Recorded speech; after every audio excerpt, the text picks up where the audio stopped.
When this guy wakes up, 4 bullies are already towering over him, but Kim Sungin doesn't even look at them. Instead, he stares at his hands and the blue sky above like he's seeing them for the first time. The bullies can't stand being ignored like that and prepare to beat all the crap out of him. But the moment a fist gets close to his face, Sungin casually deflects it and counters with a punch so powerful that the bully goes flying. The other 3 freeze in complete disbelief, asking what the hell was that. They immediately run away in fear, yelling that they'll get revenge tomorrow at school and calling him by a name Sungin has never heard before, Kim Soo-hyun. Confused, Sungin picks up a phone and looks at his reflection. And that's when realization hits him. He's actually been reborn. Kim Sungin was the strongest awakener on Earth. Even after humanity was completely wiped out, he was the last man standing. He kept fighting the monsters alone, wave after wave, never getting even a moment to rest. Until finally, when he was completely exhausted, the king of monsters himself appeared. Fafnir had come personally to finish off the human who had resisted for so long. As Sungin faced his final moments, he remembered his childhood. He was once just a little boy, crying that he didn't want to become a hero. But his mother told him that he was the world's only hope, and that if he had to die like a hero. But now, as Sungin lies dying, he realizes how meaningless those words were. He fought until the end and still couldn't protect a single person. But now that Sungin has been given another chance, he isn't planning to die just like that.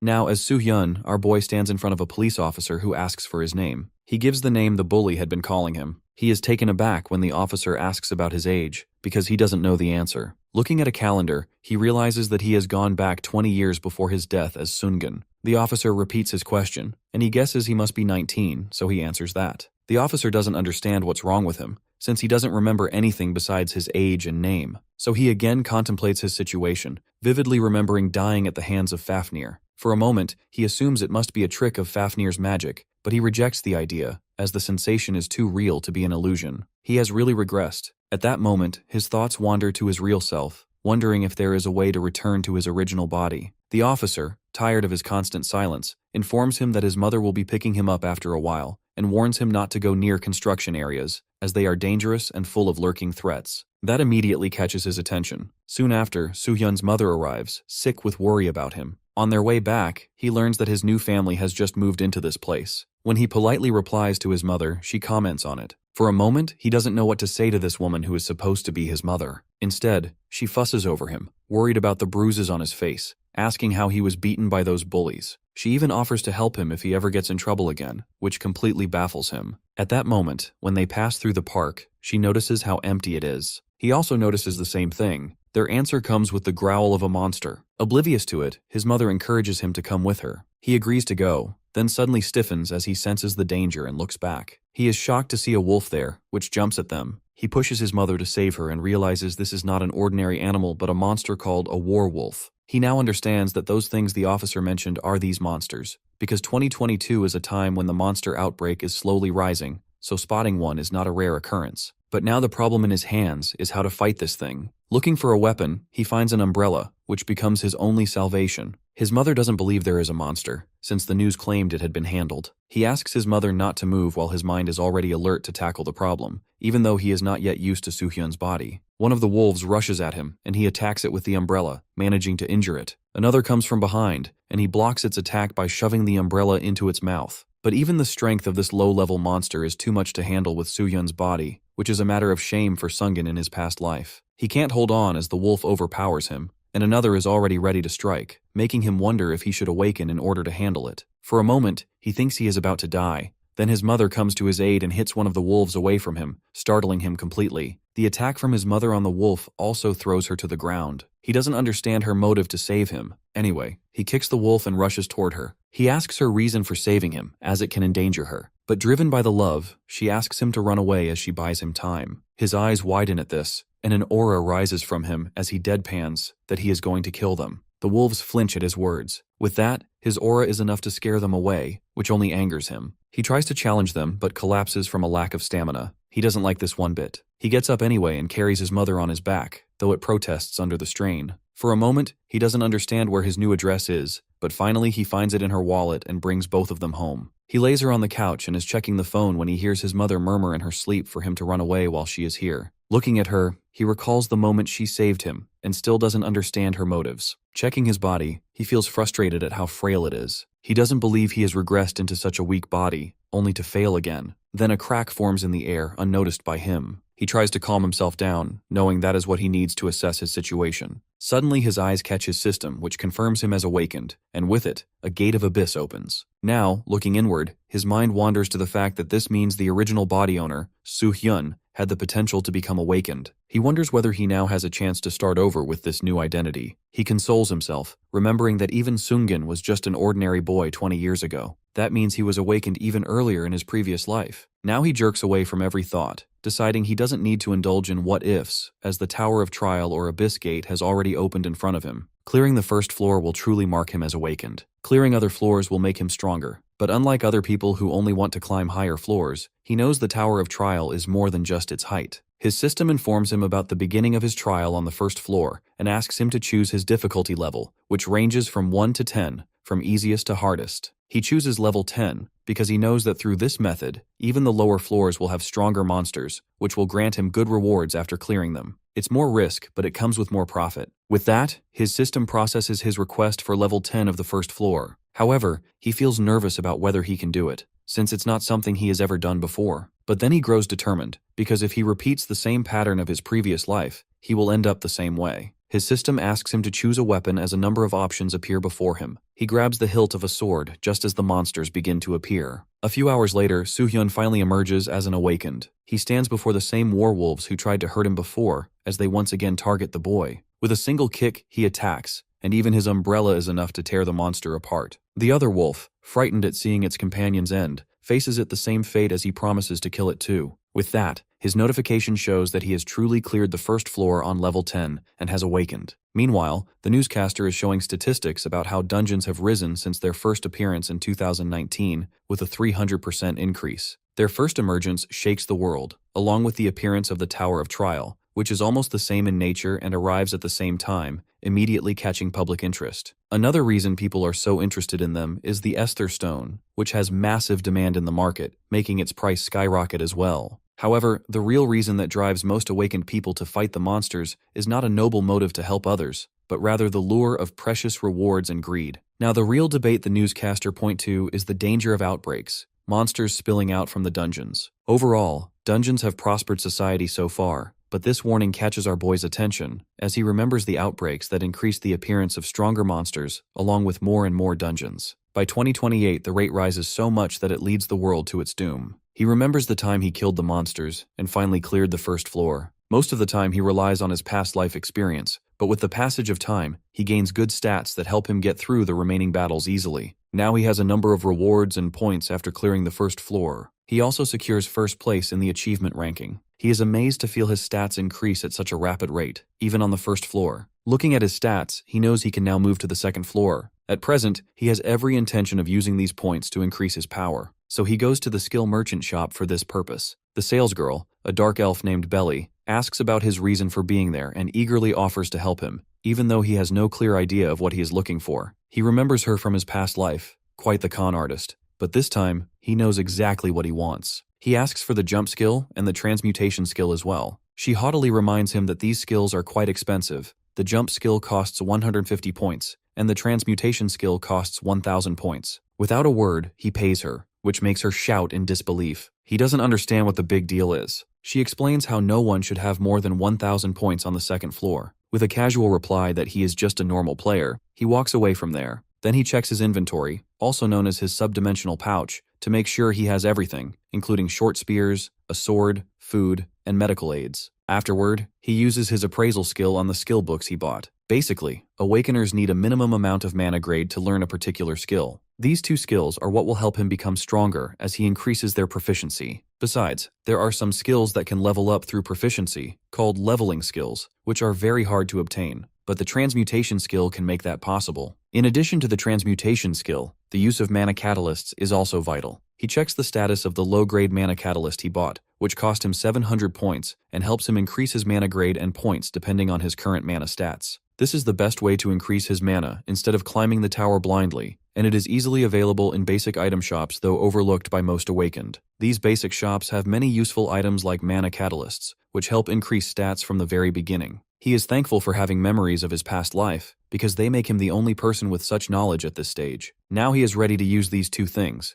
but his decision is interrupted by someone who clearly apologizes for startling him. Our boy, however, immediately tenses up at the sight of him because he knows him from his past life. This person is Hakjun Choi. From his past life, our boy knows this person, who is called a genius awakened but later takes a dark path, writing his name in history as a murderer who massacres his entire guild. Now the said murderer looks at him with an annoyed expression, as if wondering whether there is something on his face that makes him stare at him. He explains that he is just shocked, remembering Hakjun's future self, who would turn into a bloodthirsty fighter. Then he asks about his purpose in approaching him. Hakjun answers that it's because he guessed Soo-hyun has an understanding of useful items, having observed him in the store and followed him here. Our boy doesn't like that this future murderer has followed him and anticipates the worst, dreading his motives to approach him. But Hakjun, with a bright and eager expression, wants nothing more than to form a party with him. Now, he is given the second floor level 10 trial, in which he is entrusted with the treasure of the Cheryl race, an item stolen from them. Because of this, he will now be hunted by the Cheryl race. His task is to survive and escape from the forest while safeguarding the stolen treasure. The creatures from the said race are sniffing around, pursuing him. While hiding from them, he thinks about how these creatures are experts in hunting and tracking, which gives him a disadvantage in this trial. Looking at the treasure, he doesn't understand the real worth of this necklace to make the trial so difficult. He uses appraisal on it but finds no effect. He concludes that this thing might serve no purpose other than being the object of his trial to protect it. He contemplates the best way to clear the trial. He thinks about the last part of the objective, which is to survive the forest, and suddenly his eyes widen with realization. Now, instead of hiding, he steps out in front of one of the Cheryl race monsters and strikes it head-on. He knows the best way to survive the forest is to eliminate every danger in his path. Soon he is surrounded by these lizard-like creatures. One of them rushes at him and he slices it down. One by one, he eliminates them,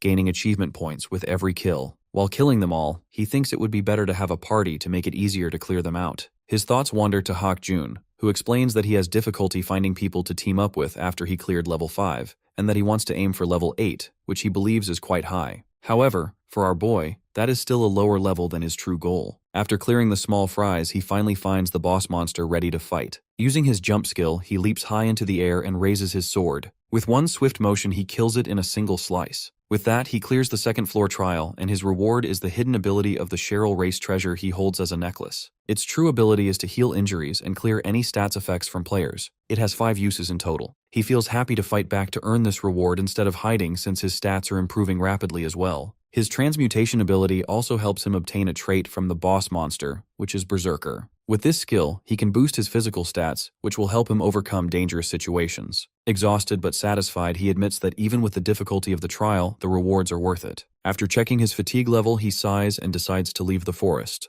When he comes home, the sight of a delicious meal greets him. He can't believe it at first, but his mother consoles him saying this is what she can do for him, not only saving him but also working outside as well. Then he tells her she should be resting since she already went to work despite her injuries. But his mother is content cooking for him, which makes him pause, maybe remembering his real mother's selfish behavior from his past life. Anyway, he sits down to eat and thanks her, even though he knows he isn't her real son. The woman is taken aback seeing him eat so vigorously, thinking he must be famished. While eating, he determines to at least protect her at any cost as payback. After a while, news spreads everywhere that the first place of the second floor trial is taken by Soo-hyun with 3,300 points. The internet buzzes with people trying to figure out who he is and whether he's real or just a scam. He checks the feed and doesn't really like people discussing him online. Someone comments that the guilds must be frantic to recruit our boy. Sitting in front of his computer, he curses at the situation. Meanwhile, at the headquarters of the Aries Guild in Gangnam, Seoul, Hakjun listens to the news about Soo-hyun soaring highest in the rankings. His guildmaster shows interest, wondering if he knows anything about him, since both of them awakened at the same time.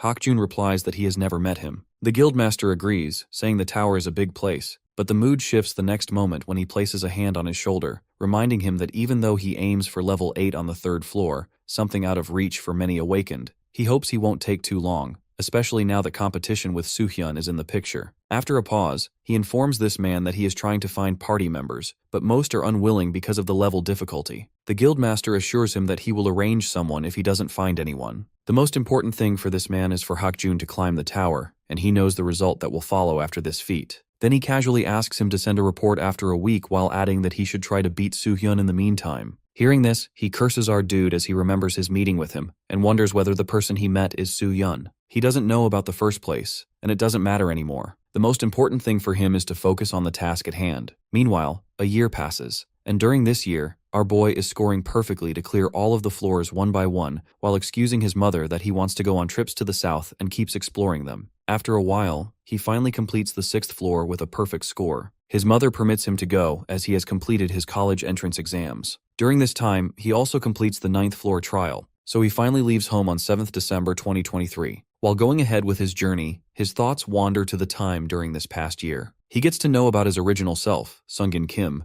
and realizes that this person doesn't exist in this timeline, not even remembered by his own mother, so he decides to live in this very body. However, he needs to be cautious about becoming a famous person, since it comes with side effects such as difficulty in obtaining information and other issues. Now he is on his journey to clear the 10th floor, which is a milestone as the difficulty increases many folds with every 10 floors. This is why he takes the excuse of going on vacation so that he can clear it regardless of the time limit. He clenches his fist with determination to become stronger in order to ready himself for the Green Dungeon, which will not only appear after a year, but also bring the first large-scale outbreak of its monsters, threatening humanity on Earth. Besides this, he gets to know about many incidents from his past life that he needs to fix in order to protect everyone in the future. With that, he goes on his way to the 10th floor entrance of the trial tower, where he meets the gatekeeper of the 10th floor, who requests some changes before letting him proceed. Unlike some people who ignore the gatekeeper as a beggar, he understands the vitality of his role and donates 5,000 points, which prompts a comment from the gatekeeper on his generosity. He responds that he knows his worth. Recognizing the meaning behind his words, the gatekeeper asks about the information Soo-hyun is seeking. Getting straight to the point, he says he wants to know about the 10th floor. The gatekeeper comments that he is demanding expensive information but doesn't ask for more, as Soo-hyun has already given much. Instead, he warns him to be cautious of the town leader, which sounds ambiguous, but Soo-hyun decides to take what he gets, knowing the gatekeeper never gives wrong information. With that, he steps inside the 10th floor and his trial begins. He is asked to choose a difficulty level. After a pause, he chooses level 10 again.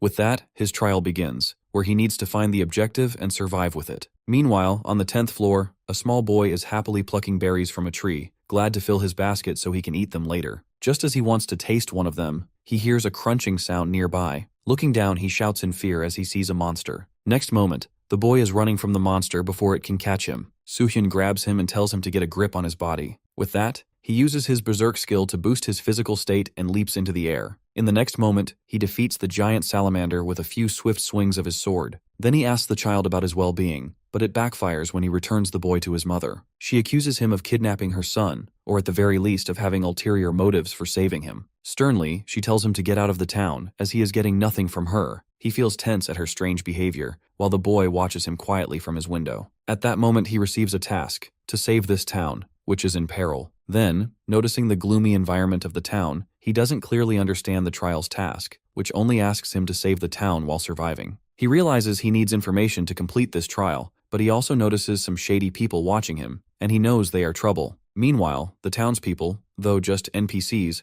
act so realistically that he doesn't sense he is inside a program at all. Looking at their wary faces reminds him of the time when the world was falling apart in his past life, when people adopted the same fearful behavior. He remembers that such an atmosphere should never exist inside a trial ground, but the theme of this 10th floor aligns perfectly with the situation he faced during his past life. After a while, as he keeps moving ahead, he grows tired from constantly searching for information, but finds not even the slightest trace of it. Just then, he is called by the same boy he saved earlier. The boy slips some berries into his hand and hides immediately. He starts to thank him. His expression softens when he sees the fear in the boy, and he asks him to come closer. Then he opens his inventory pouch, where a piece of delicious food is peeking out. Without hesitation, the boy takes the bread and starts nibbling. Watching him eat, Soo-hyun subtly asks about the food situation in the town. The boy admits that they are struggling with a shortage, which is why the townspeople are cold to strangers because they fear their food will be stolen. But then the boy reveals that the town leader is the reason they have managed to hold on this long, declaring him their hero. Soo-hyun is taken aback by this.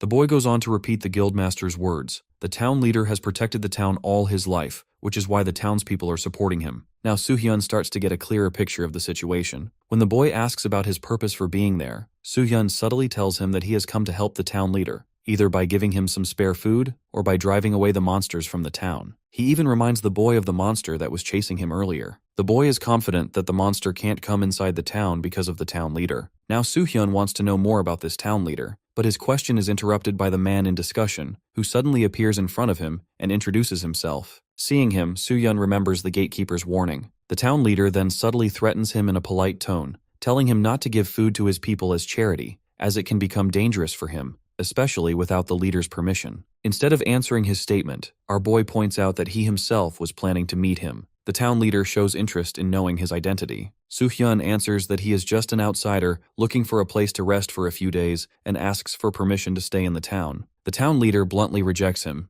making the excuse that the presence of outsiders makes the townspeople uncomfortable. He notices that the town leader is unusually cautious. Then, the town leader reprimands Melly for eating the food without his approval. He feels disappointed hearing his leader scold him, but our guy consoles him, explaining that it was just a gift of food and should not have any negative effect on the town. He then throws his subdimensional pouch on the ground, which the town leader's assistant checks to find it filled with plenty of food. He offers the town leader to share his food with the townsfolk if he is allowed to stay there. Finally, the town leader relents and leads him to an abandoned house that he is ready to give him. After a while, he comes out and sees people asking for mercy from others. Observing their gestures, Soo-hyun guesses they might be attending some religious sermon. He understands that when people are drowning in despair, they seek hope in any form during difficult situations. He has witnessed similar circumstances when the world was on the verge of destruction. Some sought solace behind religious faith, while others committed heinous crimes to survive, yet in the end, no one was truly saved. However, he feels satisfied that this situation is better, as these people are not harming each other. But how wrong he is when he sees the priest sacrificing someone for the sake of the other people. His face turns pale at the scene, and he concludes that no matter where he goes, it is always the same.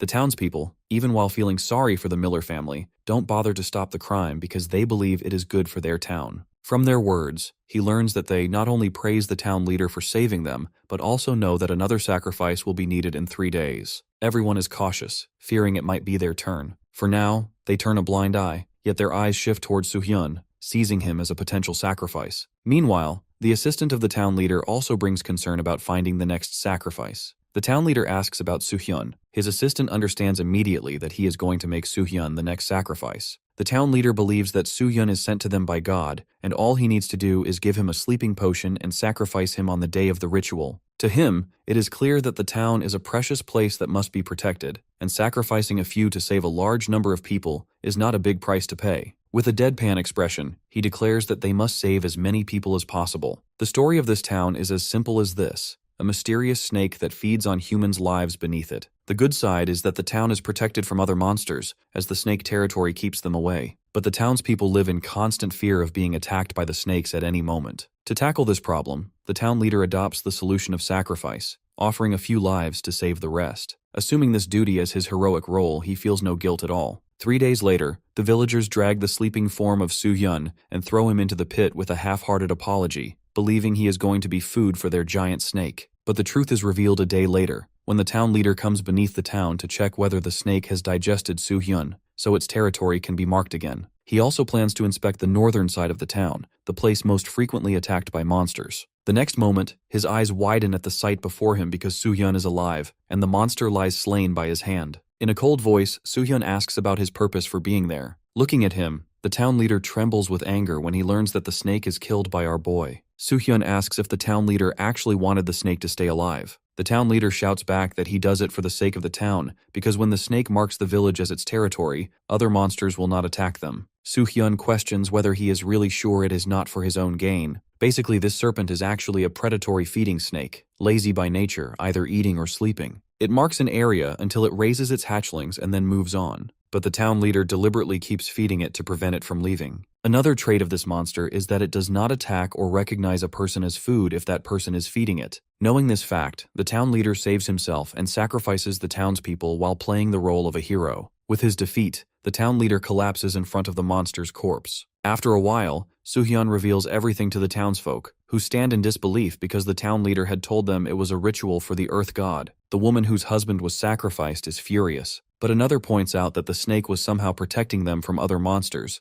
and now there is a danger of those monsters returning. This makes the townspeople angry at Soo-hyun. He, however, calmly states that he will help them, as he has already thought of a solution. He shows them the eggs of the snake and explains that the person who feeds the monster will not be seen as food, which gives them leverage over the infant snakes they can tame. He consoles them further, assuring that they don't need to feed humans to the snakes but monsters instead. The townsfolk raise the question of who will hunt down the monsters. Our boy offers his help, but he adds that he cannot do it for them forever because he is an outsider. They need to learn it themselves. They protest that his suggestion is absurd, but he reminds them that this is their own town, and it is their duty to protect it. They protest again, saying it is not an easy job, Soo-hyun cuts this person off, pointing out how they would rather give their fellow citizens as food to the snakes, which clearly makes them flinch. Looking at them, he realizes how heroes are born out of people who depend on others, while lacking the will to protect themselves. He understands further that heroes are nothing but the weak hope of the masses, born from the weakness of their own will. Seeing the people without any resolve, he considers them hopeless and decides to look for another method in the meantime. But suddenly, a voice declares that he will do it. It is none other than Melly. Melly knows he is not much, but he is determined to become stronger like Soo-hyun and protect others. This makes Soo-hyun smile at his bravery. Looking at him, Soo-hyun suggests that everyone's effort can save their town. He taunts the others, pointing out how even a child has a spine while they do not. Finally, one of them decides to step up,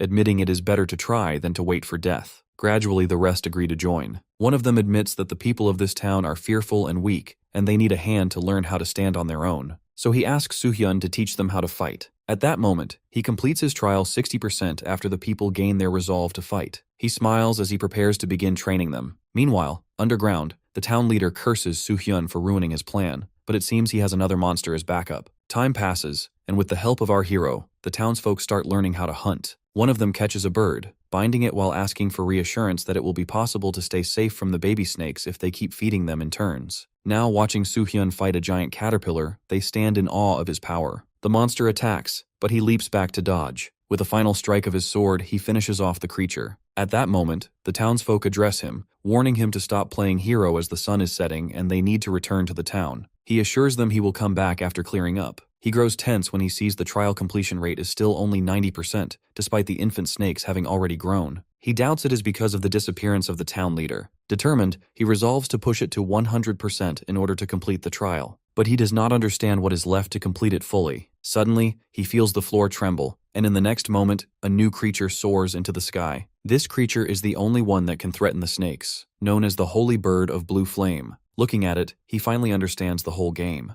The town leader had been thriving on its magnificence. That is why he kept it dormant with the help of sleeping poison. He is determined to play the hero again for the townsfolk because, in his delusion, he hallucinates that he is the only one who can control it. But in reality, as soon as the bird recognizes him, it burns him alive with its blue flames. Watching the scene unfold, Soo-hyun realizes the overwhelming power of the bird, but then panics as he sees it heading toward the town. He runs after it, and after chasing it for a while, he uses a jump skill to leap over the bird and tries to attack it, but the bird soars higher and flies away. Now recognizing the threat from Soo-hyun, it turns toward him instead and attacks, injuring him. As he falls to the ground, his thoughts drift to the townsfolk who have just begun to find the will to fight on their own. Yet now, another threat is already coming for them. Meanwhile, the two companions feel the rumbling of the ground and assume it might be Soo-hyun, still fighting with the monsters. Remembering their own youth, one of them starts talking about his youthful days, but stops when they see Soo-hyun catch himself from falling. With renewed vigor, he rushes toward the bird to stop it. Looking at the majestic creature, they cry out in fear. Ignoring them, our boy tries to bind the bird's beak with a rope.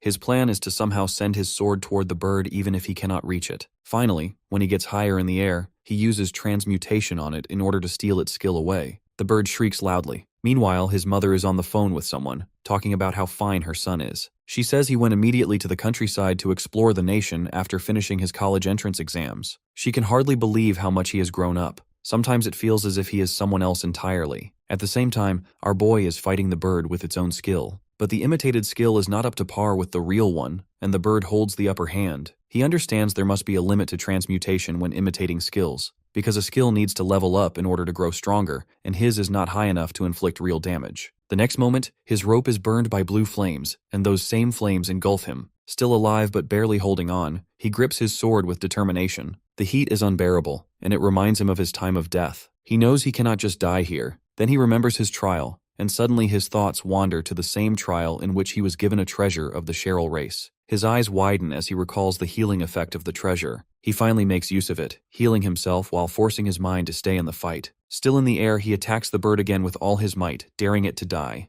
In the next moment, both the bird and Soo-hyun crash to the ground. He opens his eyes for a brief moment before closing them again in exhaustion. When he opens his eyes, Melly is trying to wake him up. He sees the townsfolk gathered around, relieved to find him conscious. They are deeply worried about his survival. He does not remember losing consciousness, only the lingering pain in his body. The townsfolk tell him to relax, assuring him that the bird is dead. Not only that, but the corpse of the great bird also helps them solve their food problem for a while. They thank him sincerely, but still cannot believe how he survived the flames with nothing more than minor external injuries. As they declare him their hero, he grows nervous and explains awkwardly that he feels nothing besides muscle pain. The next moment, Melly hugs him emotionally. At that exact time, his system informs him that he has completed 100% of the 10th floor trial. He smiles, realizing this means there is no longer any life-threatening danger for the townsfolk. However, he also feels nervous, knowing he will once again draw attention because of his high grade. At that moment, the people also declare him their savior, vowing that he will be remembered by the entire town. When he is finally able to leave, Melly catches him and asks whether he is about to save another town. He answers ambiguously, all the while thinking about how he only wants to slip away quietly. Then Melly offers him a parting gift, handing over some berries he picked for him. With a smile, Melly introduces himself properly and bids him goodbye.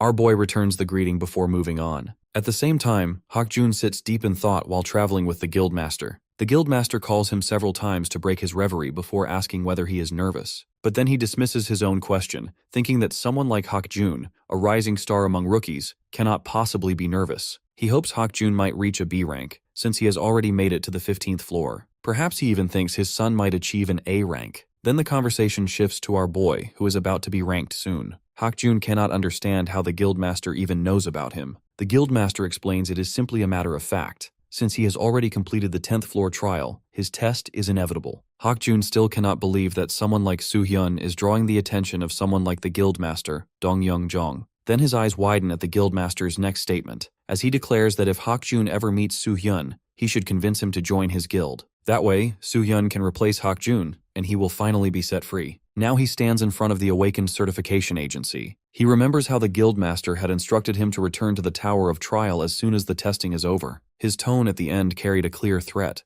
that if Hakjun tried anything funny, it would not end well for either of them. Hakjun's face darkens at the memory, but he still plasters on a smile and complies. Now standing before the building, he realizes he has found no solution to his problem and steps inside. Just behind him, our boy stands as well, gazing at the Awakened Certification Agency, a government office that tests new awakened or foreigners. He goes to the reception and gives his name for testing. Every awakened is required to visit this agency because, in order to start earning by clearing dungeons, they need to receive their ranking here. However, our boy's main purpose is simply to enter the dungeon and earn money. He is asked to wait in the waiting room. Another benefit of the agency's certification is that once registered, an awakened can not only perform official duties, but also discover their potential and grow with the right skills and training. On top of that, scouts are always present in the agency, their sharp eyes scanning for candidates with great potential to recruit. He is then informed that he will be called when it is his turn and guided through the process. Then they hear a shout from a rookie who complains that the worker is not doing his job properly. He insists he deserves a C rank instead of D since he has grade 3. The worker explains that the measured value keeps changing, but the rookie, unhappy with being ranked lower, grabs him by the collar. Watching the scene, Soo-hyun understands that ranking is crucial for earning good profits as an awakened, but creating such a disturbance in front of scouts is unreasonable. His thoughts are interrupted by Hakjun, who handles the rookie effectively by pointing out that he is wearing an artifact that artificially raises his mana. Hakjun mocks him, questioning where he got such a unique artifact, since it cannot be bought from any trading house, which means this rookie must be quite rich. He then challenges him. If he doubts the agency's ranking system, he should remove his bracelet and test again. Hakjun even doubts he would get D rank without it. The rookie shouts back at Hakjun, but guards arrive and prepare to throw him out. Hakjun sighs as the rookie is dragged away, realizing he vented his frustration on him and may have gone a little overboard. At that moment, Soo-hyun addresses Hakjun, reminding him of their encounter on the second floor. But Soo-hyun still senses something unusual about him. He asks if this is Hakjun's first time being tested. Hakjun then asks if it is the same for him, to which Soo-hyun nervously answers yes.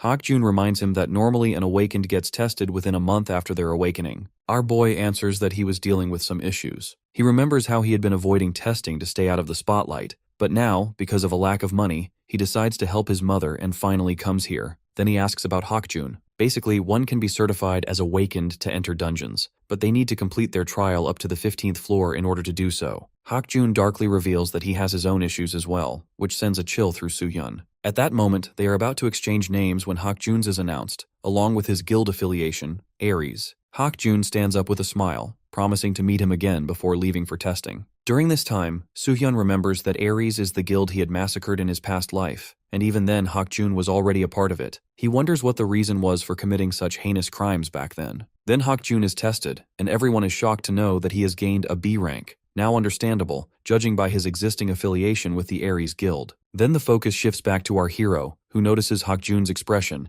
and comments that he doesn't look happy with his rank. Just as Hakjun is about to explain the situation, Soohyun's name is announced for testing. The announcement not only freezes Hakjun, but also creates chaos, as everyone knows how perfect Soohyun's physique is. Hakjun remembers the guildmaster's words and looks around for Soohyun. At that moment, our boy stands up, revealing that it's his turn. While watching him being tested, Hakjun recalls the guildmaster's words and can't believe that this person he has just met is really Soohyun. After a while, our dude comes out of the agency, his expression grumpy as he thinks about his mistake. A little while ago, he is standing in front of the testing machine. The worker instructs him to let the instrument examine his mana, and he channels his energy for the test. The mana sensation is overwhelming, so intense that people around can feel it, especially Hakjun, who finds it horrifying. The next moment, the result appears. He is ranked as a C-class awakened with 29 points. Hakjun cannot believe it, because the mana he sensed just now clearly belonged to someone far above C rank. Everyone else assumes this Soohyun must be someone different from the rumored one, but Hakjun refuses to believe it. He is certain this is the same Soohyun. Still, doubt lingers,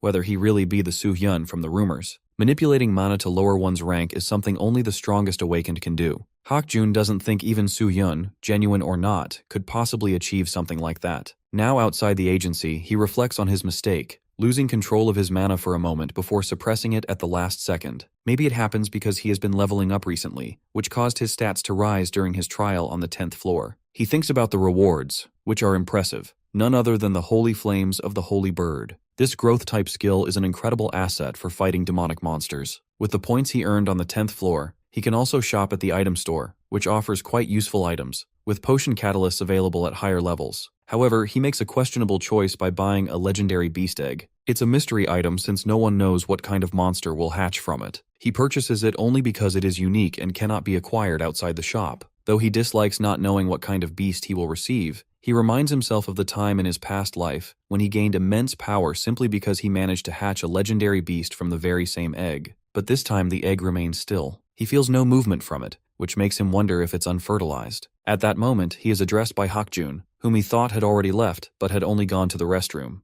Hakjun asks about his results, and he answers honestly, which brings disappointment to Hakjun's face. Just as Hakjun is about to ask about his real identity, they are interrupted by the same annoying cheater from before, the blonde rookie, who starts complaining again about how hard he worked to earn rank C. Our boy wants to see what kind of skill Hakjun would display if he fought the cheater, but the fight never happens, as the guildmaster himself arrives and handles the blonde with ease. Hakjun looks at him darkly, clearly impatient, as if things are taking too long. Soohyun wonders about the man's identity, which is revealed when Hakjun addresses him as guildmaster. The guildmaster reprimands the blonde for causing trouble again, kicking him hard before turning to Hakjun with a fake friendly smile. He tells Hakjun to call him Hyung instead of guildmaster. Then his eyes fall on Soohyun, and he wonders aloud if he make a friend out of him. Hakjun quickly makes an excuse, saying he only wanted to recruit Soohyun if he got a good ranking, but unfortunately, his results were disappointing. But the guildmaster has his own motives. He steps forward, determined to test Soohyun. After all, someone like Hakjun taking an interest in him is enough to spark curiosity. The guildmaster introduces himself and asks for Soohyun's name. With no choice, Soohyun gives it, and the guildmaster's expression changes. At that moment, Hakjun tries to explain that this is not the real Soohyun he was looking for, just an awakened with the same name who happens to be only C rank. But the guildmaster stops him, insisting he wants to see for himself. He then asks Soohyun to show his certificate, and is taken aback to see that he really is C rank. He apologizes for mistaking him for someone else he had intended to recruit, but admits he still wants to personally invite Soohyun. He asks him to join his guild to take reference exams. However, our boy clearly states that he is not interested. Even if he were the real Soohyun, he would not join a guild under someone who does not value the life of another person, pointing directly at the blonde cheater. The guildmaster explains his actions, saying he only intended to teach that person a lesson for attacking Hakjun. Soohyun replies, questioning how that could be called self-defense when the other person was only D rank. At that, the guildmaster starts to laugh at the difference in their thinking. According to the unspoken rules of their world, no one can interfere in a fight between two awakened, even if one dies in the end. Everyone wants to be the strongest awakened, and only those with unfettered power usually have that chance. He praises his guild, claiming it is home to the strongest awakened under his leadership, and that they can get away with any commotion or massacre. Naturally, everyone wants to join such a guild, but he notes their perspectives on the world are fundamentally different. Then he asks Hakjun to leave, and Hakjun immediately complies. As he departs, he greets Soo-hyun and hands him his contract, saying that if Soo-hyun ever needs help, he can contact him freely. With that, both of them leave. Soo-hyun remains, looking at the guildmaster, an awakened of impressive A rank. After returning home, he researches online and discovers that Jong was already a strong fighter and gangster, even before becoming awakened. Before legally becoming the guildmaster and clearing his name as awakened, he was involved in every kind of criminal activity, from gang operations and human trafficking to drug dealing. Soo-hyun suspects that the guild might also be a front to cover Jong's past crimes. The way he kills without hesitation shows his old criminal habits still linger. He wonders if Hakjun's willingness to massacre the guild is connected to some hidden secret the guildmaster is keeping. For now, though, the full picture regarding the guildmaster and Hakjun is unclear. He decides to investigating it further. At that moment, he notices snow outside, reminding him of a time when the world felt frozen in time. Back then, snow and rain were rare in their land, which only had a dry climate and barren terrain. In his past life, he had almost forgotten the luxury of feeling the peace of such moments. For a moment, he realizes that the new year is approaching, which makes him pause. He has neglected such important details because of the ranking exams and Hakjun. Another purpose of his journey is to climb down from the Tower of Trial, is to enter into dungeon, which requires him to obtain Awakened certification in order to enter dungeons, a condition set by the certification agency. He wants to take some time before entering a dungeon, but he knows he doesn't have much, as the new year is looming, bringing the risk of an outbreak. Then he receives a notice for recruitment that requires at least a C rank awakened. He had intended to be recruited by this group, but stops short when he realizes that he won't be the only applicant. Moreover, he lacks any dungeon clearing experience. He worries that he might be rejected, but then he remembers the guildmaster's offer. Though he doesn't like the idea, he decides to take it as a way to bait the group into recruiting him. So there's this cafe called Starbin, where two people are sitting discussing who they want on their dungeon team. Barun going through their options. There's Minsuk Han, who's B rank and has done 12 dungeons, Yoonmi Lee, who's C rank mage with 8 clears, and Yeon Kim, also C rank, but she's a healer with 5 dungeons done. She thinks they look pretty good together since nobody's way stronger than the others, so they'd probably work well as a team. But the guy she's with just calls them all nobodies with no real skills. This pisses off Barun big time, and she slams her hand on the table, telling him he's part of this nobody team too, and considers him enough for this team to be good. The man turns out to be Johu Lee, a B rank awakened. He argues they need at least one more person to make their group complete, but Barun adds that more people means less reward for everyone. She wonders why someone at his level is being so fearful about this. Johu answers that he just wants everyone to stay alive since dungeon deaths have been going up lately. He's even stopped doing tower climbs because he's scared of dying. Barun reminds him that they're only doing an orange dungeon, which is basically easy mode. At that moment, her phone pings with a message. While checking her phone, she tells him to do whatever he finds right as a leader, while he is just trying to find a nice candidate. Just then, she informs him about a new application. Some guy named Soo-hyun Kim wants to join their Gwangju dungeon run. Basically, the dungeon ranking system uses rainbow colors to indicate difficulty levels. The closer to purple, the more dangerous it becomes. Orange dungeons represent the second easiest category, meaning any team of C-rank awakened individuals should handle them without problems. But this particular orange dungeon carries some unusual characteristics that set it apart from typical runs. Now it's January 1st, 2024. Soo-hyun arrives at the Gyeonggi-do Gwangju dungeon entrance where the team welcomes him.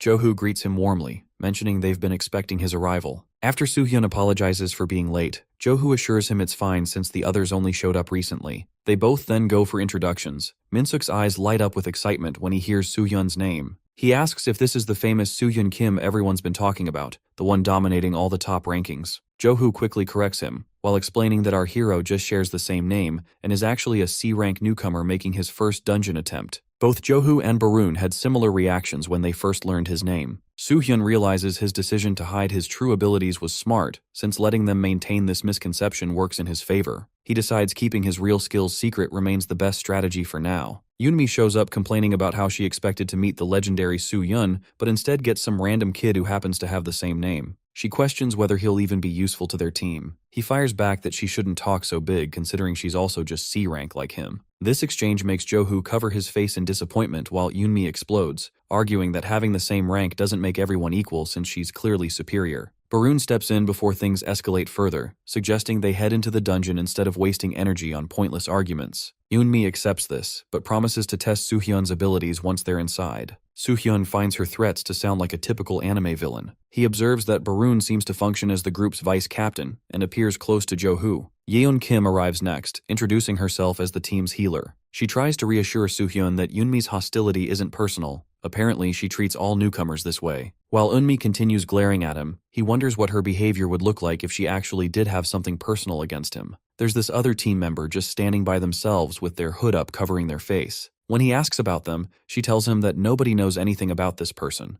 not even Jo-hoo or Barun. They can't show their face or give their real name for some reason, but they passed the Awaken test in their C rank and Soohyun doesn't find this right at all. As they prepare to enter the dungeon, Soohyun reflects on his real motive for abandoning tower climbing to join this particular orange dungeon expedition. He knows that every member of this team will die soon because on January 1st, 2024, this exact party gets wiped out in what becomes a controversial case. The incident gains attention because 5 dead bodies were found despite 6 people entering the dungeon, meaning someone in the group murdered the other 5 members. Now with 7 people including himself, Soohyun realizes the killer sees him as just another weak target to eliminate. He understands he must protect the others while figuring out the murderer's identity. Lost in these thoughts, he misses Jo-hoo's pre-dungeon briefing and awkwardly pretends he caught everything when asked. While they are entering, Jo-hoo tells everyone to stay calm since orange-level dungeons typically contain few monsters, usually just creatures like wolves. Just then, a massive monster appears behind him. Everyone freezes in shock as the creature raises its weapon to attack. Soohyun recognizes it as a cyclops and wonders why such a powerful monster exists in what should be a low-difficulty dungeon. An explosion rocks the dungeon as chaos erupts around them. Next moment, complete chaos breaks out inside the dungeon as the huge creature goes on the attack the team.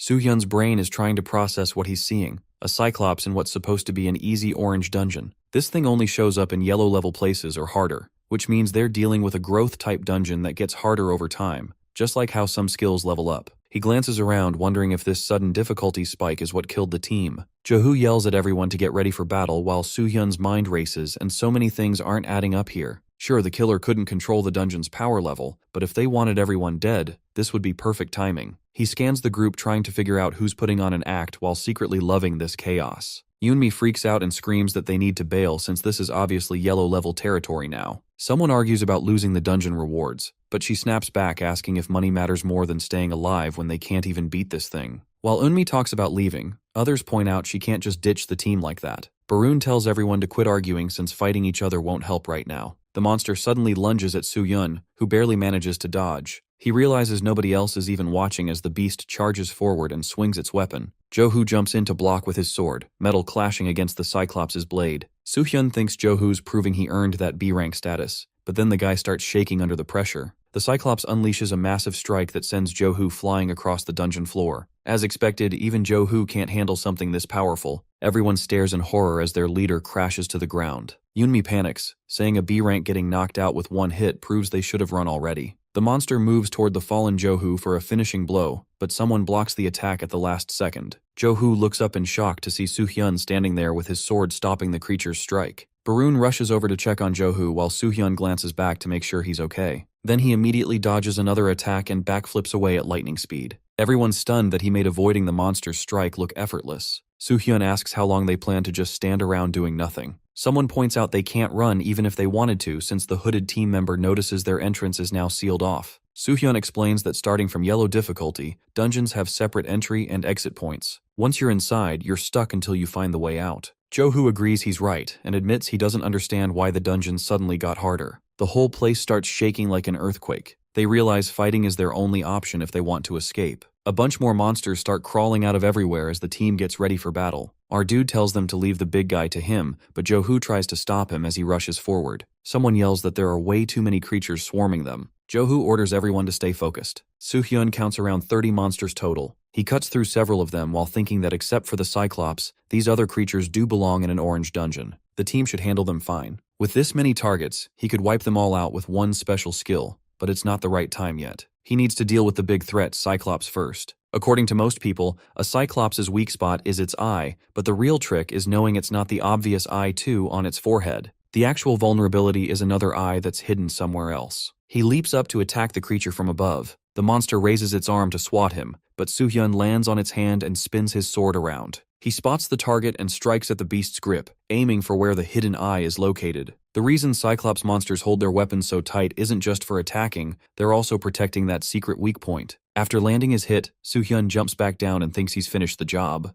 Looking around, he sees the others still struggling with their fights. He calls out to Jo-hoo and Baroon that he's done with the Cyclops, but someone screams at him to watch out as the creature's massive hand swoops down from behind. The beast grabs him in its fist and brings him up toward its mouth. Soo-hyun realizes with horror that his attack didn't actually kill him. Staring at the monster's other hand, Soo-hyun realizes he messed up big time. The weak spot wasn't on the weapon arm but the other one. His eyes go wide as the beast squeezes him with both fists. Jo-hoo screams his name while everyone starts freaking out, wondering if he's about to be killed by the monster. Eunmi yells about how this whole situation is hopeless and they should have bailed already. But Baroon notices the creature's grip starting to shake. That's when our dude explodes out of its hand at crazy speed, leaving Jo-hoo completely stunned. The monster just stares at its empty fist while Soo-hyun shoots upward. He tells himself that was way too close for comfort, but good thing he grabbed this ability beforehand. He's using transmutation, which lets him copy other creatures' powers, and he snatched the monster's breath from the giant skill to boost his healing speed. Landing back on solid ground, he thinks about how lucky he is that he's been upgrading his skills. He's got the trait from some Cheryl race leader called Berserker, plus the Holy Bird's Blue Flames ability. Clenching his fists, he realizes that while he's been copying random monster abilities this whole time, he can also steal their original powers. He strained himself to land that hit, but he wonders if he can keep holding back when the situation is this bad. Jo-hoo starts running toward him to check if he's hurt, but before he can reach him, he launches himself into the air again. Jo-hoo just stands there shocked as he rockets toward the monsters at breakneck speed. The creatures look completely bewildered as Soo-hyun unleashes a single beam attack that obliterates every monster in sight, sending them crashing to the ground. When the main beast turns toward him, he asks what it's staring at and charges forward with a devastating strike. Watching this display, Jo-hoo wonders if someone with that kind of speed and skill could really be just C rank. As Soo-hyun pummels the Cyclops, another creature sneaks up behind Jo-hoo. He quickly dispatches it while thinking he needs to stay focused on what matters most, save everyone's life. He calls out to Baroon to hold her position and remembers to back up Minsuk and Yeon.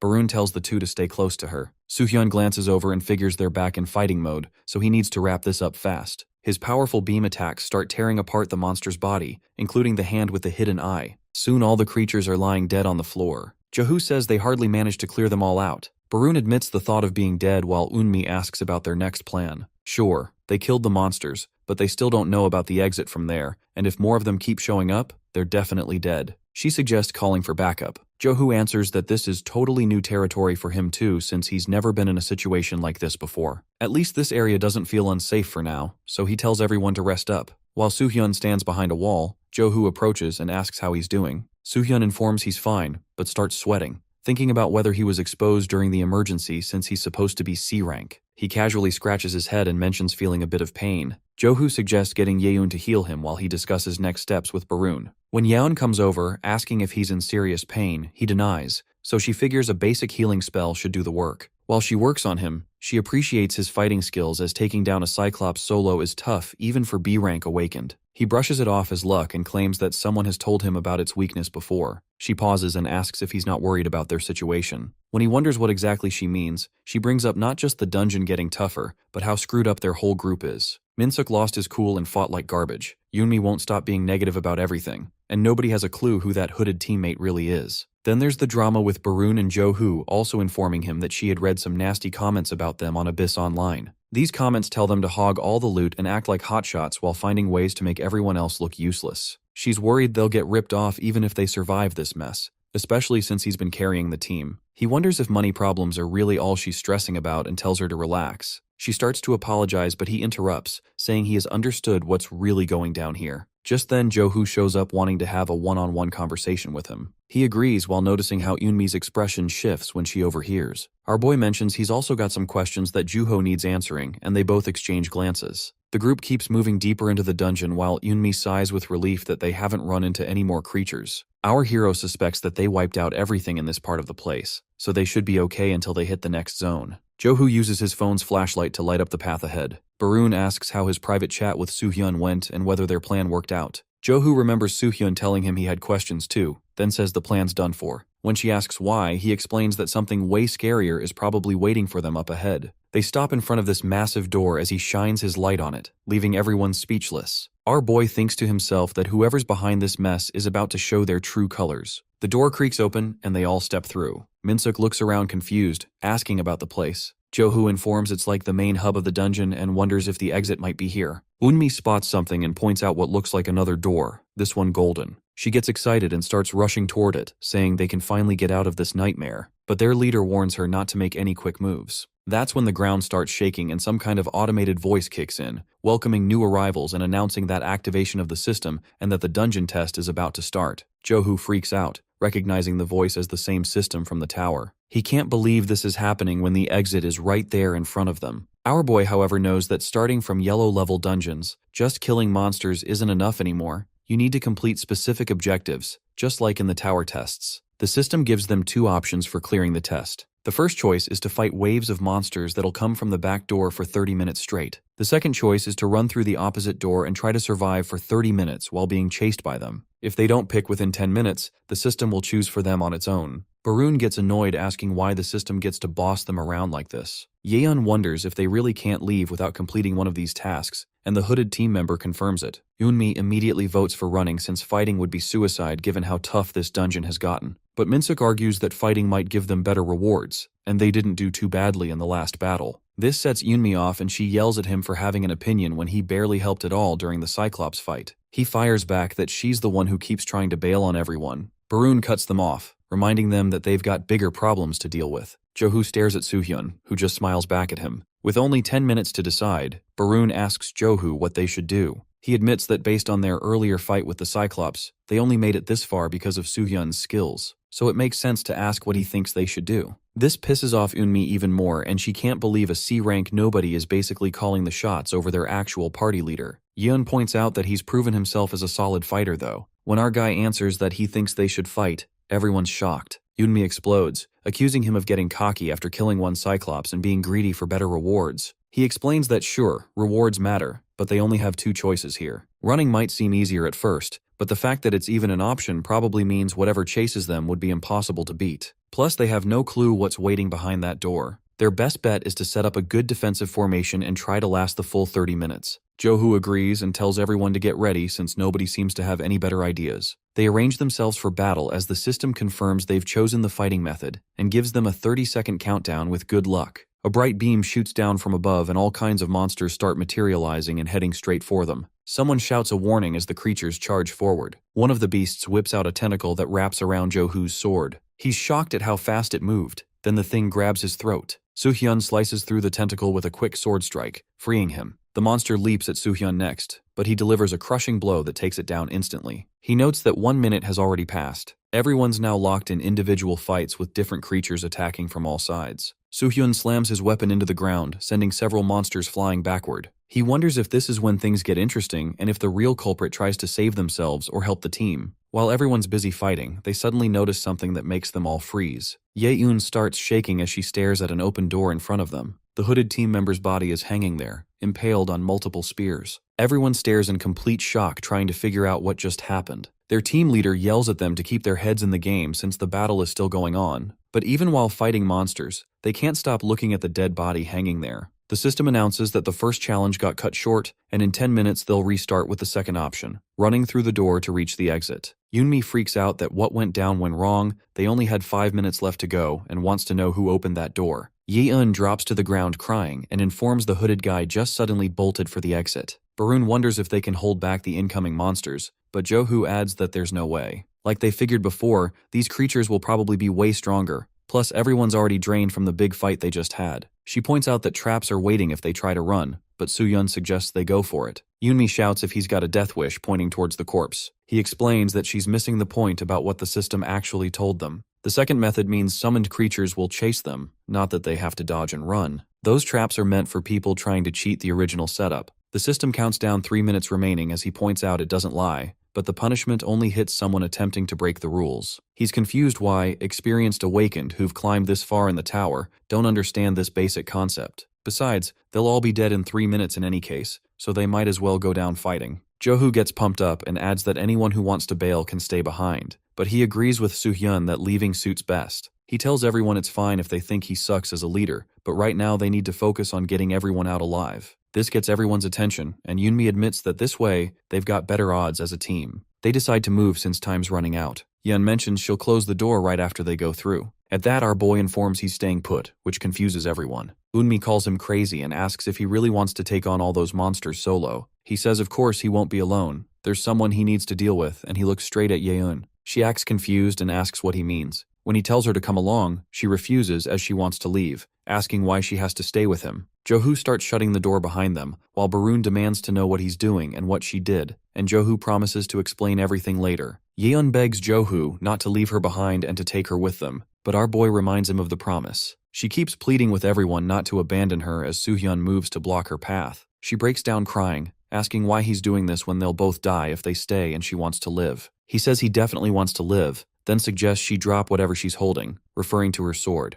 Soohyun raises his weapon and asks if she really thought he wouldn't figure out where she's from. He uses his blade to tear her shirt at the shoulder, revealing a mark that proves she's part of the Detritus Guild. Basically, this guild is basically the worst bunch of killers on the planet, packed with every kind of criminal imaginable. The guild will commit horrible acts in the future that the public doesn't know about yet. In just a few hours, they'll become as dangerous as monster outbreaks. They're also responsible for speeding up the world's destruction, so to prevent everything from ending like before, he needs to wipe them out completely. He asks if she planned to make a reputation for herself in the guild by murdering the whole party. Eunmi was the most argumentative, but she valued staying alive, always wanting to run away. Minsuk was greedy for dungeon rewards, but his fighting skills weren't good enough. The mystery person was bound to draw suspicion since they hid their identity, so she used that and picked them as her first victim. She even spread nasty rumors about Johu and Barun so nobody would suspect her when everything went to hell. That's what gave away her real identity. Yeon admits she knew something was up the moment he killed the Cyclops. She starts grinning and comments that he is smarter than he looks, then drops her weapon asking if he's really the famous Soo-Yeon Kim from the rankings, but it doesn't matter now since he'll be dead in seconds anyway. After the monsters tear him apart, she'll just open the door and escape. She reveals she has a stealth ability that makes a small area around her invisible, hiding her presence completely. She's not actually a healer. Her real specialty is assassination, which is how she opened that door without anyone seeing. The system announces the second test is starting as she wishes him good luck being on his own. Soohyun taunts her of that stealth, unable to hide the smell of blood, making her look at her hands where drops of blood are visible. All the monsters immediately rush toward her to attack and kill her. He then calmly walks forward to face a huge crowd of creatures standing in his way. As they all charge at him, he unleashes his power and warns them. Next moment, the giant monster jumps right at Soohyun, but he cuts it down while leaping up to meet it mid-air. The thing crashes down hard and he lands like it's no big deal, realizing that more are definitely coming and they won't stop. He sees this huge wave of creatures heading straight for him, and can't help but smile that this is exactly when he needs to use that crazy skill he's been saving. He puts his hand out toward the monsters and basically tells them to bring it on, then blasts out this insane energy attack promising to take them all out in one go. On the other side, the rest of the team is running as fast as they can. Minsuk's yelling at everyone to keep running since those monsters are going to chase them down. While they're running for their lives, Barun asks Johu how he figured out Yeon was the one who set up that trap and killed the hooded guy. He responds someone tips him off. When he had that private talk with Soohyun earlier, here's what goes down. Johu straight up asks if he's really just some C-rank nobody, while our boy retorts, why it matters. After chatting with Barun, he figures anyone who can take down a Cyclops by themselves might actually be that famous Soohyun everyone's been talking about. He wants to ask Soohyun to be their leader instead, since our guy seems way better at handling this kind of crazy mess. So he just comes out and asks if he's really that weak. Soohyun thinks about it for a bit, then admits he's actually the legendary awakened from all those stories, which totally blows Johu's mind. When Johu asks if he's hiding it on purpose, Soohyun responds that he has his reasons, but trusts Johu enough to be straight with him. But then he says no to taking over as leader. This confuses the hell out of Johu, but he explains that just offering to step down proves he's perfect for the job. Someone who keeps it together when everything's going to shit and will throw himself in danger to protect everyone. That's what makes a real leader. Instead, Soohyun has his own favor to ask. He drops this bomb that everyone in their party is going to get murdered, which scares the crap out of Johu. When Johu wants details, he says he'll explain, but first needs him to promise he'll get everyone else out safe. Johu asks what about him, and he informs that he's staying put to catch whoever's trying to kill them all. So now Johu's running and realizes he's been hanging out with the biggest badass rookie in the whole abyss, someone so tough he'd only stick around to give them time to escape. But even if Soo-hyun takes care of the killer, he might not be able to deal with all those endless monsters. He tries not to think about it, telling himself he can't do anything and would just mess things up. But then he just stops, pulls out his sword, and admits he can't ditch Soo-hyun no matter what, and turns around and runs back. Everyone's screaming at him asking where he's going, but all he can think is how he can't keep that promise about getting everyone out. He's going back for Soo-hyun. When he gets to the door and busts it open, what he sees is absolutely nuts. Every single monster is dead on the floor with this crazy blue flames sparking everywhere. Then one creature comes flying at him, but our boy shows up and uses this holy fire skill that totally destroys evil monsters and messes up dark-type creatures. The flames wrap around his hand as he obliterates the approaching beast. Soo-hyun notices him there just as more monsters rush toward them. He spins around and hits them with the holy flame attack, sending them flying. Jo-hoo watches with shock as Soo-hyun lands smooth on the ground among all the dead monster bodies. Jo-hoo runs over to him immediately, and he asks his reason to come back when he tells him to get out of there. He apologizes saying he can't just bail on him. When asked about Yeon, he explains the monsters get her. Jo-hoo mentions he rushes back to help, but everything's already cleaned up, so he feels pretty useless. Our dude tells him he's definitely going to be needed for what's coming next. He points at this swirling tornado of energy where a hand starts coming out.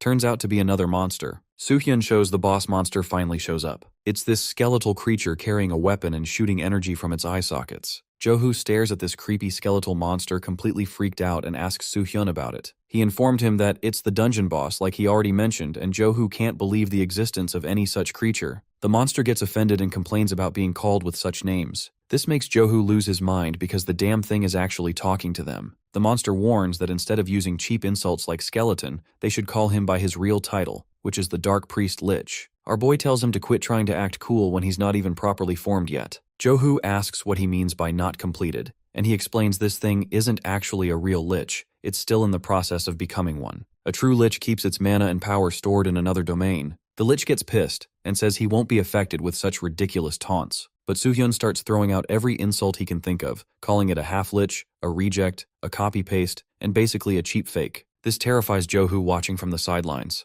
The lich completely loses it, calling him names and threatening to tear him apart and feed him to other creatures. It flies up into the air shooting energy everywhere, which makes all the dead monsters around them start getting back up. Jo-hoo's jaw drops seeing corpses come back to life. He figures that even though this boss monster isn't fully developed, it's still got enough lich powers to control dead stuff. The monster's eyes start glowing as they begin moving forward. The lich raises its weapon and energy starts radiating from it. Our boy realizes this creature is probably why the dungeon suddenly jumped to yellow difficulty in the first place. Jo-hoo asks why he had to provoke the thing when there was no reason to start a fight, and he informs he did it on purpose, so it would target him first. He pulls out his sword, which starts glowing with energy and creates this circle of holy flames around both of them. He tells Jo-hoo straight up that he's not trying to make him fall bad, but he's nowhere near strong enough to handle all these monsters. Plus, it's way too hard for him to fight while protecting someone at the same time. Jo-hoo admits that he knows he's outclassed here. He explains that undead creatures can't cross this holy circle, so Jo-hoo should stay inside and just try to distract them while he deals with the real threat. He looks worried about him, but Soo-hyun consoles him that skeletal thing is his actual opponent. He immediately charges forward and leaps at the monster, swinging his sword, but the attack goes right through it like it's not even there. The lich casually laughs and says humans are quick, but this one failed to even touch him. Soo-hyun lands back on the ground thinking it must have teleported.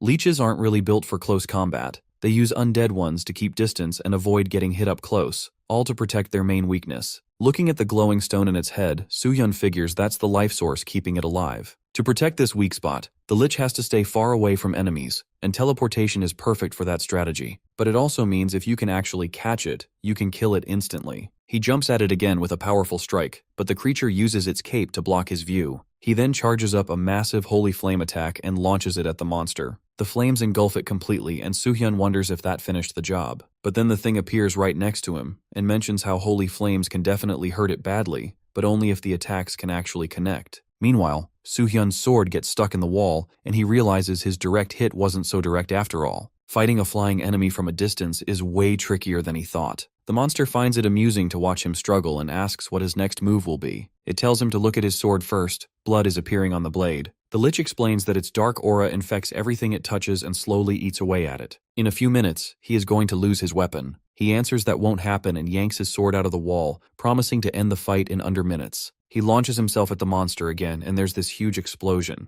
Down in the circle, Johu watches with growing concern as a bunch of monsters approach him. He thinks about how he didn't come here just to hide behind someone else's protection like a coward. Watching the intense battle above, he knows that if he steps outside the circle, he'll just be dead weight. A B rank awakened like him would get slaughtered instantly. But then he moves forward anyway, saying that just standing around doing nothing isn't who he is. He pulls out his sword and slashes at one of the monsters from behind. Meanwhile, our boy spots Johu battling creatures outside the Holy Flames barrier and wonders how he's managing to fight beyond it. Then it hits him that he's using the Holy Flames itself as a weapon. His mana levels seem way higher than when they first entered this place, which means he's been powering up during their dungeon run. Soo-hyun grins and decides to switch tactics. He rockets toward Johu at breakneck speed while the Lich yells, asking where he thinks he's going. He blasts away all the monsters surrounding Johu with a single energy beam, then spins around to face the creature, explaining he's not running anywhere. Juho asks why he came over, and he admits he needs to take back what he said earlier. He isn't weak at all. He suggests they work together to wipe out the smaller threats first, then take down the main boss as a team. The Lich cracks up laughing, asking if they really think adding one more person will make any difference. At that moment, he whispers something in Johu's ear, making him ask if that's actually doable. Soo-hyun assures him that it will work. Johu gets nervous and says he's not sure he can pull it off, but there must be some logic behind the plan. He promises to try his best not to slow Soo-hyun down.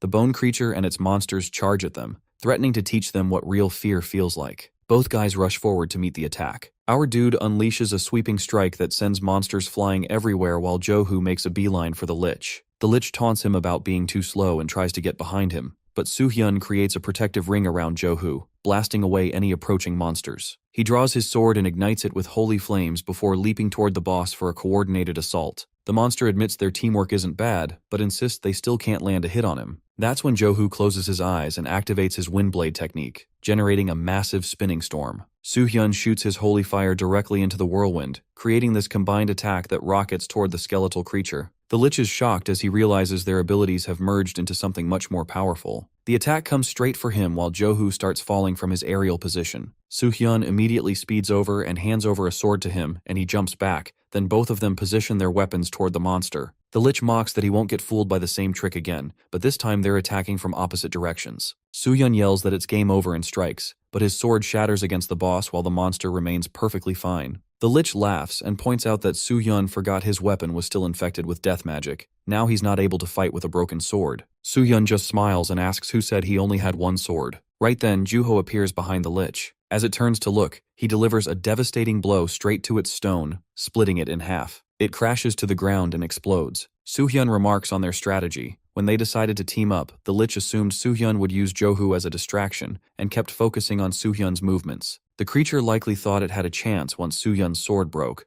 but from the moment they chose to fight together, he planned to let Johu deliver the finishing strike. He knew the monster would get careless enough to give Johu the perfect opening. The dying Lich tries to get back up, shaking as it warns that this isn't over. When darkness covers everything, their king will return and drag them both into endless suffering, and he dies there. Johu ensures if the fight's really finished. Our boy confirms, but those final words of the Lich mentioning about the king worry him. Both guys are now hidden behind some bushes outside the dungeon, watching this whole crowd of people and rescue crews gathered around the entrance. Johu wonders what they're going to do about this situation since they managed to escape, but now there's all this chaos. A news reporter is interviewing Barun, asking what happened to her teammates. She breaks down crying, hoping they make it out alive, but they're probably already dead. Johu figures she must have called in the rescue squad, which creates a problem since Soo-hyun can't let people find out he's the famous awakened. He scratches his head awkwardly, admitting the truth will come out someday, but he'd rather avoid all the drama for now. Johu stands up saying he'll handle this alone. When Soo-hyun asks if he's really going into all that mess by himself,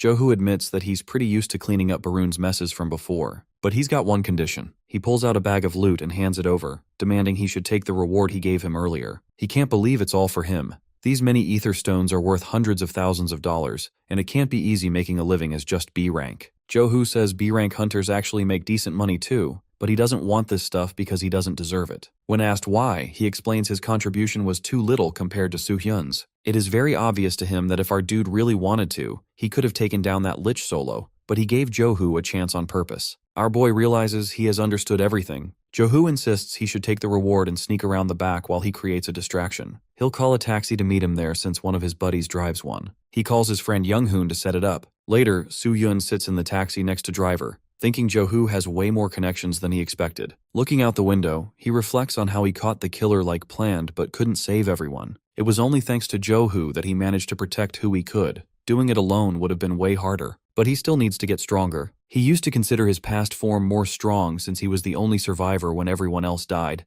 but that wasn't good enough. He has to become more powerful than he is now to change what's coming, and he'll need to find trustworthy people to become his companions. Of course, taking care of his own health comes first right now. He's totally exhausted and his body won't stop shaking. Driver looks at him and comments how someone so young looks so beat up. Soo-hyun thinks he should probably earn some cash for medical bills and figure out what to do with all this valuable loot. Meanwhile, somewhere else, a man is sitting around laughing while watching something on his phone. His worker comes in calling him director and saying someone's here to sell ether stones. Turns out he's Gyungjong Lee, the director of Etherstone Management. Gyungjong asks his employee to handle this himself as the seller is just rank C. The worker tells him the guy brought more than a pound of stones, which completely shocks the director. While Soo-hyun waits outside, the director comes out apologizing for the delay and introducing himself as the auction house director. He mentions hearing about the large amount of stones Soo-hyun brought. When Soo-hyun hands them over, the director examines them carefully and confirms they're genuine, as these types only come from yellow-level dungeons and higher,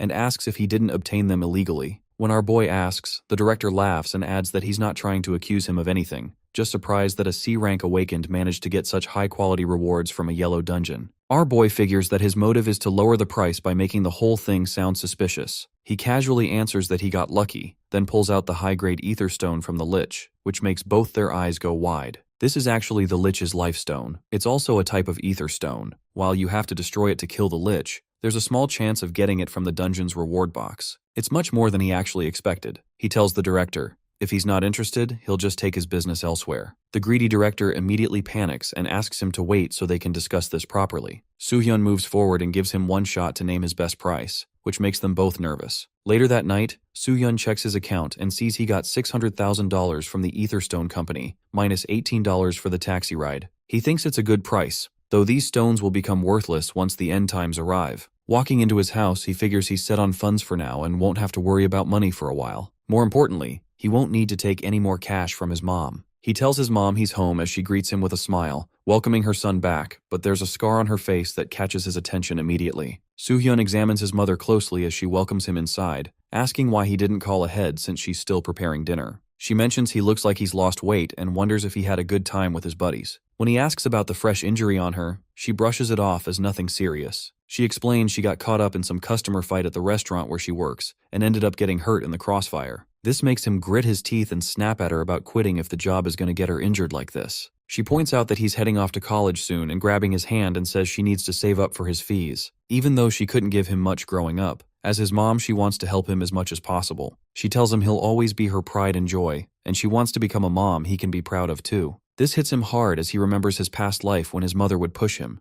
asking if he really thought he could become the best with such low mana levels. She'd tell him to work harder so he could become a son to be proud of, saying he was going to be a hero. While he's lost in these memories, she keeps calling his name asking if he's okay. He snaps back to reality and tells her he needs to share something important. They sit at the table with coffee while he reveals he's become an awakened. She asks if he means those people who show up on TV. When he confirms it and explains how much money it makes and how respectful it is, he says he's thinking of going this way, not college. He apologizes for not telling her sooner, but he wasn't trying to hide it and planned to tell her at last. She asks if this is what he really wants to do, not just for the money or status, but something he genuinely wants to pursue. After thinking for a second, he says, really wants this, and she accepts it. He's surprised that she's not angry, especially since it's dangerous work. He expected her to be worried and mad. She admits being concerned, but she can tell it's a big deal since he's been keeping it on the down low. She's not going to push him to change or anything, as long as he's cool with it. But she gets him to promise to let her know if it starts getting too much. He thanks her and mentions he's made some money as an awakened, so she might be able to quit her work now. When he shows her his phone with the account balance of $600,000, she nearly falls over in shock. He asks if she's getting a little too excited considering she was just concerned about him. She laughs, mentioning the importance of money, then starts planning a better dinner and asking his choice of food.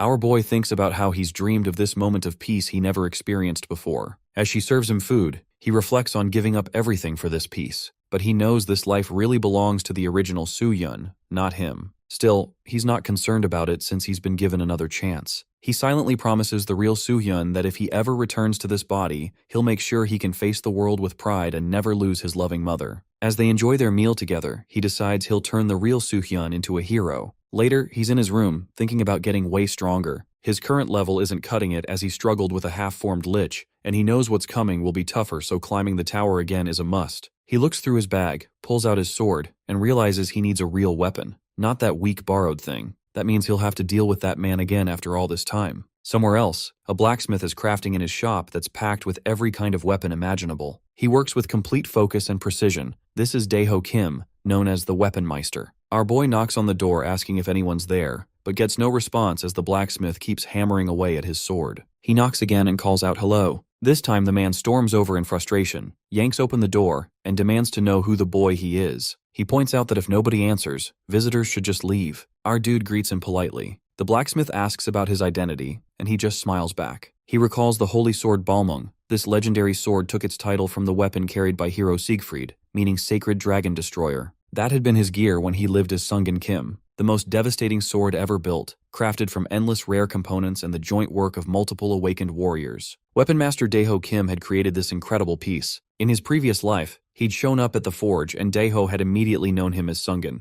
After requesting the completed sword, Daeho had finished it and revealed the weapon. The sight had left him stunned by its perfection. Daeho had declared it a masterwork, among the greatest creations of his entire career. Soo-hyun had declined to take the sword, though. When Daeho questioned this decision, he'd pointed out that all the valuable materials Daeho had been collecting to build his ultimate creation went into this weapon. Taking it felt wrong when Daeho never charged fair prices and had used his most precious resources. Daeho had noted that everyone was labeling Sungan a hero back then, so widely that even someone working from a remote mountain workshop had caught wind of the stories. His accomplishments were becoming legend, but as these tales expanded, he seemed increasingly worn down. The unfairness struck Daeho that the entire world demanded salvation from him without offering anything back. Still, there Sungan stood, attempting to fulfill their hopes despite his expression growing darker daily, simply because no one else possessed the ability. Daeho had chosen to form another unbalanced relationship. Just as everyone expected Sungan to rescue them without compensation, he could assist without requesting payment, which is building a weapon matching such power. No one else possessed that skill. Soo-hyun remembers Daeho had served as both his weaponsmith and supporter, among the valuable people he'd failed to safeguard in his former life. Observing him now in the current timeline, he reflects on how much time has passed, but this round he'll absolutely ensure his protection. He presents himself as Soo-hyun, and he mutters about never hearing that name and questions his supposed fame, wondering how he located this secluded spot. Soo-hyun explains he learned Daeho creates gear for awakened fighters. This triggers Daeho's rage as he bellows about whoever spreads such rumors. He crafts weapons for nobody and bangs the door shut. Soo-hyun recognizes the man's unchanged personality, then mentions he's already acquired materials for the weapon. After a pause, Daeho opens the door slightly, agreeing to examine them. Our dude had anticipated this reaction. When he presents the material, his expression shifts to amazement, and Soo-hyun describes this as the supreme quality ether stone available. This represents another treasure he claimed from the reward container after destroying the lich that's a premium-grade ether stone, essentially unobtainable during this era. Only following the Gwangju dungeon disaster do people learn these stones exist as dungeon prizes. This motivated his determination to clear that dungeon regardless of cost. While these stones serve numerous purposes, their genuine worth emerges when forged into weapons. Daeho expresses shock about obtaining something so exceptional, his hands trembling, and he concedes the point and inquires about his requirements. When Soo-hyun specifies wanting a sword, he brightens and guides him indoors, noting no payment is required since he provided perfect materials. He begins preparing a contract, but Soo-hyun dismisses it. Daeho considers him mad as the rarity of this material should be obvious. Soo-hyun confirms his awareness and expresses complete faith in Daeho. He desires not just any sword, but wants Daeho to experience the full creation process using the ether stone. This causes Daeho to burst into laughter. He finds Soo-hyun genuinely amusing and accepts the challenge to forge the finest weapon possible from this material. Soo-hyun entrusts it to his expertise, and they confirm the agreement with a handshake. Daeho cautions that completion will require considerable time. If he needs equipment before then, he can select anything practical from the workshop. Evening approaches as Soo-hyun departs, contemplating the 10-month schedule. He'd expected this duration, but it remains quite lengthy. Examining the weapon he borrowed, he determines this Daeho-made piece should suffice temporarily. He concludes that continuous progress represents his sole option. Positioning himself before the abyss entrance, he enters. And Gatekeeper sits within as Soo-hyun is ready to take the upcoming challenges. 11th floor, followed by 12th, 13th, 14th, 15th, and 16th, as he is clearing each trail with highest scores. 6 months pass before Johu finds himself hospitalized, wrapped in bandages, while Barun criticizes his 6-month stay for not taking precautions. He responds that such advice proves difficult to follow. She observes his decision to tackle the tower again and advance to level 5 as the intensity seems excessive. This incident only caused injury, but future consequences could prove far worse. He maintains his smile while explaining that abandoning efforts due to difficulty isn't acceptable. Such surrender would prevent him from matching Soo-hyun's pace. His phone interrupts at that moment. Upon answering, he discovers our boy is calling. He expresses gratitude for Johu picking up after such a long gap, then mentions having several requests if Juho feels okay helping. He brings up 3 important matters with Juho. First, he needs a decent apartment in Seoul that can be perfect for someone with awakened abilities, since he plans to get his mother her own shop and move out afterward. The second concern involves the Detritus Guild. Even though Yeun ranked at the bottom of their organization, they might start asking uncomfortable questions about how their member died while failing a mission. The guild discovering what really went down in the Gwangju dungeon could cause them trouble. He worries that keeping an eye on them might prove too risky, but Juho reassures him. He promises to stay careful and avoid detection. The third and most shocking revelation catches Juho off guard. Our hero reveals that December 24th will bring a massive outbreak in Anyang City. The casualties will reach tens of thousands at minimum, making it the deadliest massacre ever recorded. When Juho questions how he possesses such knowledge, our boy stays vague about the details. He admits his requests might sound crazy, and offers Juho an out if things get too complicated. Despite the outrageous nature of these claims,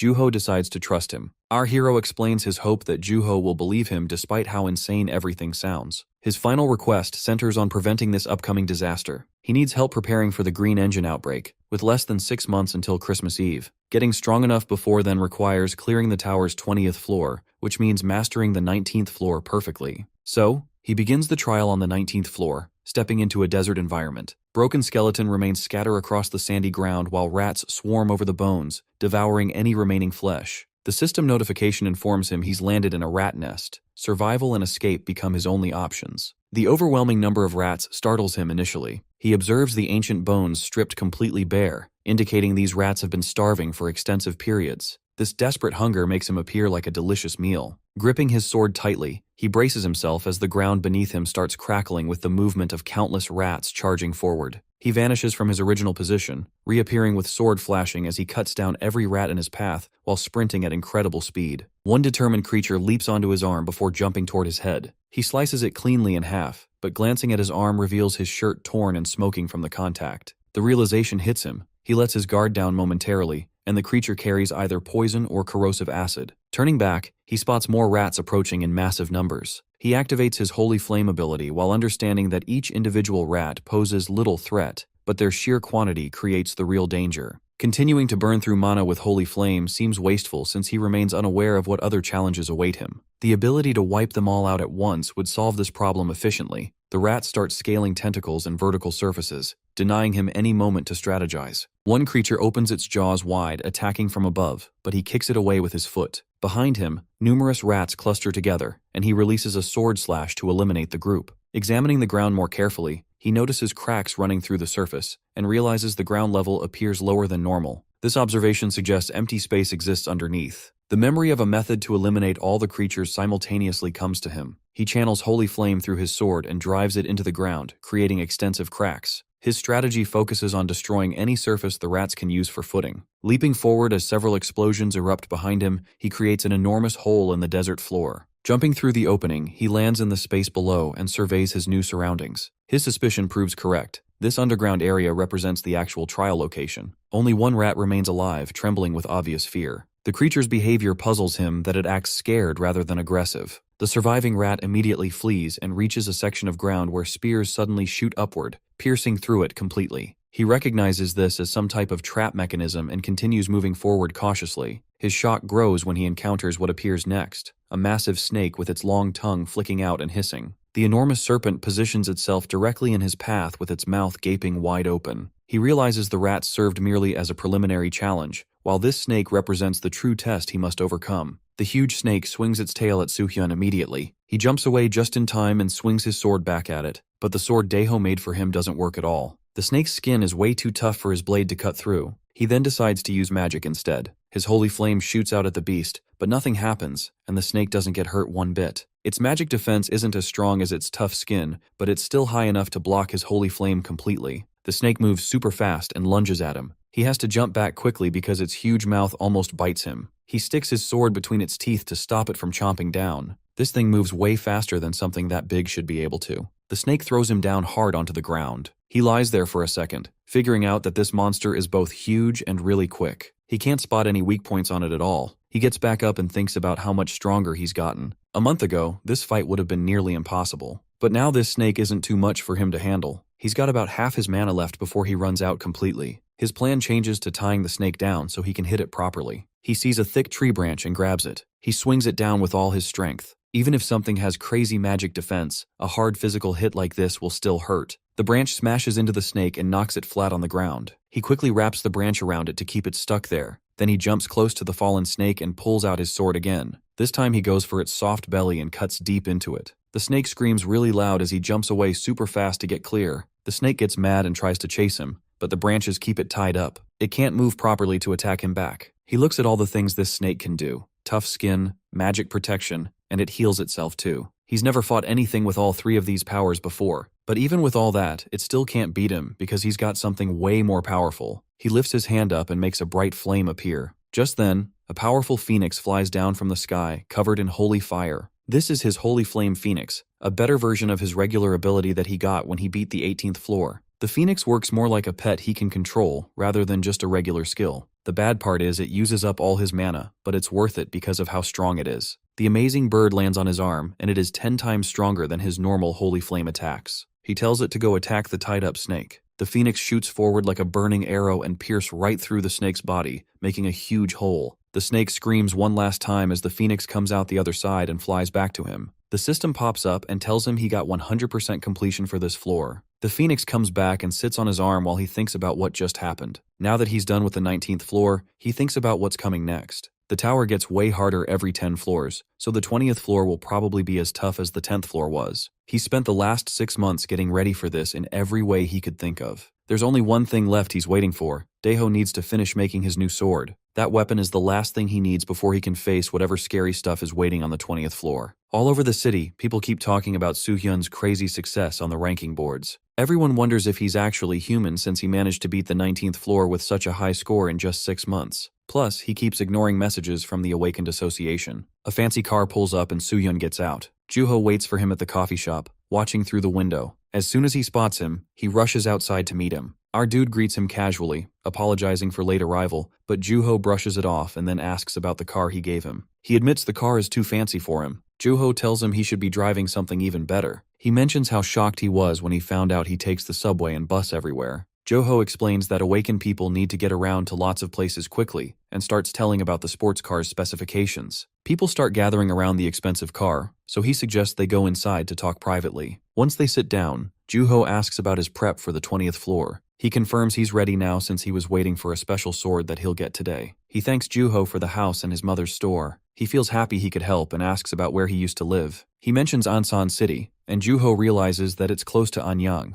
Juho has managed to set up a meeting with the agency head next month, and he might get some help if he brings up what Soo-hyun tells him. Our boy realizes that if the meeting happens next month, that leaves only around 2 months for him. Things don't look good at all, so he brings up the topic of the Detritus Guild. Juho reports they've looked all over the place but can't find any trace of the guild members. It looks like they're keeping a low profile right now, but something else worries him. More awakened fighters have been turning up dead or disappearing completely. The problem is that dungeons have become way more dangerous recently, so it's hard to figure out if the guild is behind these deaths or if it's just bad luck. He also mentions a strange case where an awakened suddenly died in the middle of the street. An autopsy showed he'd been poisoned. Our boy asks for more details, finding it suspicious. Later, our hero gets ready to leave. While leaving, he reflects about how there's only about 3 months left. Even though Juho has been working best, there's no surety of success, so handling it by own still seems right. He then arrives at Daeho's shop to pick up his new weapon. Looking around at all the different weapons, he notices they're all incredible quality. Daeho shows up and apologizes for making him wait. He hands over the sword,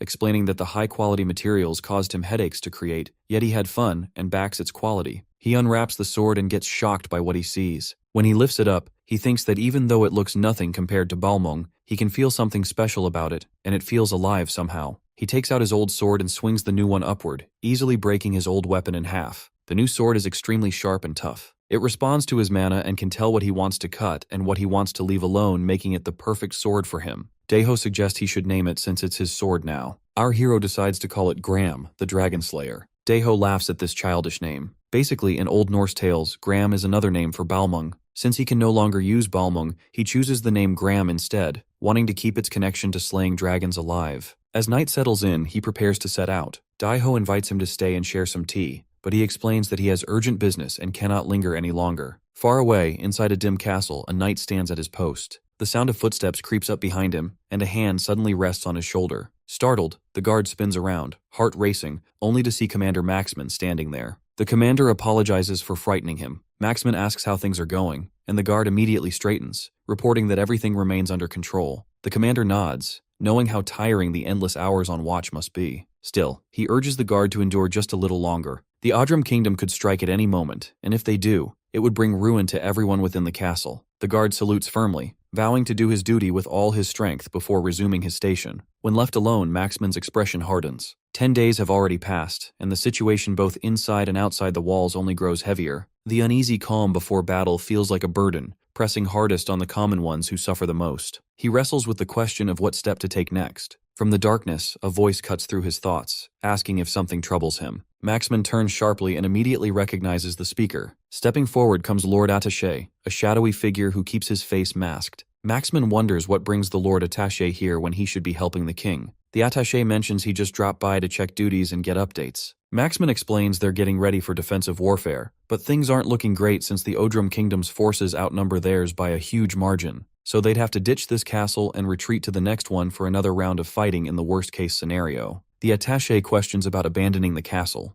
Maxman clarifies this would only happen if things got really bad and their supplies end. But the attaché refuses to hear any talk of retreat. He insists they should fight until the bitter end defending their fortress. Maxman finds it easy for someone who doesn't do the actual fighting to throw around such demands without caring about the soldiers' lives. Ever since the Odrum Kingdom started this war, this attaché showed up claiming to represent the king and took command of their military. Sure, soldiers must obey their superiors. That's basic military protocol. But he treats soldiers' lives like they're worth nothing. Maxman wonders how someone like this became commander-in-chief. The attaché brushes off his concerns and demands he hold the position for just 1 more month, reminding him he's the hero of the old nation. Maxman clenches his fists at the mention of 1 month. As attaché leaves, Maxman realizes that even if they somehow manage to hold out that long, everything will be the same. Suddenly a sound is heard and just then, a commotion breaks out. A guard rushes up with urgent news that enemy's forces have launched an unexpected attack and broken through the castle gates. Meanwhile, a few hours earlier, our boy stands before the entrance to the 20th floor of the Tower of Trials. An old gatekeeper greets him, noting it's been quite a while since his last visit and offering advice. Our hero accepts the help.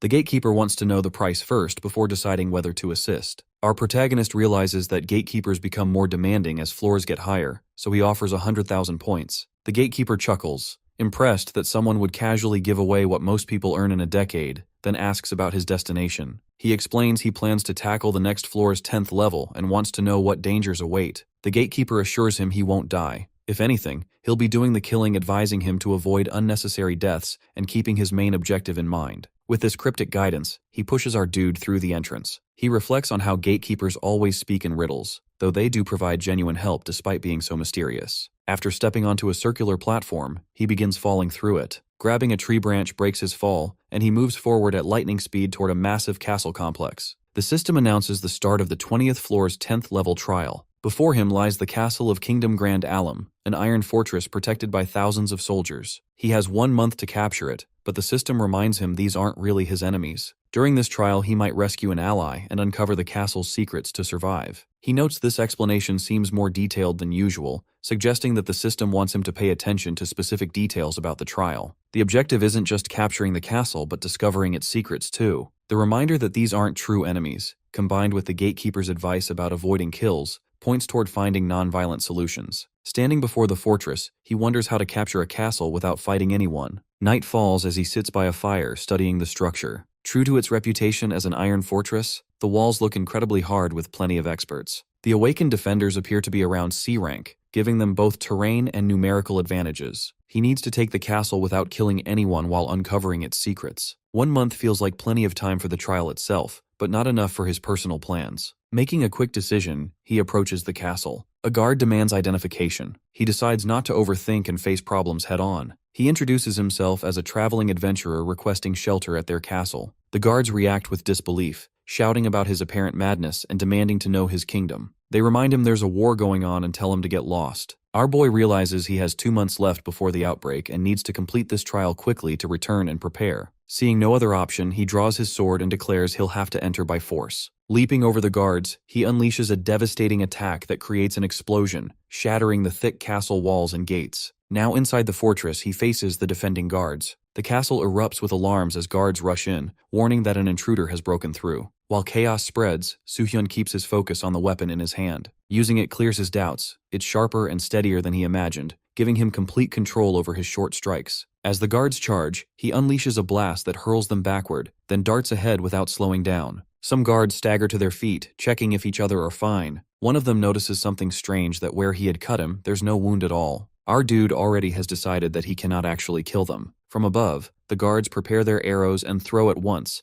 A rain of shafts fills the air, but he shatters every single one with swift swings of his sword, leaving the soldiers stunned. Before they recover, he leaps onto the roof. Their commander steps forward, ready to speak, but he shoves him off balance, forcing him down. Still, he makes sure not to kill him. Another soldier grabs the commander, insisting he must be taken inside. He realizes quickly that this man is no ordinary fighter. He's their leader, the one everyone wants to protect at any cost. Guards shout orders, dragging the commander toward safety, saying if he's harmed, the kingdom's future is at risk. Our dude sees how loyal they are, even disobeying his command just to protect him. At first, he only wanted to cause disruption, but using this commander might help him reach his goal faster. He springs toward the leader, but a guard throws a rope dart at his leg. Instead of falling, the boy yanks the rope and slams the guard down. Another soldier panics, yelling not to strike because their own man is caught. He cuts the rope, freeing his comrade, and the boy charges again toward the commander. This time, their weapons clash. The impact sends shockwaves tearing through the place, smoke bursting out as guards are thrown back. When the haze clears, the two stand face to face. Concerned soldiers rush in, but the commander waves them off, saying he'll handle this himself. He identifies the boy,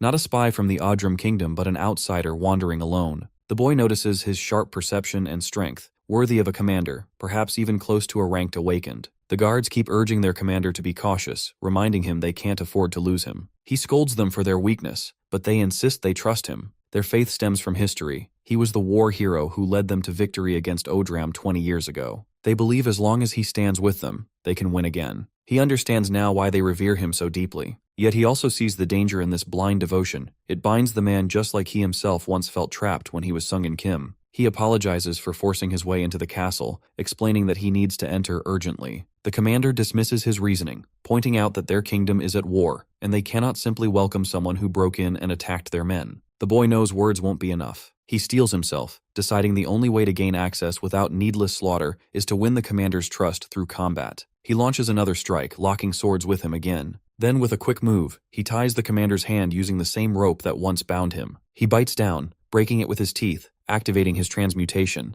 Gigantomachia's arm surges forth, trading his speed for monstrous destructive force. With this, he throws a powerful blow, thinking this commander will lead him to the castle's secret and help him clear the trial. The explosion shakes the ground, smoke swallowing everything. Guards scream for their captain, terrified of losing him. But when the dust settles, both the commander and Soo-hyun have vanished from sight. The guards rush around the courtyard, planning together to fix the gates and keep looking for the commander. They're confused because he was just there a moment ago, and now he's gone. Meanwhile, our boy takes Maxman through the shadows and ends up inside the castle with him. Maxman stumbles, trying to figure out what just happened. Soo-hyun already knows. It's thanks to the skill he bought on the 15th floor, Shadowtail. It lets him move through darkness, and usually the assassin type awakens own this. It's not perfect though. It drains mana, takes time to use, and only works once a day. But for sneaking in, it's exactly what he needed. He planned to save it for emergencies, and now it paid off. Inside, he catches the same smell he noticed earlier, the attaché's scent. He knows all that's left is finding the truth about this place. He unties Maxman, admitting he tied him up only so they could talk without interruptions.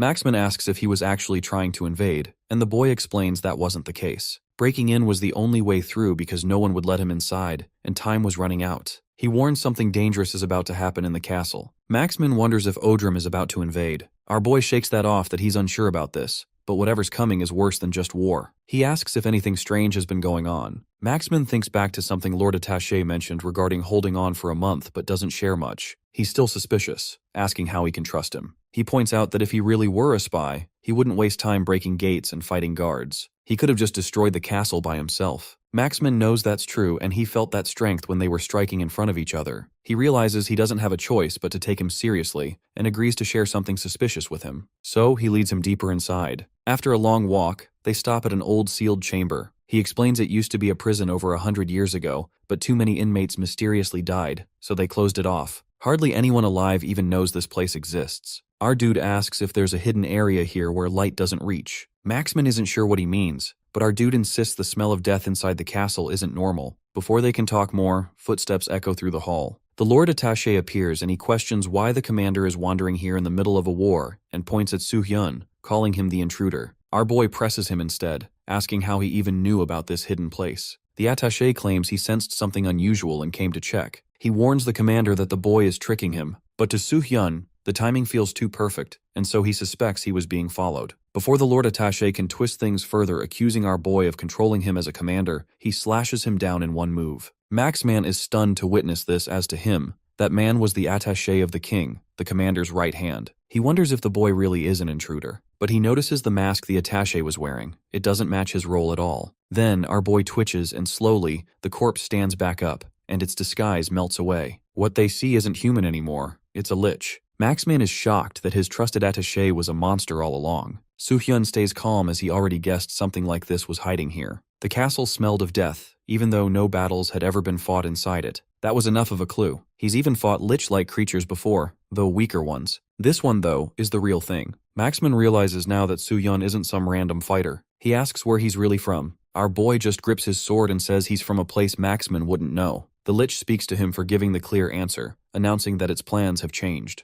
Dark energy swirls at its fingertip, surrounds the area, and he gives a clear message that it won't let either of them live. The lich points its finger, and dark energy comes pouring out, totally freaking out both guys. Soo-hyun isn't gonna just stand there, so he rushes in with his sword and manages to slice the lich. He's pretty satisfied since his sword doesn't break this time. It's probably because of the ether stone used when making it, so it can handle magic way better than his old weapons that used to shatter all the time. But he knows having a decent sword isn't going to be enough here. This monster is all about darkness magic, which means regular hits won't do much. He needs holy flame or light attacks to actually hurt it properly. He can see Maxman is tough, but this isn't the kind of fight where his buddy can help much since he doesn't have any holy powers. So he decides to use his holy flames, but right when he's about to blast the thing, it flies up in the air and starts glowing with evil energy. When his holy flames hit the lich's dark aura, it makes this huge ball of mixed magic floating around. Looking at the lich, he gets bummed out. His holy flames can't beat the death magic, and he realizes this guy is way stronger than that fake lich he fought before. Sure, he could probably wear it down if he keeps shooting holy flames, but that would use up all his magic and take forever, so it's not worth it. Better idea is to go after that glowing stone stuck in its head, so he jumps up trying to hit it, but the lich just moves out of the way like it's nothing, and he ends up face first on the ground. From down there he shoots more holy flames, but the lich just dances around avoiding everything. Then it fires back with dark magic from its fingers. The explosion is huge, but somehow he comes out fine and kicks the lich so hard it goes flying. While spinning through the air, the lich turns around to look at him. He gets his sword ready, then notices dark energy coming out of the monster's back. That's how it's keeping itself from falling, using death magic like wings or something. The creature turns all that dark power toward them, so he has to counter with his holy flames again. After it lands, they just stand there staring at each other. Maxman yells from behind asking if he's okay. He tells him yes, but something feels weird about this whole fight. Even though the lich has tons of death magic, it seems like it's not really trying its hardest, like it's saving energy for something else. Then the lich breaks the silence and says its preparations are done. With this nasty smile, it tells them playtime is over. Right away, black smoke starts coming out of the prison door, flowing past Maxman towards somewhere else. He tries to stop it with his sword, but when he looks up, he sees the prison wall is busted open. That's when he gets it and feels really mad. Maxman is confused about the sneak attack and wonders if liches can control darkness from far away. He explains that normally they can't, but this place is different. It's a lich hideout where no sunlight ever gets in, and all the hate and death have been building up for ages. The lich agrees, bragging about how this is their special place where you can still hear people dying. It's like their home base made from all the suffering. This totally shocks Maxman. Then two more liches show up right in front of them. Maxman freaks out seeing there are actually many of them present in one spot. Soo-hyun's mind races as everything clicks into place. The huge castle is packed with thousands of troops, plus that fake attaché who snuck in pretending to work for the king. With 3 liches here, this whole thing screams trouble. The red lich gets impatient, complaining they've wasted too much time already on these small targets. The blue one agrees, grumbling about how they should have just killed both guys the second they came downstairs instead of messing around. Maxman's totally confused about what these creepy things keep babbling about and what kind of plan they're cooking up. Our boy drops some bad news that there's actually a king of all the leeches, and there are specific ways to bring him into the world. One method involves using human lives as payment. This makes Maxman's blood run cold, as he remembers the fake attaché telling him to abandon the castle and fight until the last soldier falls defending it. The pieces fall together that they want to use the entire army as sacrifice material. Soo-hyun confirms their worst fears that these monsters plan to summon the Lich King right here in the castle. The blue lich chuckles, impressed that a regular human figured out their scheme so quickly. The red one wonders how some random guy knows about their master's existence. The fake attaché explains how they found this kingdom while hunting for the perfect tribute. After sneaking into the palace, they murdered the real king and took control of his forces, letting the imposter slip into his attaché role perfectly. Maxman's hands shake with rage as he calls them disgusting creatures. The fake attaché keeps bragging about their timeline. Originally, they planned to wait another month, but the ritual altar got finished way ahead of schedule. Our boy holds back the furious captain while the monster continues gloating. Once they eliminate these 2 troublemakers, the ceremony can begin immediately. Sizing up the situation, he figures 3 opponents will be tough but manageable if he's smart about using his magic. That's when the Lich releases dark energy, creating a cage around both fighters. Recognizing the spell instantly, our hero realizes this is the Death Guide technique, a high-level Lich ability that crushes whatever gets trapped inside using pure darkness. Regular Lichs can't pull off magic this advanced, which means these guys must be the Lich King's personal servants. The fake attaché waves goodbye mockingly and launches the attack with a gesture. Our dude can't even get his holy flames working properly as the dark magic completely surrounds them both. The 3 liches start heading back toward the castle entrance, but an explosion makes them spin around. Somehow he has sliced straight through the Death Guide's darkness, which should be impossible since nothing physical or magical can break that spell. The other 2 wonder what kind of people they're dealing with and figure the sword must be some holy weapon. Maxman clears up their confusion. His blade is totally ordinary, nothing special about it. He's just a paladin, that's all. This revelation hits our hero, and Maxman faces the 3 monsters with pure determination. After murdering the king and planning to sacrifice the entire army, there's no way he'll let them get away with it. Grabbing his sword, he charges forward, declaring their evil scheme ends right here and now. The liches find his bravery annoying but figure he's still just human, so they'll crush him and get on with their plans. The fake attaché tells his buddies to go outside and call up the undead army to surround the castle. Can't have any humans escaping. Maxman shouts in horror as the red lich leaps over him, asking where he thinks he's going. The monster prepares a deadly attack, but our hero jumps in with holy flames to protect his ally. Then something amazing happens. He summons the phoenix, and the blazing bird grabs the lich's attack in its beak, crushes it completely, then swoops toward the red lich. The panicked monster wonders what this crazy firebird is as his red companion gets knocked down. The phoenix keeps coming, forcing the blue lich to run for his life while screaming about who these people really are.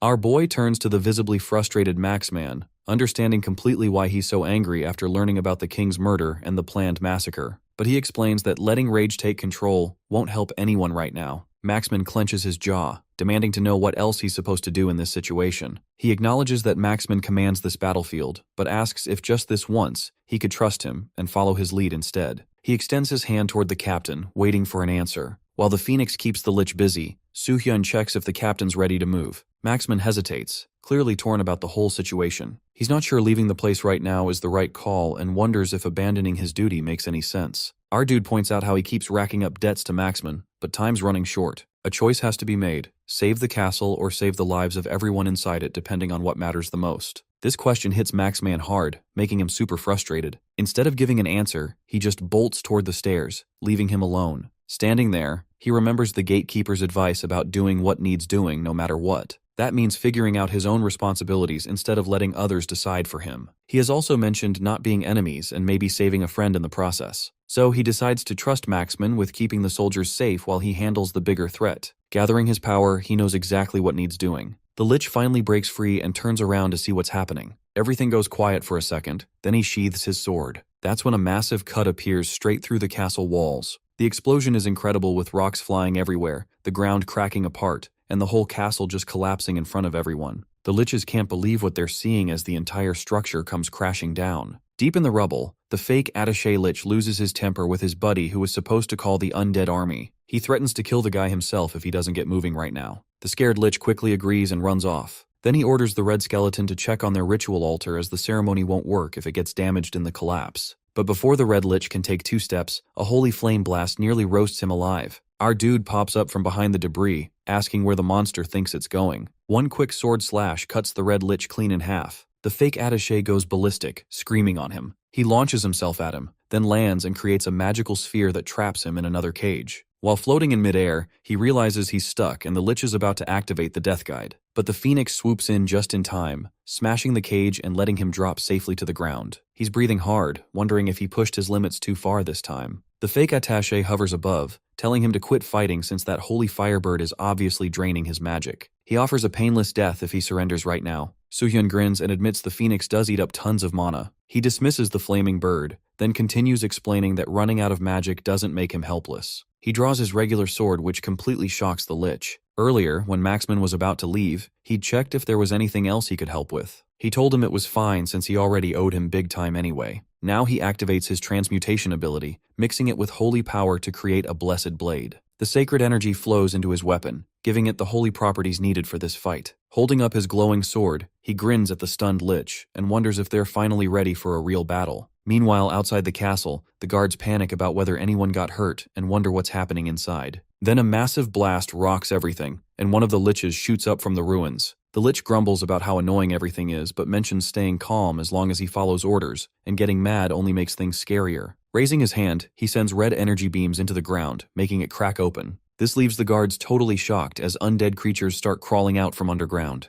The soldiers start to yell about the thing summoning monsters to attack them, but they can't figure out what this creature even is. That's when someone shouts for Master Sergeant Luke by name. It's General Maxman standing there alive and well. Luke feels relieved seeing his commander okay, but points out the castle just got blown to pieces. The captain explains he already moved all nearby troops to safety, so nobody got killed, so that's not the main problem right now. He checks if Luke finished fixing the gear yet. Luke admits it's not completely ready. Meanwhile, zombie creatures keep climbing over the castle walls. The captain orders everyone to use whatever they've got and block all the gates no matter what. Defending the castle comes first. He'll handle the big monster himself while Luke takes care of the other soldiers. Luke wants to help fight, asking about the monsters outside the castle. The captain figures different guards can deal with those weaker enemies on their own. They're not letting him fight alone this time. Finally agreeing, the captain warns everyone to stay alert and follow his lead. In his head, he knows he's not planning to fight to the death here. His job only involves protecting the soldiers while letting Soohyun handle everything else. Meanwhile, Soohyun battles the lich inside the collapsed castle, with both their powers clashing violently. Our boy moves like lightning, throwing a punch that the monster barely dodges. Then he launches another devastating attack that connects directly, sending the lich crashing to the ground. The creature pants heavily, thinking about how much stronger he's gotten over the past century, and so considers himself the most powerful lich of all, which makes it frustrating that he can't kill one regular human. Our dude steps forward and slashes right at the glowing stone in the monster's head. The lich falls forward, gasping for air, but he realizes something's wrong, that even after cutting the core, this thing's still moving around. This won't be as easy as expected. He tells the creature to stop trying since all its plans have failed. The lich laughs, calling him foolish and explaining that he's the one really struggling here. It's not just him. Countless others are putting in effort day and night to bring their master back. Even many humans like him couldn't stop them all. The king's return can't be prevented, and he'll cover the world in darkness. The lich insists the human is fighting a losing battle. Our dude stands tall and calmly mentions he'll just kill the Lich King at any cost and puts his sword to the monster's head, which starts dissolving away. As the creature fades, he thinks about the Lich King who invaded their world during the outbreak in his previous life. He was the one who defeated that monster back then. But this situation reminds him of that dungeon in Gwangju too. Getting all these leeches to talk about their king makes him worry that the arrival of the king might be happening faster and moving way quicker than last time. Better focus on what's right in front of him first. There's still one lich left to deal. He keeps thinking about how the commander is doing, but the lich in front of Maxman won't give him a break. It keeps teleporting and flying around, hitting right where he's weak. Fighting something like this is a pain to him, but killing it isn't the point. He just has to keep its attention so the soldiers stay safe. If he can hold out long enough, our boy will be back till then. Then the lich suddenly freezes. It senses its partner is gone. The fact that its leader died doesn't sink in, and it roars in disbelief. Maxman grins as he knows the hero managed to win. Anger takes over the lich, and its power bursts out. The air turns heavy. Soldiers struggle to breathe. Luke drops to his knees, and even the commander feels crushed, shouting for the monster to stop. The soldiers clearly can't take this. Just then, The hero shoots in like lightning and smashes the lich across the face with a single punch. The punch by him sends the lich flying into the castle wall, causing another huge explosion. The captain checks if Soo-hyun beat the other monster. He confirms he did, but notices things are getting worse fast, and if he would have been late, it would have been really bad. The captain keeps wondering if that's really all there is, but the hero already understands what's going on. This great absorption trick is pulling energy from every living thing and even from the dead, feeding the undead to make them stronger. He remembers the warning not to kill anyone. If more people had died earlier, this spell would have turned into something terrifying. Even though this one is only an apostle of the Lich King, the scale of the magic is insane. It's almost as strong as the one he just defeated, even though it feels like a sidekick. The Lich keeps raging, shouting the same words of hatred again and again. Then it spits out a weapon glowing with death energy, and a giant magic circle spreads out across the floor. Maxman stares in disbelief as the creature shoves its staff into the circle, making the spell surge with even more power. Our dude rushes in, aiming for the stone before the absorption starts again. But his blade bounces off. The Lich already wrapped himself in a shield. The monster laughs that the barrier can't break since the spell feeds straight off his own life force. If the hero wants to interfere, he'll have to kill him first. That leaves the hero cornered. He could strike down the Lich, but the spell would drag on too long, and soldiers would keep dropping until nothing's left. Then the captain steps forward. He reminds the hero that fighting the monster is his job,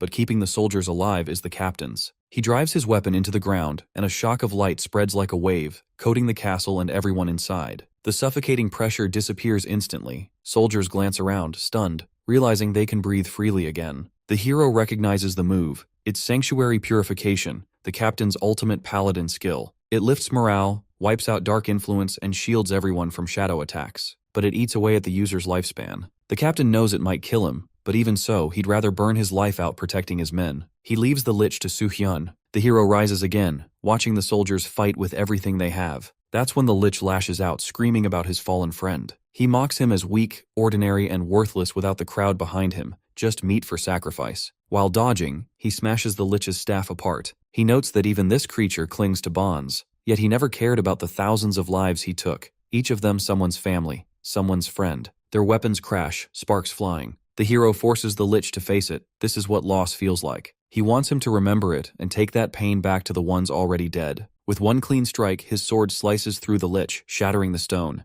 The Lich's final thought is shock about an ordinary human able to kill him. His weapon crumbles mid-air, swallowed by holy flames as the phoenix's fire burns away his existence. Across the battlefield, the lesser undead vanish at once. The captain drops to his knees, exhausted from his technique, staring up to confirm it's finished. He almost collapses, but he catches his hand, steadying him. The captain admits he did all he could, and the hero agrees. Breathing heavily, the captain says he wants to rest a bit before celebrating their win. He checks if our guy is all right, and he responds that he needs rest too, visibly exhausted. Far away at the Awakened Association, a man slams his fist onto the desk, furious at what he's hearing that a dungeon that's about to appear in Anyang City will turn into an outbreak in just 3 months. The man is Gyung-tae Song, the head of the association. He shouts at Juho, not ready to believe this stupid thing, making him nervous. The tension in the room reaches a breaking point when Gyung-tae challenges Juho's warning about the dungeon threat. According to him, no human can possibly assume when dungeons will appear, and the idea that one would immediately transform into an outbreak and devastate Anyang seems ridiculous. His voice rises as he points out basic dungeon knowledge, insisting that these portals need at least a month before becoming dangerous outbreaks. Juho pushes back with a grim reminder that dungeon behavior has become unpredictable lately. Since these phenomena weren't always common knowledge, anything could happen now. With 600,000 residents at risk, he can't ignore even the smallest possibility of disaster. The heated exchange continues until Gyung-tae makes his position clear that if nothing happens and they evacuate everyone, his career is finished. But if he's wrong about ignoring the threat, the entire nation could panic unnecessarily. Dowie Kim, an A-rank awakened from the association, steps between them before things escalate further. When Gyung-tae questions whether this situation makes any logical sense, Dowie acknowledges that while no similar incidents have occurred before, he might have a valid concern. The real issue becomes verifying the source of this information. Everything changes when Juho reveals his informant's identity, the mysterious Soo-hyun Kim, who's been conquering tower floors and creating waves throughout the awakened community. This revelation leaves both officials stunned, though Gyung-tae remains skeptical about connecting this tower climber to someone they encountered in a Gwangju dungeon months earlier. That person was only C rank, making the connection seem impossible. Despite Juho's attempts to push for action,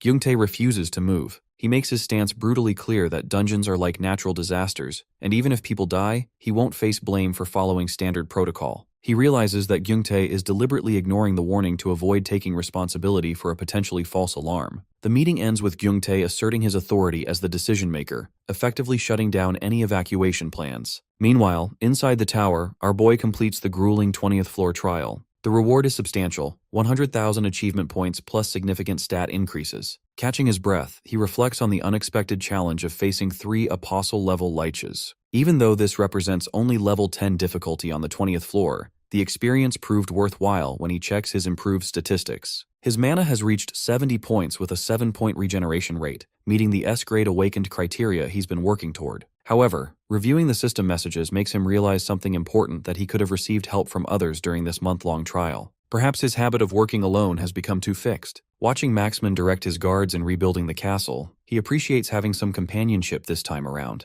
Maxman notices his approach and expresses relief that he'd been worried that our hero had left without getting his injuries checked. Soo-hyun explains he just needed some air to process everything. Maxman chuckles about wanting to celebrate publicly, which is exactly why our dude stepped away. The pressure of living up to others' praise and expectations feels overwhelming. This resonates with Maxman, who shares his own experience as the war hero of the Old Kingdom after the previous conflict. While he didn't mind the title initially, the mounting responsibilities eventually became suffocating. The conversation takes a meaningful turn when Maxman credits our boy with teaching him that protecting his soldiers is his true mission. This realization has made those heavy burdens much more manageable. He smiles on it, noting how much happier Maxman appears now, and observes that solutions often lie closer than expected. Before parting ways, Maxman updates him on recent developments, the king's assassination, and the challenges ahead for the kingdom. Despite everything, this feels like a positive beginning. When our protagonist mentions leaving, Maxman expresses surprise at his quick departure. After confirming his work is finished and the general can handle everything else,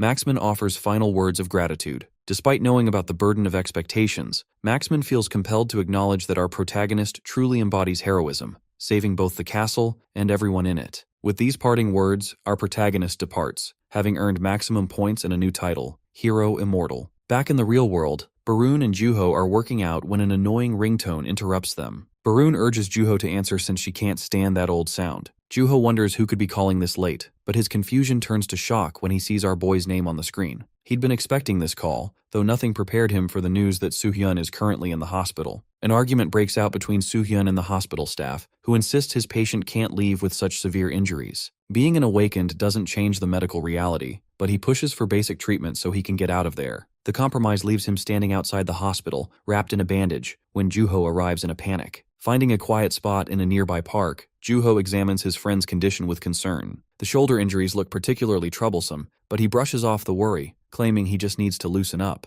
Juho can't hide his amazement at hearing about the single-day conquest of the 20th floor, especially considering the massive rank improvement that came with it. When pressed for advice on achieving such rapid progress, he feels embarrassed and offers only a simple explanation that he just attacked straight. This casual response puts Juho's mind at ease about his friend's condition, allowing him to shift to more pressing matters. The bad news comes first, that his mission to convince the association has completely failed, and worse, his identity is now compromised. This doesn't surprise our protagonist, who never expected positive results anyway. When Juho wonders about his connection to the association head, he reveals his past life experience as an association member, making Gyungtae technically his former superior. Despite the initial failure, Juho has discovered something crucial, that a green dungeon has appeared in Ansan City, drawing most of the awakened community there for a major clearing operation. This information triggers painful memories for our dude, who recalls visiting Ansan in his previous life as well. Back then, this very situation prevented him from responding to the outbreak, and the delayed response made everything worse because Gyungtae spent more time covering his own tracks than handling the crisis properly. Fury builds as he remembers Gyungtae, who only cared about protecting himself. The amount of extra work this will create feels overwhelming. When Juho admires how perfectly the dungeon's appearance matches the earlier prediction,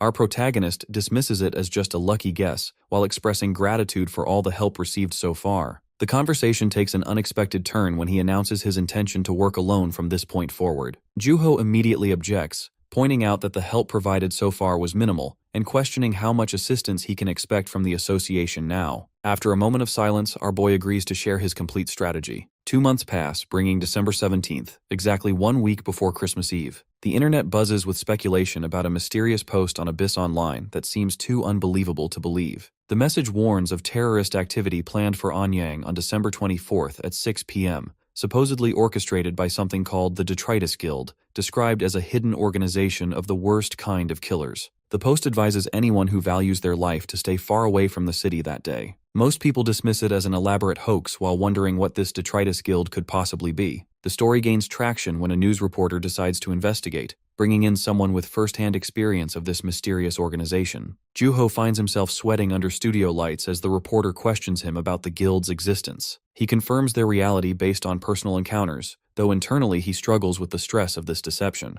His explanation links them to major destruction in the Gwangju dungeon incident, while Barun watches from home, completely baffled by her friend's sudden media appearance. The broadcast sends Gyungtae into a rage as he can't believe someone would manipulate the media like this, while they're already stretched thin dealing with the Ansan dungeon situation. Doi points out their powerlessness to control individual actions, but Gyungtae remains convinced this is Soohyun's doing. When Doi mentions checking the mysterious tower climber's background without success, he adds that the person has been stuck in the abyss for an entire month, leaving him wondering about the true motives behind all this chaos. Meanwhile, our dude downs some kind of potion and tosses the empty container aside. Almost immediately, energy courses through his veins as his heart begins glowing with power, releasing an intimidating aura that practically screams a challenge to any potential opponents. His landlord's persistent knocking interrupts the transformation. A month's overdue rent combined with days of silence has pushed the man to his limit. He threatens eviction regardless of whether his tenant is dying in there, but stops short when he discovers the door unlocked. Stepping inside, the landlord freezes as the overwhelming monster-like presence hits him full force. He apologizes for the disturbance and promises extra payment,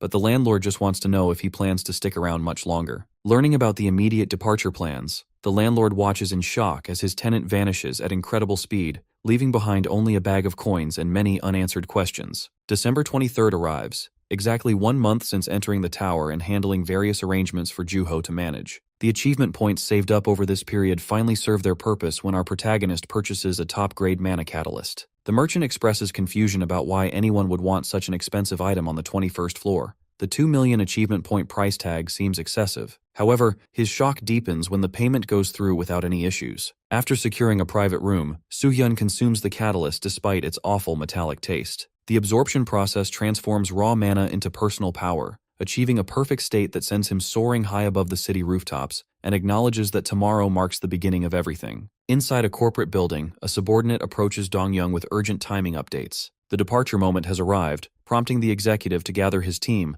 including Hak-jun, who's glued to his phone screen. He looks up from browsing the viral post about terrorist threats from some criminal organization called Detritus Guild. Dong-young questions Hak-jun's opinion on the post's credibility. He weighs the possibilities as half, especially since that green dungeon surfaced in Ansan recently. However, his superior cuts through the speculation with a different angle entirely. The real focus should be on identifying whoever created this elaborate warning. Only a handful of people possess enough inside knowledge about this shadowy guild to leak such detailed information. After some digging, he just leads to one name, Soohyun Kim. That familiar identity sparks recognition, driving him to investigate deeper into the motivations behind this public exposure of guild secrets. Their car arrives as Hak-jun processes this revelation. Sitting into the car, his mind churns with questions about his boss's sudden interest in this situation. Normally, the man only pursues matters that offer clear personal benefits, but now he's really interested in this. Their group must be connected to this Detritus Guild somehow. While they're driving, Hak-jun thinks about that our boy again. The dude seemed like just another weak C-rank nobody, not like the famous Soo-yun everyone talks about. But then he remembers how our guy offered to help him anytime, which is kinda weird for no reason. In Anyang City, Gyeonggi Province, 3 troublemakers are hanging around, complaining about how strangely quiet Christmas feels this year. One of them grumbles that there aren't any easy targets for their usual tricks, wondering if everyone ran off because of those silly online warnings. Another suggests maybe they should leave too, but the idea gets shut down right away. Their leader laughs off the supposed terrorist threat, calling it nothing more than attention-seeking nonsense, just another internet prank blown out of proportion. But before they can continue joking, our boy as a masked figure suddenly appears behind them. They turn, mocking his outfit and laughing at his Christmas fashion sense. The laughter stops when the masked man grabs the leader by the shirt and lifts him into the air. The others freeze in shock while their friend dangles helplessly. He makes it clear he's not as dumb as they think, then slams the thug onto the ground. Pulling out a blade, he points it at the fallen troublemaker and calmly explains who he is, just your average, everyday terrorist. At that exact moment, a huge explosion blasts behind him, sending everyone running in panic while shouting about the terrorist attack. The news spreads fast that a massive explosion has hit the Pyeongchang area. Looks like that post on Abyss Online wasn't fake after all. People rush to escape as fear grips the city. Someone runs up to Gyungtae to warn him, but he's already glued to the news. His hands shook, realizing that Juho hadn't been spouting nonsense. It's real. This is happening. Dowie adds that witnesses saw only one person behind all the chaos. Gyungtae can't believe how a single man could cause this much destruction. Then it hits him. He recalls everything Juho once told him about the tower climber. It all makes sense now. Gyungtae shouts at Dowie to gather every awakened fighter they have and go after the terrorist. He knows exactly who it is. Meanwhile, our dude stands in the middle of the fires and explosions tearing through the city. Looking around at the destruction, he wonders if this is finally enough to get their attention. Flames swallow up every building and vehicle around the area. Soo-hyun looks at all the destruction and figures this should be looking like an attack site. Everything appears to be burning, but it's not actually getting destroyed thanks to his improved holy flame technique, helping him to set things on fire without really burning them,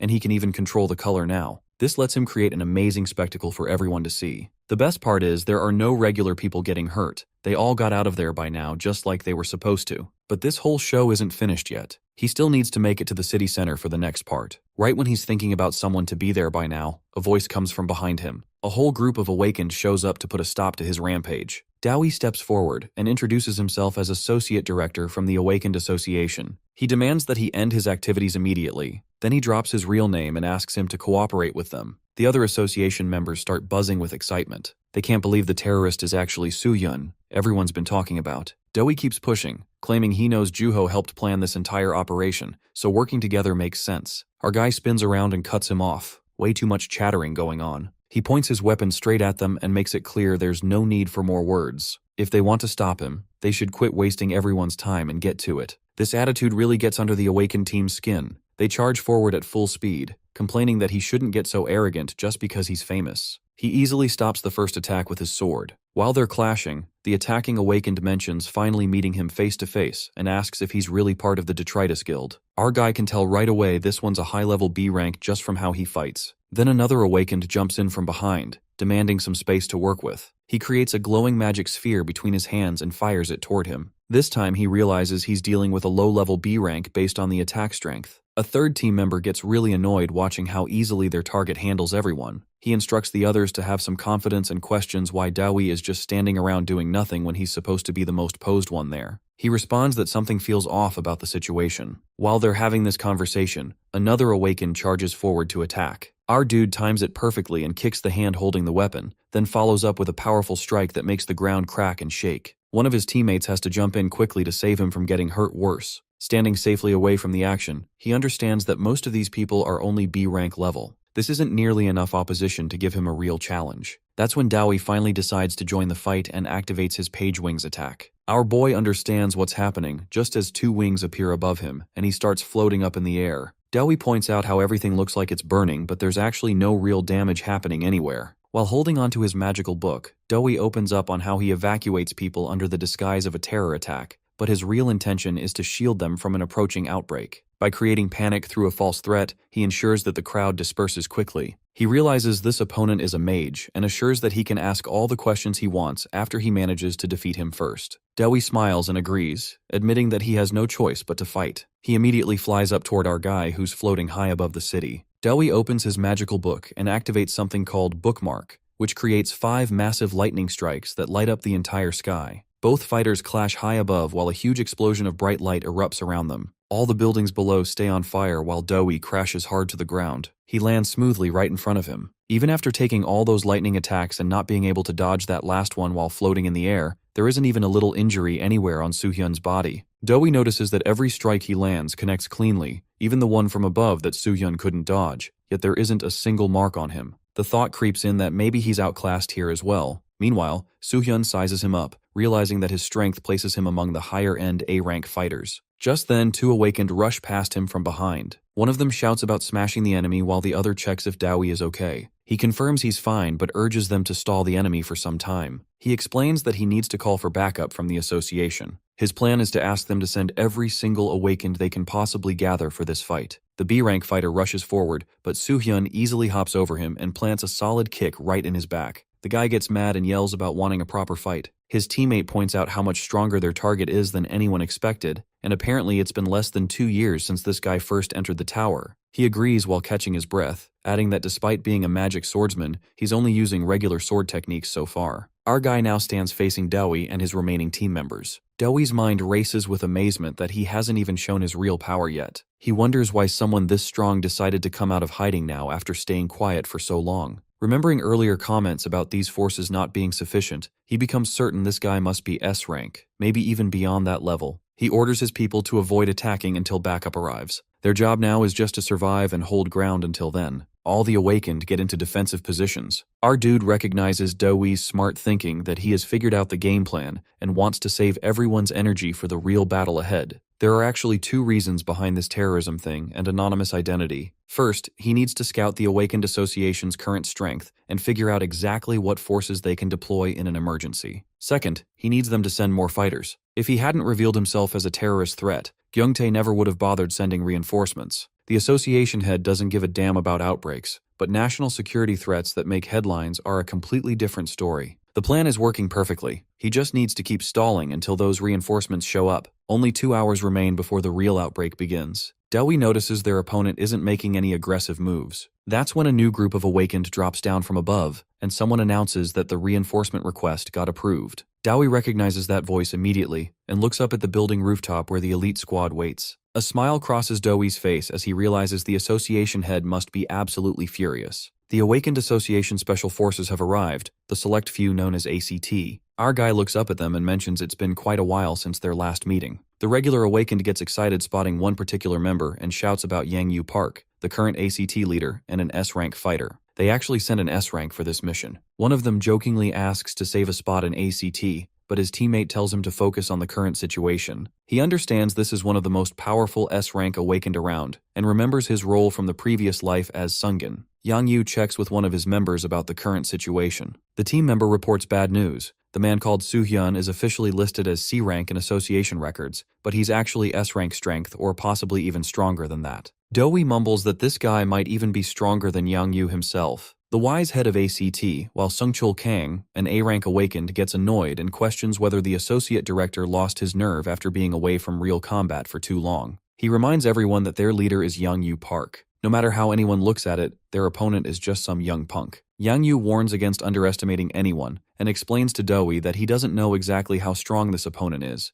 but he's not planning to fight personally from the start. He'll only jump in after his team tries first. All his team members leap down from the building to start the battle. Sungchul figures they just need to defeat this guy, and Dewey points out that even though this fighter is Yang Yu's student, he's only A-rank level. He admits this might sound rude, but he doesn't think Sungchul will be much of an opponent against someone this strong. Yang Yu brushes off the concern, explaining that ACT's fighting style is completely different from regular Awakened techniques. As Sungchul positions himself in front of our guy, memories flood back. This man hasn't changed at all. He's exactly the same person from back then. Our guy remembers kneeling before him in his past life, badly injured. Looking at Yang Yu in the present, our boy comments on his ability to train students. Just then, all the disciples launch themselves forward to attack him. He continues speaking, promising to test for himself whether this master's teaching methods are still the same as before. Sungchul gets ready for battle and signals his team to move. All the ACT members rush towards Soo-hyun at once, but instead of attacking directly, they run right past him on both sides. The regular Awakened watching this whole thing can't figure out what's happening as it just looks weird and not impressive at all. The ACT squad starts sprinting in a circle around him at top speed.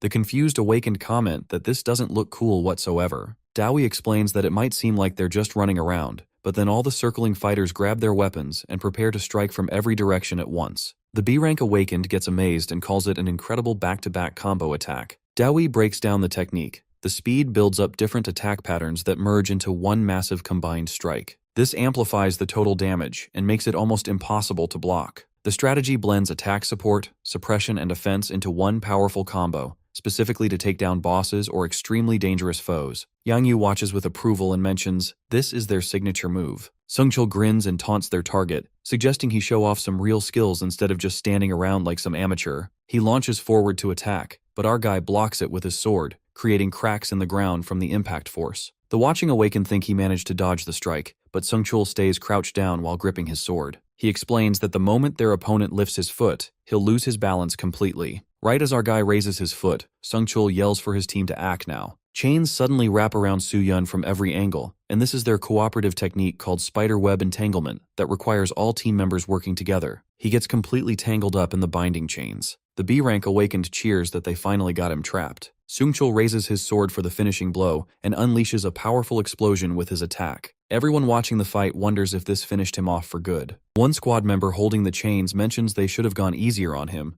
but another notices something wrong. The chains broke somehow. What happens next leaves everybody stunned. Our dude walks forward while Seungchul finds himself completely wrapped up in chains tied to his own weapon. He demands to know how this reversal happened. The members can't believe their technique failed so badly. Seungchul shouts his realization that this guy knew about their tactic from the very beginning. This revelation shocks everyone listening. He figures out that the moment he swung his sword after the target got tied up, the guy deliberately ran into the sword's path to break the chains. Then he somehow used those same chains to trap Seungchul instead. Seungchul decides this embarrassing detail might be better kept to himself though. Dewi can't understand how anyone, no matter how talented, could react that quickly to such a complex situation. Our guy reflects on knowing about it as he was an ACT member in his previous life and got trained in every single one of their tactics. Yang Yu finally steps forward with his weapon ready. He admits he made a mistake and should have fought personally from the start. He confirms their opponent's name is Soo-hyun and mentions that if they had met under different circumstances, he might have even invited him to join their team for the best use of his strength. Just then, another awakened person informs Yang Yu about the arrival of more fighters and asks him to make sure the surrounding buildings don't collapse during the fight. Everyone becomes alert as reinforcements continue arriving and Hak-jun also arrives. Our boy realizes they're slowly gathering exactly as planned, and how he always imagined having a proper fight with his ex-master someday. But today isn't going to be that day and drops his weapon, announcing his surrender. The unexpected confession shocks absolutely everyone present. His mask starts slipping off his face, revealing part of his identity. Everyone is baffled to see him surrendering.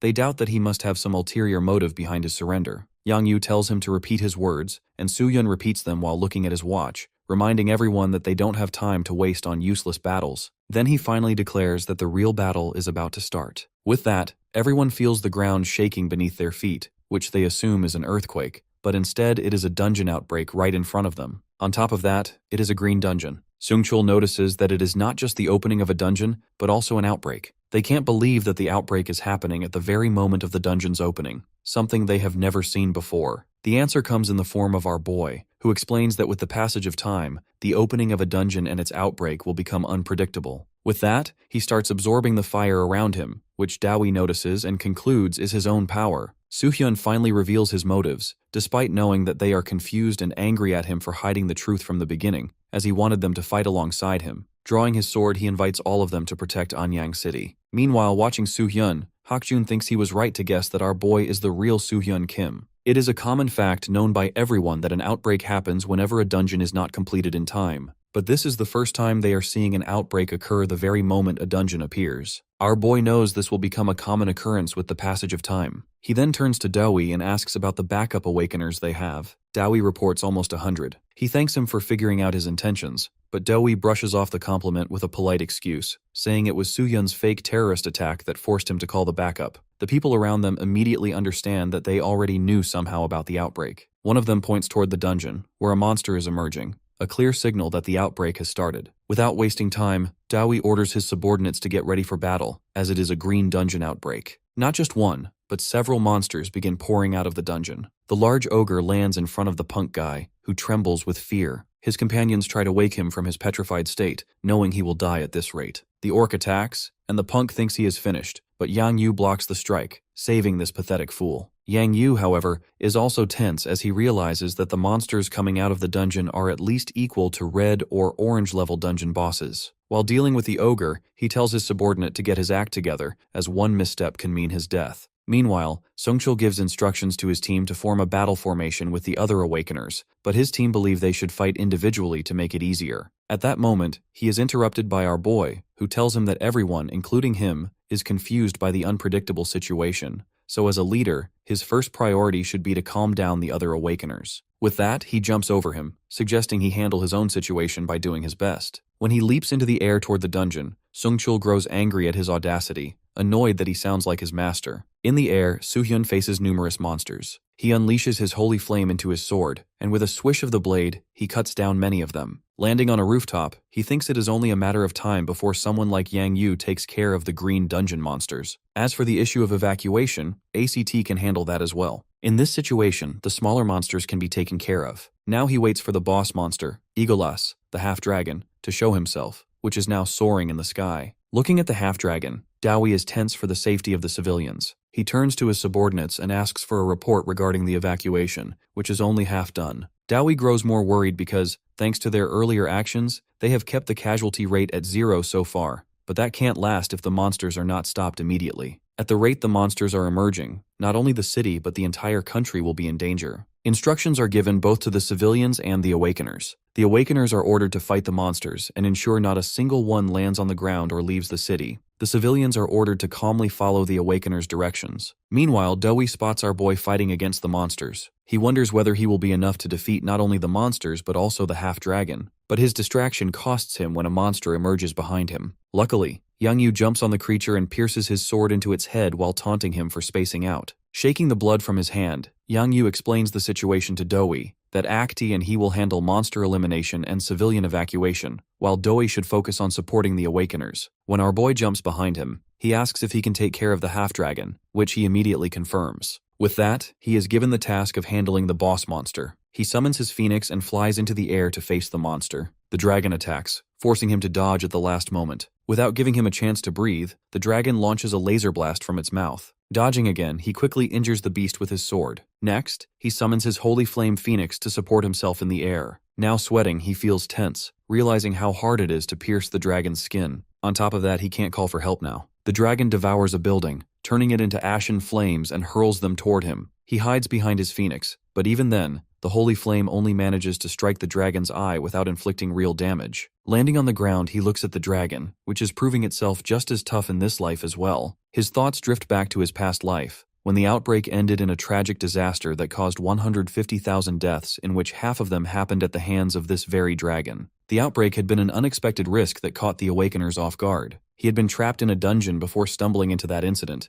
leaving him in no condition to stop the creature. But now, when the dragon sends its dark flames at him again, he is ready with Graham to cut through them, and he does. This is his chance, as an opening appears every time the dragon unleashes its flames. Leaping into the air with full concentration, he pulls out the Dragon Slayer spear, Nier, from his inventory. This weapon is crafted from the wisdom of the legendary spear Gungnir, which he had purchased from the Story of the Abyss at a fortune. Not to mention, it is a one-shot weapon. Still, his power can make up for its cost. Raising the spear, he is determined not to let anyone die at the dragon's hands in this life. With that resolve, he hurls the spear with all his might. The spear lands on the dragon, and with its power, it pierces the dragon's body, sending the beast crashing to the ground. Looking at the injured dragon, our boy is not sure whether the spear is enough to finish it off. But when he sees the weak spot pierced by the spear, he smiles, knowing the attack was a success. With that, the monster he has been waiting for finally emerges. This monster always appears when the half-dragon suffers severe damage, and seeing the scene before him, he is certain this is it. The monster is none other than other half of Egolus's soul. A darkened spirit emerges from the dragon's body, groaning and complaining in agony. Then, turning to Soo-hyun, it demands to know who dares get in its way. Soo-hyun steadies his thoughts and asks whether the monster even knows its own identity. At that, the creature pauses because it truly doesn't. This realization brings tears to his eyes. The next moment, the dragon soars into the sky and lets out a thunderous roar. Soo-hyun watches the scene intently. The dark soul remains writhing in pain, unleashing countless blood bullets like needles that rush toward him. The monster shrieks in torment, and the blood needles now pierce Soo-hyun as the dragon roars again.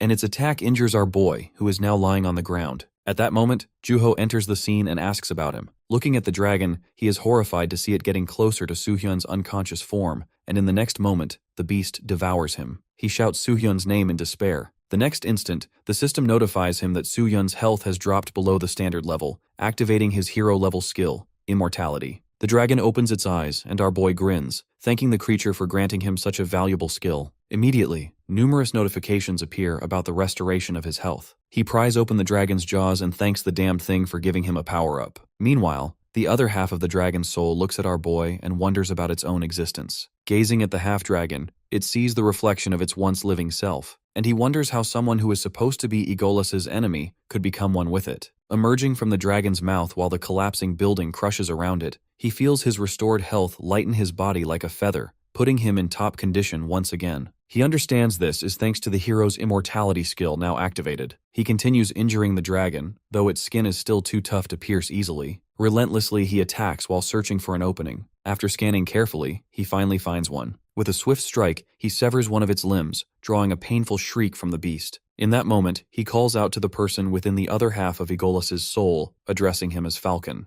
The name catches the soul off guard, triggering memories of his life, of people relying on him to save them. At that time, he had been assigned the task of defeating Egolas, carrying their hopes on his shoulders. Falcon reflects on how it feels like ages have passed since he last fought the half-dark dragon, but the result had been the same. With no other choice, he had tried to take control of the monster, only to be consumed as a sacrifice. Now in the present, our boy strikes the dragon with his holy flame. He taunts Falcon, mocking how the very people who once put their hopes on him would see his pathetic state, merged with the dragon itself. The words cut into Falcon's conscience, making him remember the people he wanted to protect, but failed to save. Meanwhile, the dragon spews blood and turns toward our boy, who stands ready with his holy flame. As our boy battles the half-dragon, Falcon recalls the time he had once fought this very monster. His eyes widen as he realizes he never truly defeated it. The dragon lands heavily on the ground, and in the next moment, Soo-hyun is startled when it lets out a piercing shriek. Falcon opens up his body, then invites our boy to end the dragon once and for all. Soo-hyun is ready with Nier, but the dragon soars high into the sky. Without hesitation, he hurls the spear toward it. The weapon cuts through Falcon's body bound to the dragon, releasing a surge of dark energy. The next instant, the dragon begins to plummet, a sight noticed by all the awakeners around them, until it finally crashes to the ground. Falcon's body lies limp on the dragon's corpse. With the help of his phoenix, Soo-hyun steps out and asks Falcon whether his memories have returned, which he confirms. Falcon begins to share his mistakes and memories, recalling that he was once a knight of Tesserum. He had been assigned to eliminate Egolas, who was devastating his homeland, but as the battle went on, the situation only worsened. Left with no choice, he used his magic to seal both the dragon and himself in another dimension. However, he ended up fusing with the dragon. Even after they escaped from the dimension, he kept struggling inside to kill the beast, but instead, he caused the deaths of innocent people. Tears stream down his face as he cries with regret. Soo-hyun tells him not to dwell on the mistakes of the past, but to focus on what he has managed to protect until now. After all, it was thanks to him that the Empire was saved. Falcon is taken aback to receive consolation from him. Our boy admits that he doesn't have much talent for such things. Falcon admires his words, adding that even if he had the chance to go back to the past, he would repeat the same actions despite carrying regret now. Listening to this, Soo-hyun grows thoughtful about his own situation, wondering what he would do if he had to face Fafnir. Falcon interrupts his thoughts and thanks him for ending the long battle, then offers him a glowing object, which turns out to be his armor, which is crafted by his people when he went to face the half-dragon. Soo-hyun accepts it with gratitude and places it into his inventory. Before vanishing, Falcon thanks him once again, saying he can finally rest in peace. Soo-hyun remains silent, giving him a moment of tribute. A few moments later, Joo-ho rushes over, panicked and deeply concerned for him. Soo-hyun reassures him that, although the battle almost cost him his life, he is fine now. Joo-ho scolds him for his casual attitude, but his panic is cut short by Doe, who expresses relief at seeing our boy in one piece. He says that it is thanks to him there were no civilian casualties. Knowing the director of his association will not approve of his actions, Doe still bows before Soo-hyun, expressing both gratitude and apology. With a smile, Soo-hyun brushes off the apology, saying all that matters is that no civilians were harmed. Now he decides to loosen up, but the next moment he is knocked down with exhaustion. Joo-ho panics again for a moment and then feels relieved to realize that Soo-hyun is just asleep. Doe answers that he is simply exhausted from the battle, but it is good to see that he doesn't have any major injury. Knowing this, Doe realizes that Soo-hyun is going to face chaos once the dust of the outbreak settles down. Looking at him, he feels relieved to see how peacefully he is sleeping, even though he has become the center of a storm. The media doesn't wait to cast the news about the massive evacuation during the outbreak in Anyang City. Everyone is talking, reporting, and commenting about the event that was stopped by the bravery of our boy. Meanwhile, the said brave man is sleeping peacefully in the hospital until suddenly he wakes up, freaked out to realize that he has been out for so long. Then he checks his phone and realizes he has been unconscious for 3 days. He then spots a note on his side table in which Joo-ho informs him about the chaos created after the incident and how people are gossiping. Joo-ho visited while Soo-hyun was sleeping and is now handling some matters, including dealing with the annoying people who come with requests and contacts for our boy. Smiling, Soo-hyun understands why his phone was quiet. He continues reading Joo-ho's considerate words, who is taking care of the matter on his behalf, believing Soo-hyun deserves a long rest. He even points out that Soo-hyun should have some fruit after he wakes up. Taking the fruit, Soo-hyun feels thankful for Joo-ho's help. From the Gwangju dungeon to the outbreak in Anyang City, he has been able to save people. However, the fear is small compared to the coming disaster, but it is still something, because the result is not what happened in his past life. His mind is already planning, unable to rest properly, as he is already thinking about his next course of action. His thoughts are interrupted by a knock on his door. The next moment, Hak-jun comes inside his room. Soo-hyun is confused about his purpose for being there and worried about his injury. Before he can inquire properly, Hak-jun interjects and asks him to join his guild, which is a question that leaves Soo-hyun baffled. A little while ago, everyone of Ari's guild is gathered in front of the guild master, who informs them about the upcoming advancement test from middle guild to large guild, into which he will enroll them. He emphasizes the importance of such a test for their guild's future, as it will give them plenty of benefits once they are categorized as a large guild. He then lures them with the promise of an increased amount of support funds. At last, he threatens to kill anyone who fails the test, stressing the need for them to prepare themselves. With that, he dismisses everyone. But he doesn't let Hak-jun go, as he wants to have a chat with him. Within closed doors, Hak-jun is beaten up while the guild master expresses that he doesn't care if people are mean, sly, or selfish,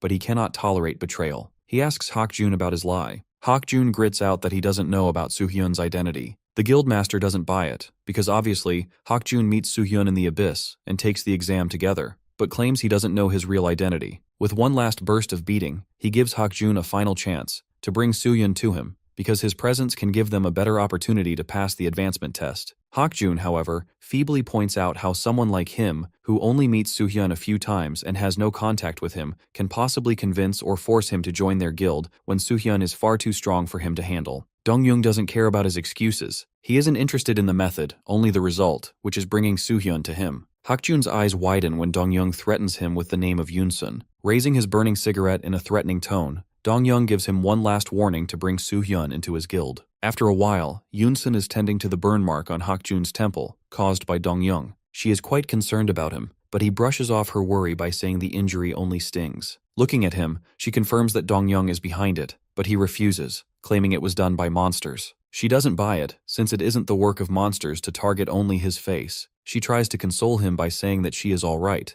but then starts coughing. He panics at the sight and immediately fetches her medicine, which she begins to take. Looking at her, he remembers that it is Dong-young who gave him the medicine, a form of painkiller to reduce her suffering, since Yoon-sun's disease is not something curable with modern medicine. Dong-young threatened him to complete his end of the bargain if he wants Yoon-sun's pain reduced. Hugging her, he exclaims that it's not only about him. He cannot be okay until she is all right. He cannot afford to give up as long as she is struggling with her health. That is the reason he now stands in front of Soo-hyun, offering him to join Aries Guild. He emphasizes that Soo-hyun would be pursued by many guilds and associations to join them, but by joining Aries, they will handle these annoying offers for him. He continues to babble about the benefits of joining the guild, but Soo-hyun interjects, pointing out the absurdity of the situation. He demands a proper explanation instead of being forced to join, because he knows something must be going on. Hak-jun remembers that Soo-hyun once offered to help, but he still refuses to give in, claiming he has told him all he needs to know. Then he draws his sword, challenging Soo-hyun to a fight. The stakes are clear. If Soo-hyun wins, Hak-jun will tell him everything. Otherwise, Soo-hyun must join Aries Guild. He remembers Hak-jun from his past life, the youngest to awaken as an A rank, as well as a member of Aries Guild, which was a large-size guild at that time. Before his A rank advancement exam, Hak-jun slaughtered everyone in Aries Guild. In that life, Soo-hyun met him several times, during which Hak-jun scoffed at his offer to save the world together. Now he reflects on this current life's Hak-jun, who looks the same but acts differently, a kind person. Maybe he even wanted to say something to him in front of the agency. He tried to act oblivious to Soo-hyun's identity when probed by the guildmaster. He even helped during the outbreak in Anyang City to save people. But now, when he suddenly attacks, Soo-hyun doesn't understand the reason behind him acting like this. Hak-jun declares that he has taken Soo-hyun's silence as his agreement. Soo-hyun is still stuck because Hak-jun is not someone who would fight an injured person. He needs to understand this sudden change. Meanwhile, the hospital staff sense the building shuddering, which they mistake for an earthquake. Then someone informs them that the Awakeners are fighting. At that moment, Soo-hyun is dodging Hak-jun's sword, all while thinking their fight can endanger the people around them since they are inside a hospital. He knows he needs to end it as soon as possible. He looks around for his sword and finds it in front of him. Before he can pick it up, Hak-jun rushes at him again. To counter, Soo-hyun blocks his view with a sheet. For a moment, Hak-jun's vision is obscured, but then he sees Soo-hyun heading toward his weapon. He knows he cannot let him grab it, because he isn't strong enough to win this fight fairly. With that, he sends a sword slash imbued with wind toward Soo-hyun. Soo-hyun dodges at the last moment and leaps into the air. Luckily, the explosion sends a kitchen knife flying outside, and he snatches it. He understands that there are civilians below who could be caught up in their fight, so he decides to move the battle to the rooftop. With that, he summons his phoenix and they fly upward. Watching him, Hak-jun's eyes follow closely. Now on the rooftop, Soo-hyun assesses his situation. Defeating Hak-jun with his bare hands wouldn't be a problem if he were in full health. At that moment, Hak-jun leaps onto the roof. Seeing the knife in Soo-hyun's hand,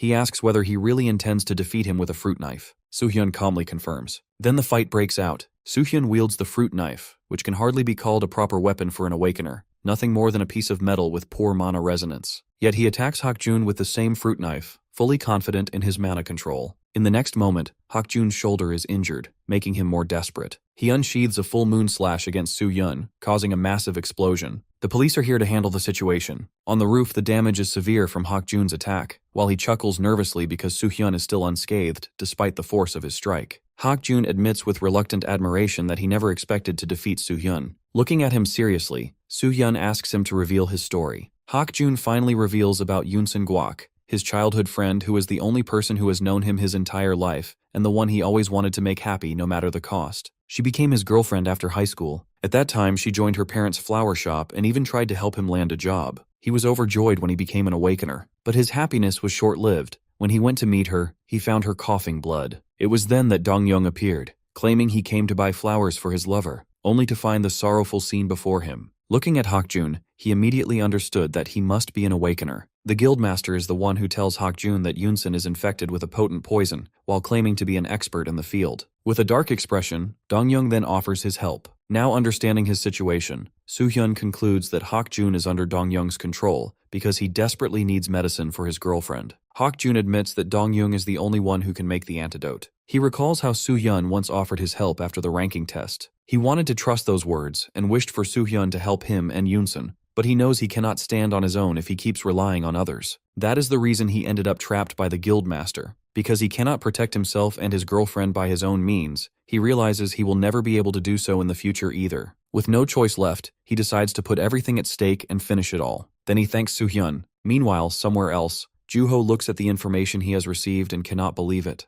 The informant simply replies that his business runs on buying and selling information, so he has no reason to lie about it. Then the informant grumpily warns Joo-ho to be careful, reminding him that he is the only one he has trusted with this information. He also cautions Joo-ho not to drag him into his messes, which Joo-ho agrees to. After that, Joo-ho calls Soo-hyun, where he learns about the recent attack on his friend. The police have spotted a red-haired man, and Joo-ho orders his subordinates to trace him. Meanwhile, Soo-hyun assures him that he is unhurt. Then Soo-hyun mentions something he is curious about, which shocks Joo-ho. He admits he never knew anything about Hak-jun, but adds that it might actually be a good thing, since he has just gotten his hands on new information regarding Aries Guild. Meanwhile, Dong-young is sitting leisurely in his office when Hak-jun comes inside without knocking. He asks Hak-jun's purpose for coming when he is supposed to be on vacation. Hak-jun, blood dripping from his sword, asks if a person uses his ability on someone and that awakener dies, will the effect be nullified? Looking at him, Dong-young understands that Hak-jun knows everything and grins darkly. Then he asks his reason for wanting to know such a thing. Meanwhile, Yoon is trying to call Hak-jun while the news plays in the background, reporting on Hak-jun's attack on Soo-hyun.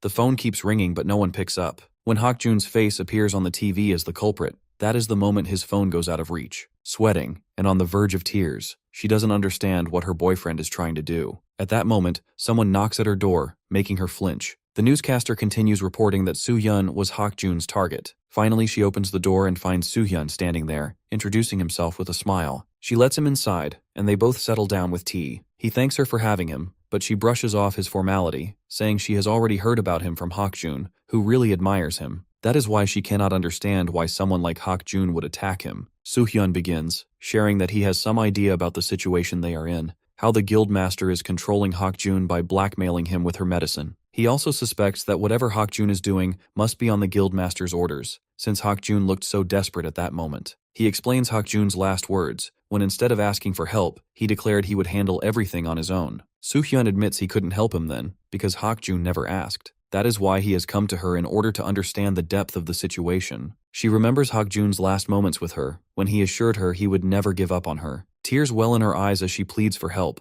confessing that she has never been able to do anything for him and doesn't want him to shoulder everything alone anymore. Soo-hyun is satisfied with her words. At that moment, a battle is raging between Hak-jun and the guildmaster. Dong-young clearly has the upper hand. He taunts Hak-jun for his poor choice of confronting him, mocking him for thinking he could win when Dong-young is far stronger. He sneers, asking whether Hak-jun can really defeat him. Hak-jun is already spent, feeling as if countless thorns are piercing through his body everywhere. Dong-young again taunts him about the difference in their strength, saying he can finish Hak-jun without even lifting a finger. Hak-jun cuts him off by revealing that he knows the illness of his girlfriend is caused by him because Dong-young wanted to control him from the very start. Dong-young casually admits it. Hak-jun regrets it, because he knows this all along from the very beginning, but has been too weak to do anything about it. At that moment, his inner conscience urges him to get up. He rises with determination, his blade ready to slay the guildmaster. But Dong-young is stronger than him, and with just a snap of his fingers, his poisonous attack pushes Hak-jun back. Hak-jun coughs blood as the sword falls from his grip. Then Dong-young explains the poisons he can use. One inflicts pain, which was the one he used on Hak-jun's girlfriend. The other is like an explosion, the one he has instilled into Hak-jun's body. That poison has been slowly entering his blood for a very long time, because Dong-young has always known that Hak-jun would one day go against him. The next moment he kicks him hard while declaring that Hak-jun should learn to hide his feelings against him in a better way. Hak-jun's thoughts swirl with the image of his girlfriend and the weight of his failure. He knows that if he falls here, she will be left alone. With that fear crushing him, he collapses, whispering an apology to Yunsun. His last thought is almost a relief, because in some way he wishes to embrace death as an escape from his cage. At that very moment, Soo-hyun enters, declaring that since the other guilds has no vacancy right now, he has come to join this one. Much to the guildmaster's surprise, he shows him the application form, prompting a shocked comment from Dong-young, who cannot believe this sudden turn of events. Soo-hyun, after all, has always been openly against joining his guild. The guildmaster slyly presses to know the reason for this change of heart, because our boy knows that he is not a good person. Soo-hyun calmly admits that he is not a good person either. He states that he has never been a hero, despite what others think of him. Instead, he has only been waiting for the right opportunity to shake hands with someone like Dong-young, as long as they are on the same page. Dong-young is satisfied with this answer. He is ready to discuss the terms of Soo-hyun joining his guild, including salary and benefits, but makes it clear that he doesn't trust him. Still, he is willing to accept his conditions if Soo-hyun signs the contract. Without hesitation, Soo-hyun signs it, which takes Dong-young aback because he did not expect things to go this smoothly. The guildmaster then asks if there are any conditions Soo-hyun wants for his place in the guild. Soo-hyun states that he wants Dong-young to cure Hak-jun's poison. Dong-young doesn't expect this condition. Soo-hyun explains clearly that it isn't good for the guild's reputation to leave Hak-jun in such a state. Besides, he wants Hak-jun alive so he can take revenge on him for attacking him in the hospital. Dong-young chuckles at this, assuming that Soo-hyun only wants Hak-jun cured so he can make use of him. But he points out the problem that curing him won't change much, because the poison has already caused severe damage to Hak-jun's body. Even so, Soo-hyun insists. In his eyes, Hak-jun is still more useful than 100 C-rank awakened. The guildmaster finally complies and extracts the poison from Hak-jun's system,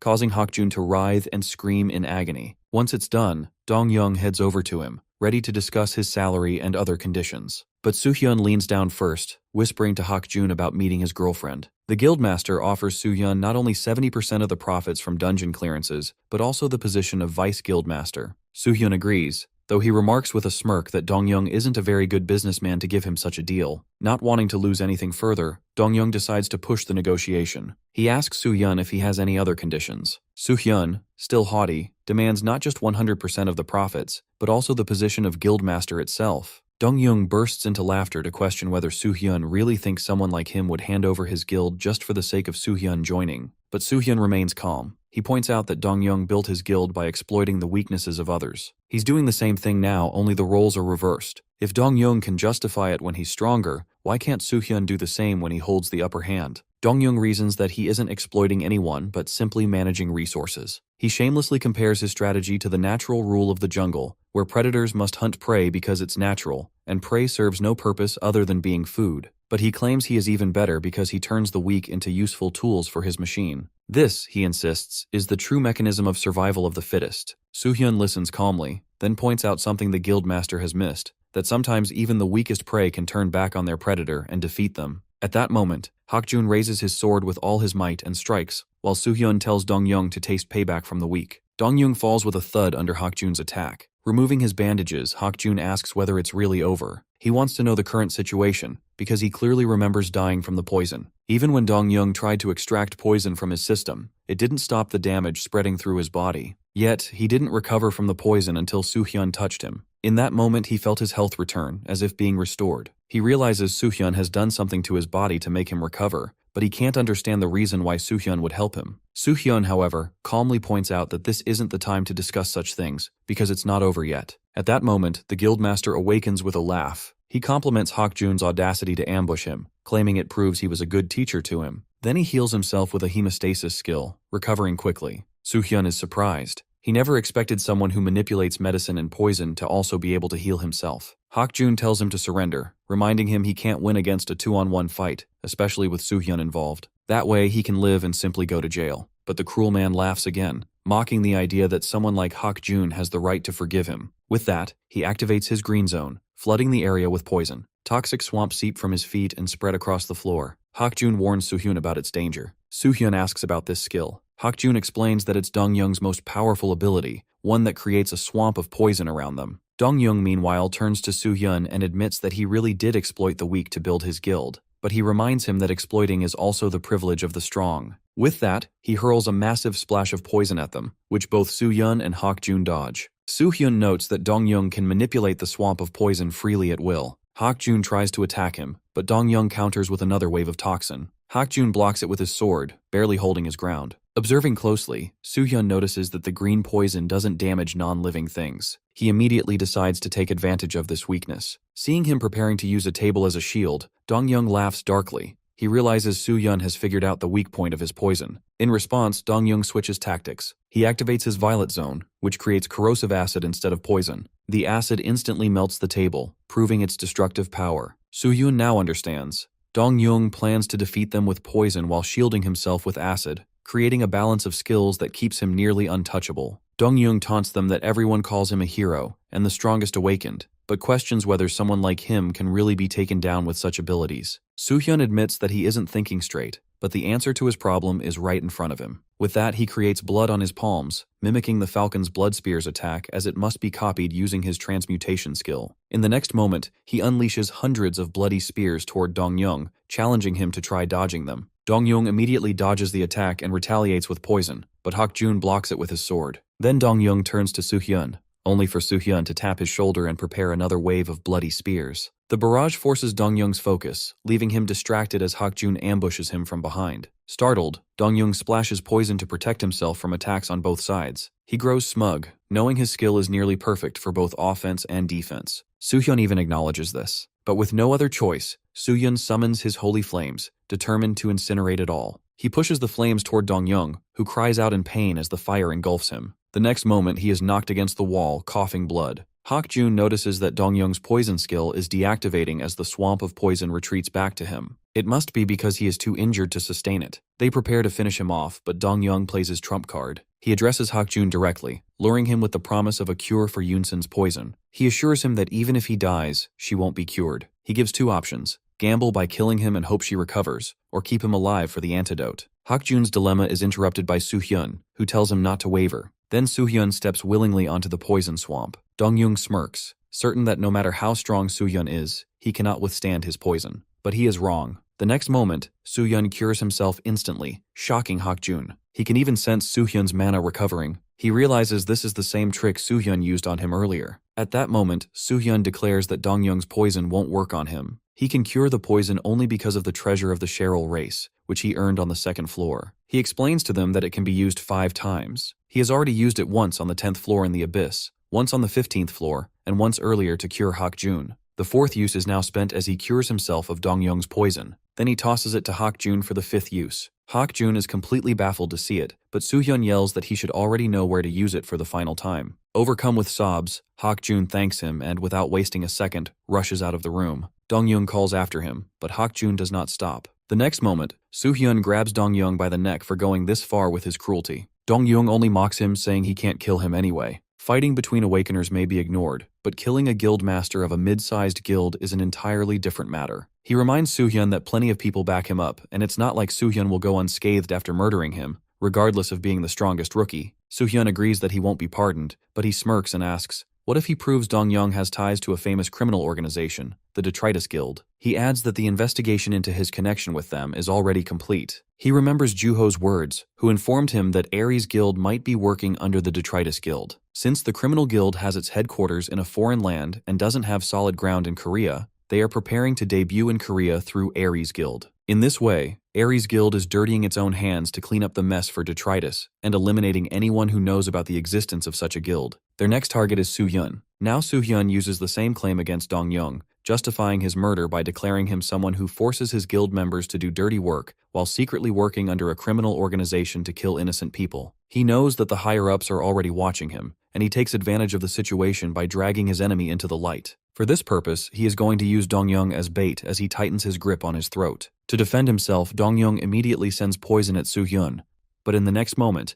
the poison disappears, leaving him wondering whether his attack didn't work at all. Soo-hyun explains that he was only being dramatic. That's why he didn't bother telling him earlier that Dong-young's poison won't ever penetrate his magic resistance. Then he darkly asks the guildmaster if he wants to taste his own poison. Dong-young doesn't believe what Soo-hyun is saying, but he proves him wrong when he copies his toxic skill through transmutation skill and forces the poison into his system. The guildmaster collapses, writhing and claiming to be in pain. He scrambles for the antidote, but Soo-hyun is faster and strikes before Dong-young can use it. Soo-hyun tells him this is just a taste of his own medicine, the agony his victims have suffered. Dong-young screams in torment, begging for it to end, his voice raw as though he is ready to be killed. The pain becomes unbearable, and in desperation he hurls himself through the window, crashing down below. Watching from above, Soo-hyun can't believe that someone like Dong-young, who inflicted so much suffering on others, can't endure even a fraction of the same pain. Summoning his phoenix, Soo-hyun decides to end it all. With a single command, the creature unleashes a torrent of fire at the building. Flames engulf it in seconds, and the structure explodes in a blazing roar, erasing the guild built on corruption and blood. Meanwhile, at their home, Hak-jun finally heals Yoon-sun using the treasure from the Cheryl race. A bright light wraps around her completely, and when it fades, her eyes flutter open with a gentle smile and tears streaming down her eyes. Hak-jun gets all emotional too and pulls her into a warm hug. He opens up about how grateful he feels to everyone who helped along the way, and decides right then that he is done feeling sorry for himself. Instead, he wants to pay it forward. She reminds Hak-jun that he doesn't need to carry the whole world on his shoulders. While she can't join him in battle, she promises to always be there rooting for him. Meanwhile, Juho's having a phone conversation on some terrace. He's updating someone about the situation that Hak-jun made it back safely. Yoon-sun seems fine now. Nothing weird happened. He reflects on how nice it must be for those two to have each other, admitting to himself that he's probably a little envious of what they have. Then the scene jumps to news about the incident on January 1st, 2023, when Aries Guild had been erased. A news reporter breaks the story about how part of their headquarters in Gangnam, Seoul, completely collapsed around 9 p.m. the night before. Though it didn't hurt anyone else, they found the guild's leader, Dong-young, dead in the rubble. The police investigation points to him dying from the fall. There are signs that he tried to defend himself. Gyeongstae switches off the TV and confronts Soo-hyun about what really happened. He stays pretty calm, explaining that he already filled Dowie in on everything and just did what was needed. But Gyeongstae's not having it and points out that he didn't just break into their headquarters, he killed their leader, destroying their building, calling it terrorism-level stuff. Our dude argues that Dong-young had been using his powers to threaten and exploit regular people. He figures Gyeongstae already knew the guild was mixed up in shady illegal business that the association couldn't handle anyway. From his perspective, getting rid of them actually makes everyone's job easier since they were such a pain to deal with. Gyeongstae fires back, bringing up how Soo-hyun handled the Anyang City thing before. He accuses him of being too good at making excuses for crossing lines. He challenges Soo-hyun about the solid proof for these claims. Even if the Aries Guild was corrupt, Soo-hyun acted like judge and hero, mistaking the city's praise for righteousness. That's when Dowie jumps in to stop Gyeongstae from going too far. But Soo-hyun makes it clear he never wanted to be called a hero in the first place, and the whole thing actually disgusts him now. He's sick of it all. Dowie looks embarrassed by the whole situation.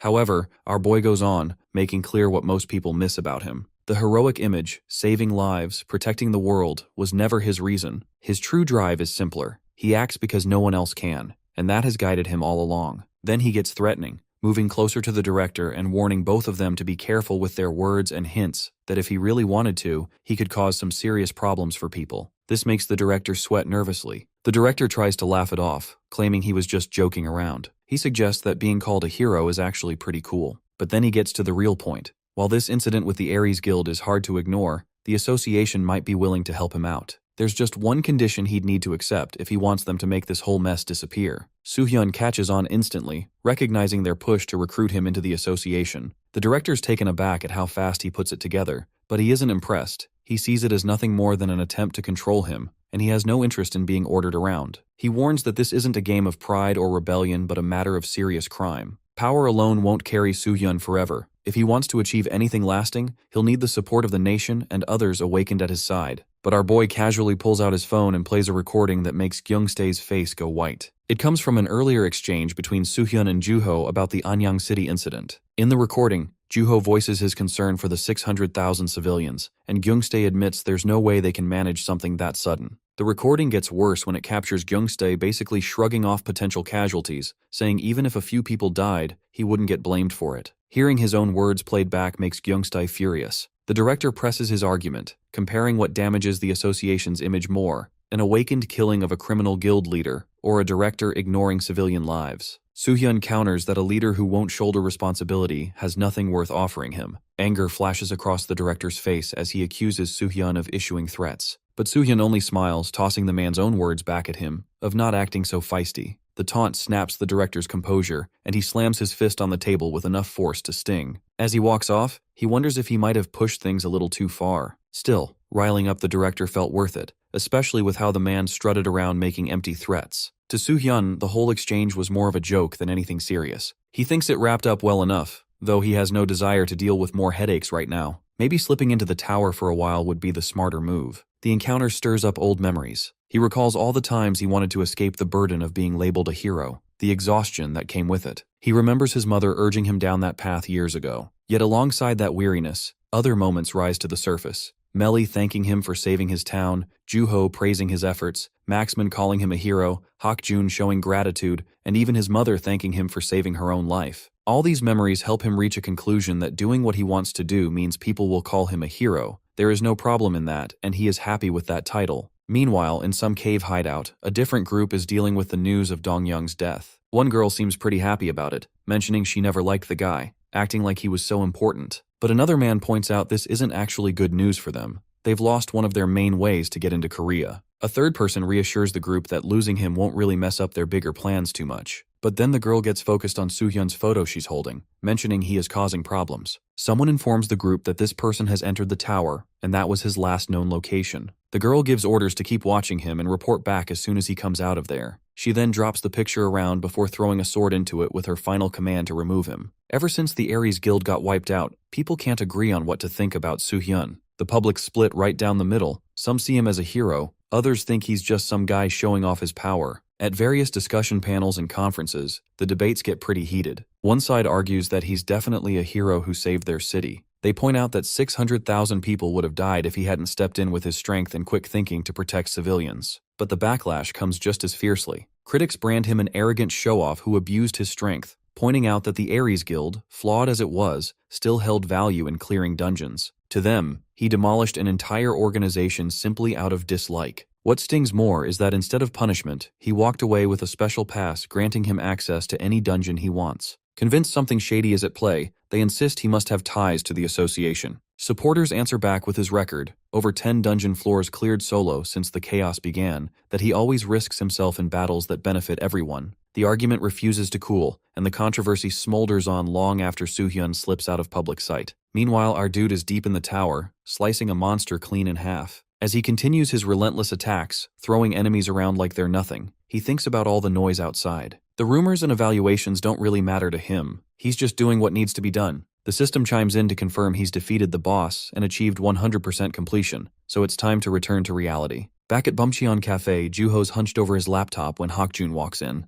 Hakjun immediately calls him out for still working when they're supposed to be hanging out. It's been ages since they've seen each other. He pulls up a chair and joins him. Juho estimates it's been about a month, which makes him laugh and ask how he's been holding up. He wishes he could clone himself 10 times over. Between constantly running to the association, dealing with tower stuff, and managing dungeon situations, he's completely swamped. Hakjun connects the dots and asks if he's still cleaning up Soo-hyun's messes. Juho confirms this with a tired sigh, joking that he might as well ask Soo-hyun for a salary at this point. Hakjun, after a pause, thanks Juho for smoothing things over with the association during the Ares Guild mess. Because of that, he is able to stay by Yoonsun's side and find some peace. Juho brushes it off, but Hakjun insists he owes him and promises dinner. When asked about Yoonsun, Hakjun lights up. She is healthy and even nags him to return to the tower. Our dude arrives just then, joking that her nagging is actually good news. Juho scolds him for being late, and he explains he went to visit his mother, making Juho question if he really came all the way down for that. While stealing Hakjun's coffee, he mentions he has business. Hakjun complains about the stolen drink until he pulls out a massive egg. Hakjun recognizes it immediately as a legendary beast egg and demands to know where it comes from. Soo-hyun reveals he received it after clearing the 10th floor. Hakjun is stunned, shouting about its rarity and mysterious powers. Juho asks if this is the business he means. Soo-hyun explains how the egg reacts only when he reaches the 20th floor, with the system claiming something is added to the beast inside. Since then, it goes quiet, though he knows the creature is alive. He wants to consult Hyungi Song, the S-rank awakened known for his obsession with legendary creatures. Joho points out Hyungi has no reason to help since he is rich and unaffiliated. Hakjun adds that he rarely works with others at all. Soo-hyun isn't worried as he knows Hyungi's weakness. He already posts on the Abyss community, announcing he has a legendary egg and asking Hyungi to reach out. All they need to do now is wait for him to take the bait. Elsewhere, Hyungi studies the post, his dragon resting beside him when a knock interrupts. A subordinate enters to report on the investigation. He explains Soo-hyun is a C-rank who wields both magic and swords, yet strangely claims to have a legendary beast. Hyungi doubts how someone that low could possess something so rare, but the subordinate reveals more. Soo-hyun ranks first on every floor up to the 29th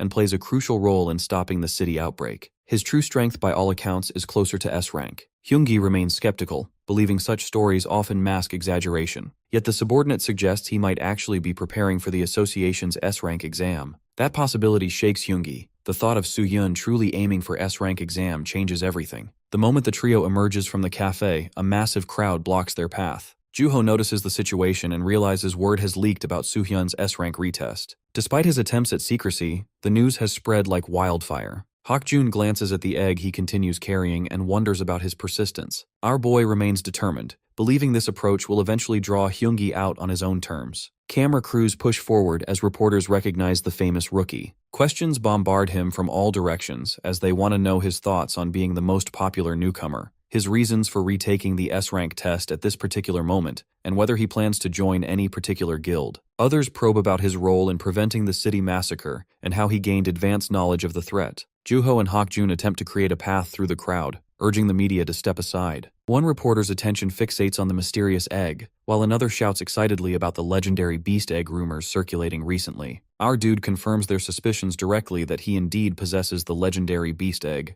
This revelation triggers a frenzy of camera flashes and follow-up questions. He expresses his need for expert consultation on the matter, hoping someone knowledgeable will reach out. The reporters immediately speculate about the egg's origin, particularly whether Hyungi Song provided it. This reaction confirms Juho's suspicion that Soo-hyun orchestrated this entire media spectacle deliberately. Soo-hyun decides they've accomplished their goal. The public display should attract the person they're targeting. However, the atmosphere shifts when a reporter from the back raises a more serious accusation. They bring up the Aries Guild terror incident and directly question whether Soo-hyun himself was the terrorist responsible for the guild's destruction. The crowd falls silent as he pauses, considering his response. He turns toward the accusers with a calm but intimidating presence, questioning their courage in making such allegations, while wondering aloud what they would do if he actually were a terrorist. This response sends visible chills through the gathered reporters. Hakjun admires the cool display of psychological pressure, though Juho warns that such tactics might worsen his already problematic reputation. Our boy dismisses these concerns, explaining that constant worry about public perception would paralyze his actions entirely. When Juho confirms whether their objective was achieved, he confirms the bait has been set successfully, and now they simply wait for their target to take it. Upon arriving at the testing facility, staff members welcome them professionally. The exam proctor explains that observers can be restricted if desired, prompting him to limit viewing access to only Hakjun and Juho while sending others away. This decision puzzles a distant observer who notes his reluctance to court guild attention. The man contacts his superior, reporting the restricted observation policy while maintaining his surveillance. This man is Seokjin Kim,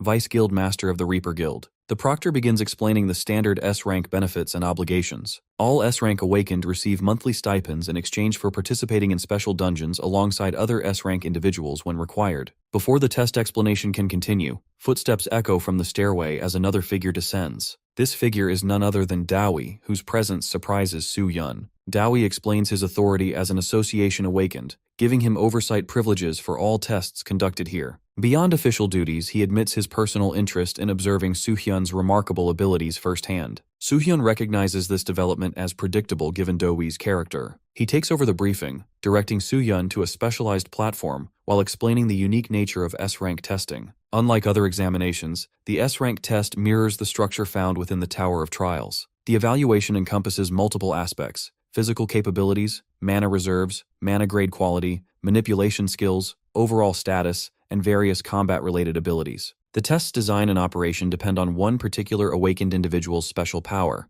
the ability to create artificial fields. He references the awakened responsible, mentioning their fame in America for assisting with dungeon-type skills, specifically Johnny Brad's contributions to the field. Standing before the massive container-like device, our boy prepares for the examination. Dowie instructs him not to resist the device's mana influence as he steps inside the apparatus. The test commences officially as Soo-hyun closes his eyes and surrenders to the process. Suddenly, he finds himself transported to an entirely different environment with solid ground beneath his feet and an open sky with drifting clouds above. The familiar sensation brings a moment of nostalgia, and he acknowledges the impressive nature of this artificial reality. Before he rises to his feet and begins assessing his surroundings, the peaceful moment shatters abruptly. An enormous monster launches a devastating attack without warning, sending him crashing to the ground with such force that cracks spider across the surface. The impact demonstrates the test's immediate intensity, and no period for preparation. Additional creatures appear surrounding him completely. He draws his weapon and accepts the challenge with anticipation,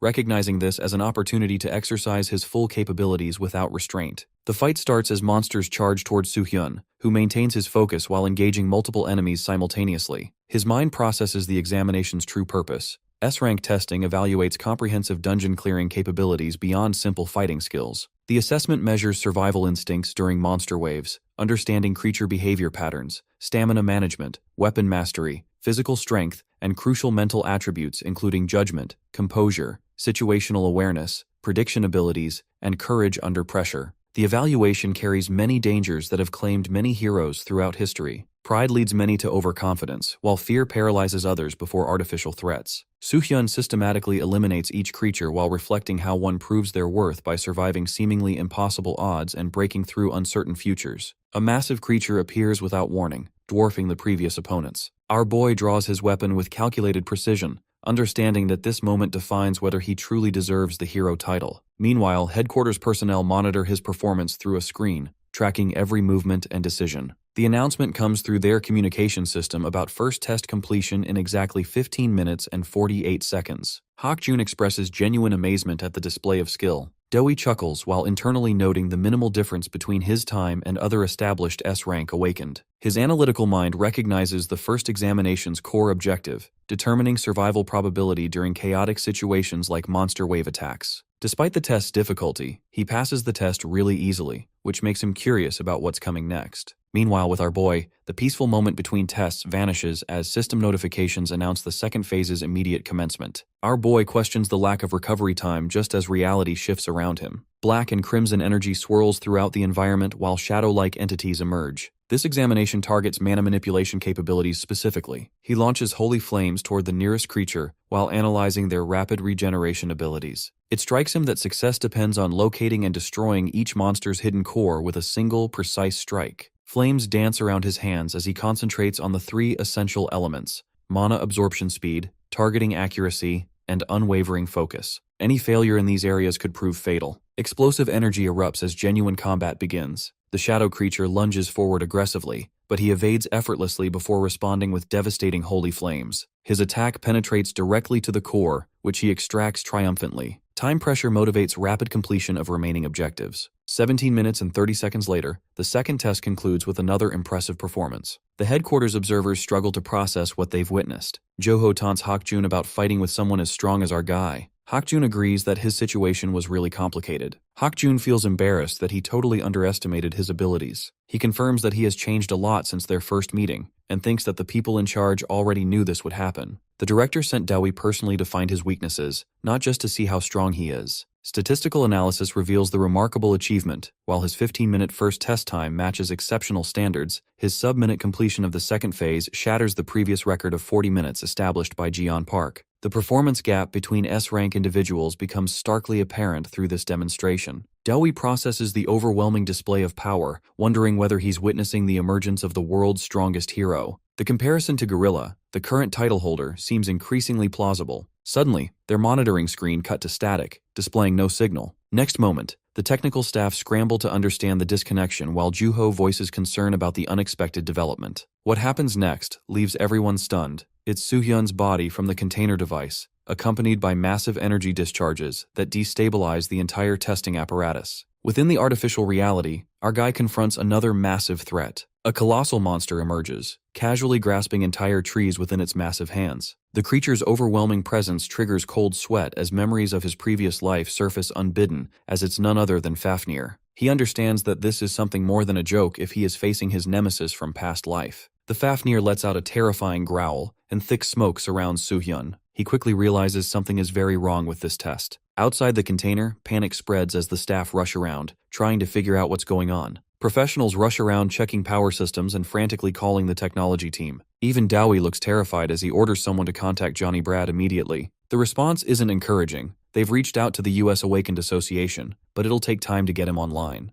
Dowie's mind races trying to understand the situation. Johnny's skill has never malfunctioned before, no matter how intense the scenarios inside get. If the system was working properly, it should have automatically ejected his consciousness when things went wrong. Instead, it's like something's actively preventing him from getting out. Inside the simulation, our dude battles the Fafnir, resulting in a massive explosion that launches him across the area. The ground cracks and crumbles from the impact as he picks himself up, completely confused. He thought the second part was supposed to be the final part of the S-rank exam. This feels like some kind of system malfunction. He has no idea how Fafnir even appear here. The beast attacks again with devastating force. He barely manages to dodge the blow, but he's had enough of being on the defensive. He taunts the creature, telling it that it picked the wrong opponent, then charges forward with his sword raised high. As he closes the distance, our boy unleashes a tremendously powerful slash that cuts clean through the monster's arm, sending it crashing to the ground. But his victory moment gets cut short when the severed arm suddenly springs to life, grabbing him in its massive grip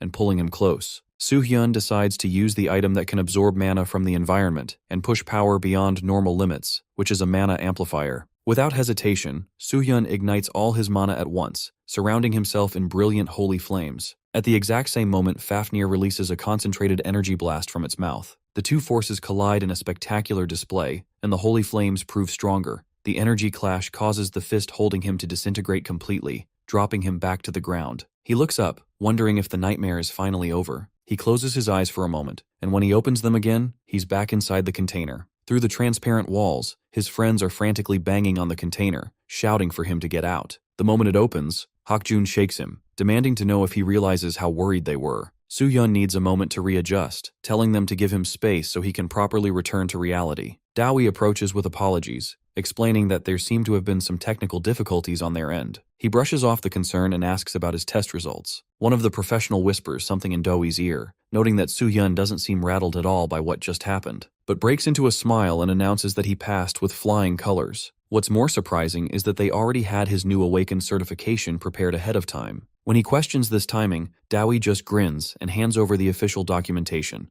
officially announcing him as an S-rank Awakened without question. The certification comes with immediate benefits: first priority access to all dungeons registered with the association, plus access to tremendous loans from banks. As he examines his new credentials, he thinks about how S-rank status definitely has its perks, but there's really only one reason he wanted this rank: the ability to enter dungeons all over the world. After all, the dangers heading their way aren't going to be limited to Korea. As he reflects on this, he wonders if his preparations are finally complete as the preparations needed to become the hero the world needs. Just then, everything changes dramatically. The ground starts shaking violently as an overwhelming presence approaches. Riding on his dragon, Hyungi makes his entrance, and the sheer power radiating from him makes the entire area tremble. Juho feels the oppressive sensation, and while Hakjun can barely comprehend the tremendous amount of mana he's sensing, when Hyungi lands, even Dowie looks up in shock, wondering about the incredible mana signature they're all feeling. Soo-hyun looks at Hyungi and can't help but smile. He can't believe his bait worked so quickly and effectively. Hyungi calls out to him, demanding him to talk with him. Soo-hyun walks up to him and stands right in front of him with a big smile. He points out that many people are watching and comments on the flashy entrance. Hyungi just crosses his arms and stays quiet. Soo-hyun pulls out the egg and shows it to him. He figures this legendary beast egg brought Hyungi here so fast, though he didn't expect him to show up this quickly. Hyungi grins back and admits he came because of his little show. He demands that he drop the egg right now and get lost. His dragon then disappears from there as a warning. Without any notice, the dragon charges straight at him. The creature swoops down trying to grab the egg away from him. Our dude grits his teeth, annoyed at the sudden attack. He realizes this puts him in a tough spot since he used up most of his energy during the test earlier. Now he has to play defense while protecting the egg. He holds onto it tight, knowing he'll lose everything if the dragon takes it. Just when Hyungi reaches out his hand expecting Soo-hyun to hand it over, something unexpected happens. Small cracks start appearing on the egg's surface. Both men freeze in shock as the cracks spread and the shell breaks apart completely. A tiny paw pokes out first, then the rest of a baby dragon crawls out. Even though it's really small, he knows exactly what it is. He remembers that dragons are the strongest type of legendary beasts, so getting one makes him super lucky. The little guy opens its eyes and immediately stares at his face with a happy look. This whole thing leaves Hyungi completely amazed while Soo-hyun tries to deal with the bad timing.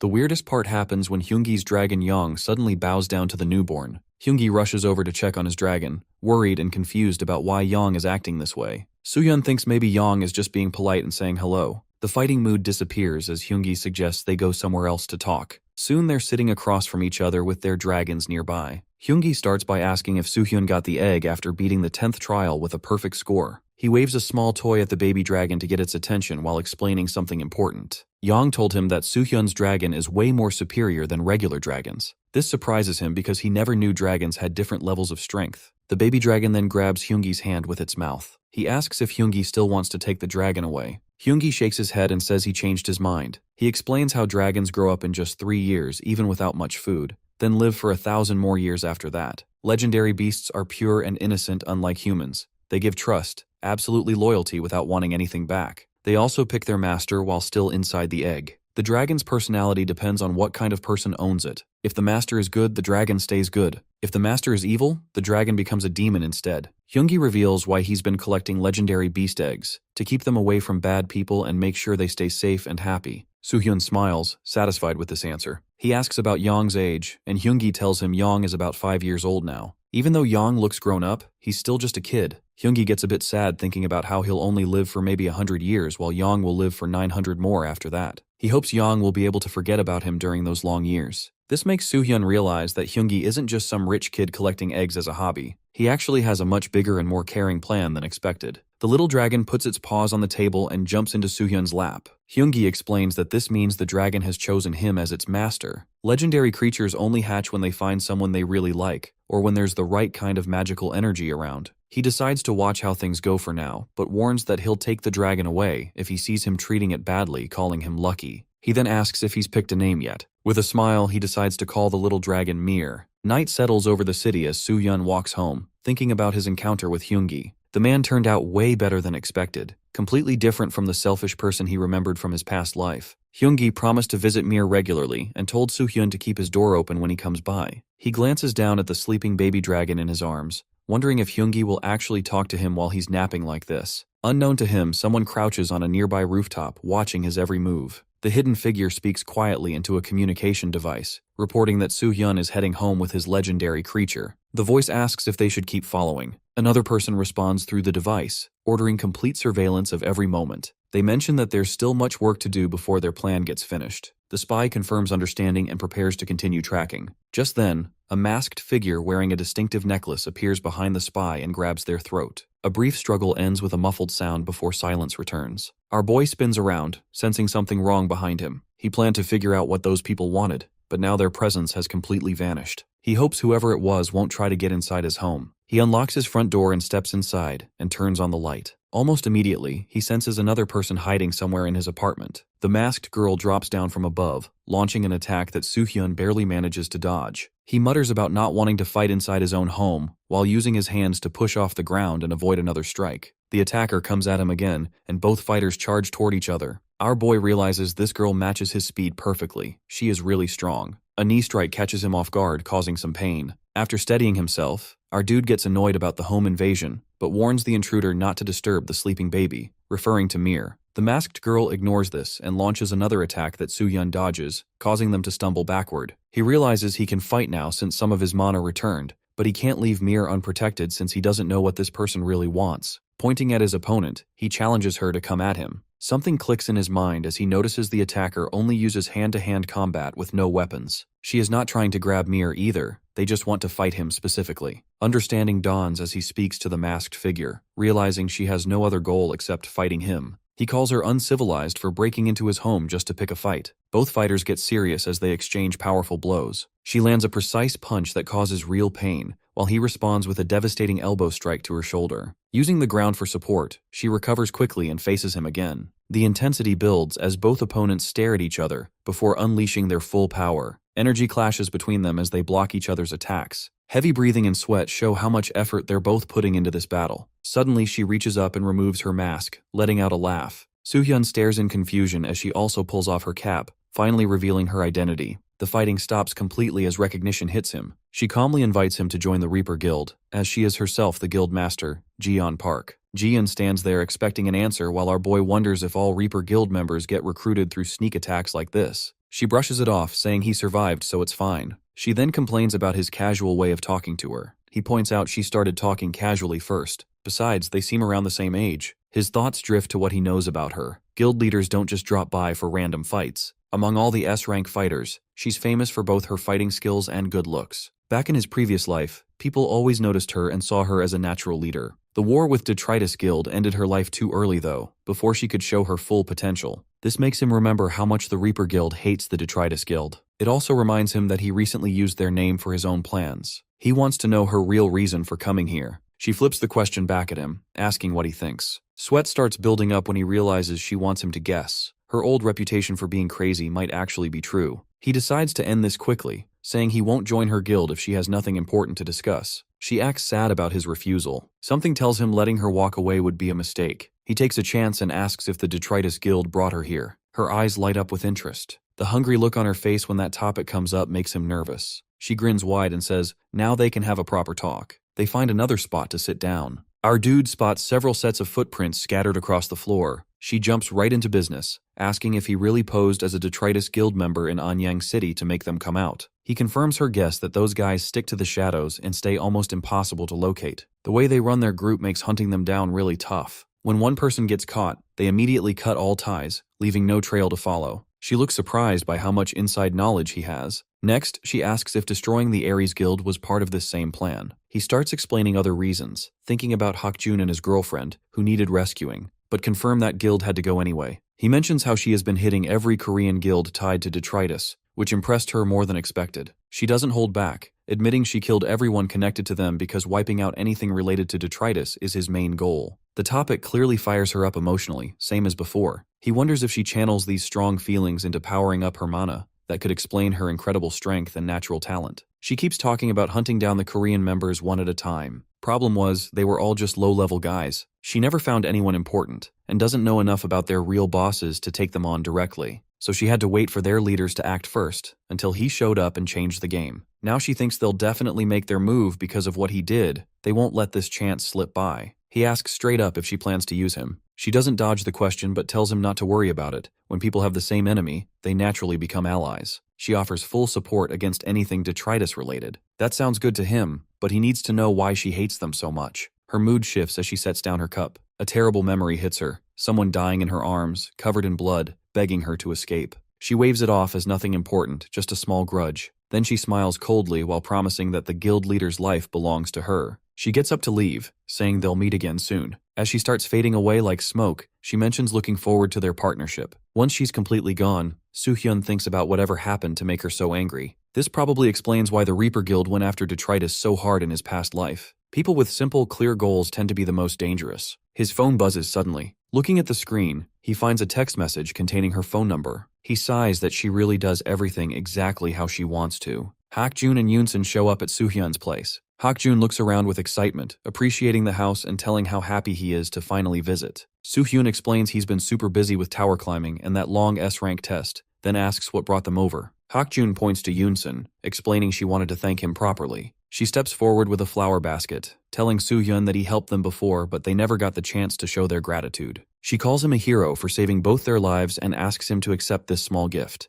Hakjun gets embarrassed, saying she's making him look bad since he always thanks people. Soo-hyun looks at them both and grins while holding one of the flowers. The word hero makes him pause. He smells and says the flowers are really nice. Yoonsun asks if he has a pet. He wonders if Mir counts as one, and informs about the baby dragon. She gets excited wanting to see it, but he explains it's napping since babies sleep a lot. Right then, Mir climbs onto Soo-hyun's head. He tells them it hasn't been alive very long. Yoonsun gasps with amazement while she coos at how cute Mir is. Hakjun tries getting the dragon's attention, but the little dragon flies straight to Yoonsun and lands on her shoulder instead. She pets it gently, while Soo-hyun mentions he's never seen Mir act so friendly with anyone else. It must really like her. Hakjun complains about sitting on his shoulder, but Mir just gets mad at him. Hakjun quickly apologizes for bothering him. Our boy's phone rings and it shows Jiyeon Park's call. Hakjun recognizes the name and inquires if it's that famous S-rank girl. Soohyun confirms it and steps away to take the call in private. Yoonsun whispers to Hakjun about how incredible she is. Hakjun agrees, saying people like her seem like movie stars, but adds that he'll catch up to their level soon. She pinches him playfully and warns him not to get hurt trying. On the phone, Soohyun asks what's happening. She informs him about the appearance of a green dungeon soon in Busan.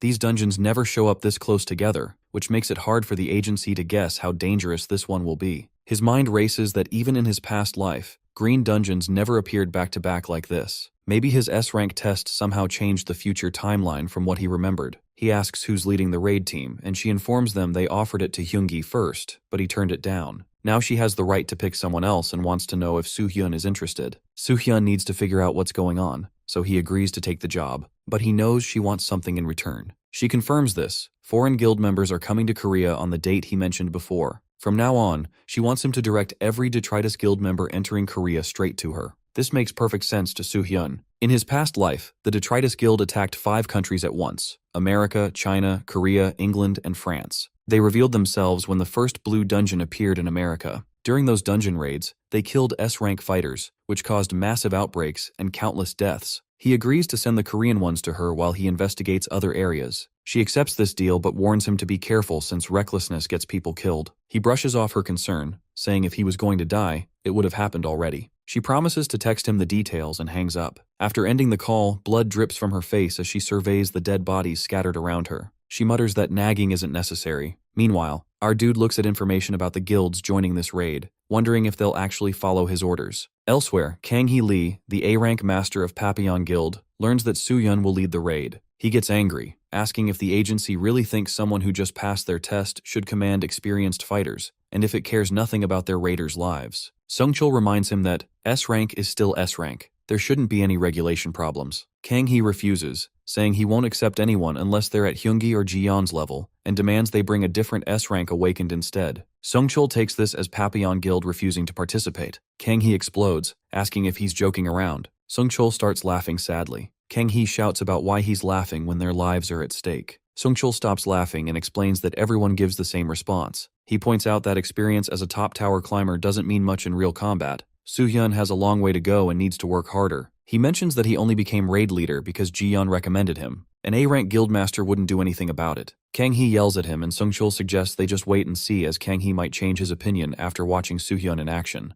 Now, at Gwangali Beach in Busan, Juho complains about how far they had to travel. Soohyun reminds him that he didn't need to tag along since this isn't some fun trip. Juho explains his reasoning. Since it's his first time leading a raid, he wanted to help out. Soohyun appreciates the thought but admits he doesn't really know how to give commands to people. This surprises Juho, who points out that he knows how to be a leader. He then gets serious, saying he can't fall behind Soohyun and Hakjun anymore. As the older one, he needs to get stronger too. Mir yawns on our boy's shoulder as he grins at Juho's determination. He tells Juho he's cheering for him. Juho asks if he's being made fun of, but Soohyun insists he's being genuine. Looking around, Juho notices the crowd size. Maybe 50 or 60 people showed up, which is pretty good for a first raid. However, everyone starts staring at them with unfriendly looks. He points out how obvious their unhappiness is just by looking at their faces. Our dude shrugs it off, explaining that to them, he's just some newbie with 0 dungeon experience. Kang-hee walks up and introduces himself as the leader of Papillon Guild. During their handshake, he makes a snide comment about Soohyun's inexperience making him nervous, then notices Juho and asks if he brought a babysitter along. Juho speaks up, calling the comment rude. Kang-hee claims he was just joking and offers to help since he's a dungeon pro. The handshake leaves Soohyun's hand bruised, and he thanks Kang-hee while asking him to just follow orders properly. This clearly annoys Kang-hee. Another voice interrupts from behind. Taekyun Kim, head of Red Evil Guild, approaches and says he's looking forward to the raid. He informs Soohyun that introductions with the Papillon leader are done, and asks him to be patient since raid teams get territorial sometimes. A girl with short hair joins them. Mo-young introduces herself as the head of Gambler Guild and shakes Soohyun's hand. He thinks this situation is getting tough. One person has a friendly smile but dangerous mana, while another is good at hiding their energy. Even if he wanted to ignore it, they can hide their mana, but not the smell of blood on them. Mo-young asks if something's wrong with her face. He says it's nothing but makes a mental note to watch these people carefully. Taekyun asks if they're ready to move out. Once he and Juho confirm they're good to go, the team heads into the dungeon. Inside, they start fighting monsters. Taekyun shoots fire from his hands to kill one, calling it too simple. Kang-hee agrees, saying it's very easy for such a famous green dungeon. Taekyun watches everyone fight and comments that they're handling things quietly. He notices one guildmaster attacking a monster way too many times and tells him that's enough since it's already dead. The guildmaster smiles and stops, leaving Taekyun confused about what just happened. Our dude studies the ground carefully and announces something's wrong. Juho asks if it's a trap. He confirms it but thinks there's more to it than that. Juho warns everyone to stay alert. Kang-hee agrees but then turns to Juho, asking if he became awakened recently. When he says yes, Kang-hee makes a sarcastic comment about how nice it must be having an S-rank watching his back. Soo-hyun interrupts by grabbing Kang-hee's shirt. Kang-hee starts sweating and claims he was just joking, but before he can finish talking, Soo-hyun throws him aside to save him from a massive energy beam crashing down from above. Soo-hyun yells for everyone to scatter as multiple energy beams attack them. A huge spiral of energy surrounds the entire area, scaring everyone. The space around them suddenly transforms into a pirate city, shocking all the raiders. The raiders find themselves in what looks like an underwater city. The place resembles Atlantis with its beautiful design, making them wonder what kind of dungeon this could be. Juho notices something strange, that he can breathe normally and doesn't feel like he's actually underwater, even though they're completely surrounded by water. Soo-hyun confirms this is definitely a dungeon environment. Taekyun points out how quiet everything is. Instead of a magnificent Atlantis, the place feels more like a ghost town. The silence makes everyone uncomfortable. Moyoung suddenly alerts everyone to look ahead. They all focus their attention on a large shape floating through the water toward them. Even Mir becomes alert, watching the approaching threat carefully. Kang-hee starts trembling and mentions feeling some kind of chill. Taekyun confirms he senses the same disturbing feeling that's been bothering him since they entered. What they see next sends chills through the entire group. Kang-hee immediately orders everyone to prepare for battle as the threat moves closer. The floating ship reveals itself to be filled with numerous lich creatures. One of the lich steps forward and begins laughing horribly. It welcomes them, calling it hunting time. The creatures start approaching while others laugh and declare it's party time. Several lich jump from their ship to attack. Soo-hyun instantly draws his sword and releases a powerful strike using holy flames, cutting down the attackers. He realizes that while he expected only holy flames to work against ghost types, regular mana seems effective too. This means the other raiders should be able to fight without problems. Kang-hee boosts everyone's confidence, reminding them that their mana is strong enough to handle these enemies. He warns that anyone who retreats will face his wrath, since the lich might be numerous but individually weak. Our boy observes how well everyone handles the surprise attack. While he can't expect the same level of teamwork as his ACT squad, he decides to trust in each guild's coordination under their respective leaders. The situation looks manageable enough for him to focus elsewhere. He calls out to Juho, telling him he's leaving the ground battle in his hands. Soo-hyun then summons his phoenix and grabs onto its claws to fly toward the enemy ship. Juho comments that he knew Soo-hyun would do something like that. Mid-flight, our guy gets shocked when the lich leader points a gun at his phoenix. The attack sends him crashing to the ground. The lich leader then aims the weapon directly at Soo-hyun, who realizes this must be their commander. Multiple shots fire toward him, but Soo-hyun dodges them all before charging forward. He delivers a devastating blow that sends the leader's head flying off. The subordinate lich cries out for their captain. However, when the head hits the ground, it starts absorbing all the fallen lich around the area. Soo-hyun watches in horror as the leader's head regenerates, making him even more powerful than before. The creature declares its intention to devour all souls. Now much larger with multiple faces covering his body, the leader presents a terrifying sight. Soo-hyun realizes this ability to absorb souls for recovery and power means trouble. With hundreds of souls scattered around the battlefield, this could turn into a very long fight. Disturbing voices suddenly echo from the monster. Cries for help, pleas to escape, desperate wishes to live, expressions of exhaustion and suffering. The tortured souls trapped within the creature beg for relief from their eternal torment. Soo-hyun stares at the abomination and declares that its very existence bothers him deeply. The lich pulls out its sword and swings at our boy, who dodges multiple strikes by jumping around. He moves in closer to attack and delivers a precise slash that cuts the creature's arm clean off. However, the limb regenerates immediately in an explosion that sends him flying backward. The lich launches another powerful attack at a massive pillar. He dodges, but his sword gets stuck in the stone. He hangs from the blade's support while thinking about his options. The monster's strength isn't anything special, but its ability to recover makes things difficult. A long drawn-out fight won't work, and neither will a quick lightning attack. They're heading toward real danger at this rate. The lich recognizes the threat too. This troublesome fighter swings around holy flame power without fear, and regular attacks don't seem to affect him at all. But his mana will run out eventually. Laughing wickedly, the lich declares that Soo-hyun's end is coming soon. It releases flames toward the fighters on the ground below, affecting them with its power. Getting bored with the battle, the lich demands complete surrender. Energy surrounds it while numerous eyes appear all over its body. The lich boasts about having plenty of souls to draw from. Soo-hyun launches an attack, but it has no effect. He mocks him, noting that his power isn't so impressive anymore. It fires a beam attack that Soo-hyun barely avoids. Everything gets charred as smoke rises from the destruction. Down below, Joo-ho watches the ship where the fight is happening, completely covered in holy flames. He worries about whether Soo-hyun is okay while witnessing the unmatched energy being released above. Our boy continues defending himself against the overwhelming attacks. Suddenly, Mir's eyes light up as he looks at his master. He notices and wonders what's wrong.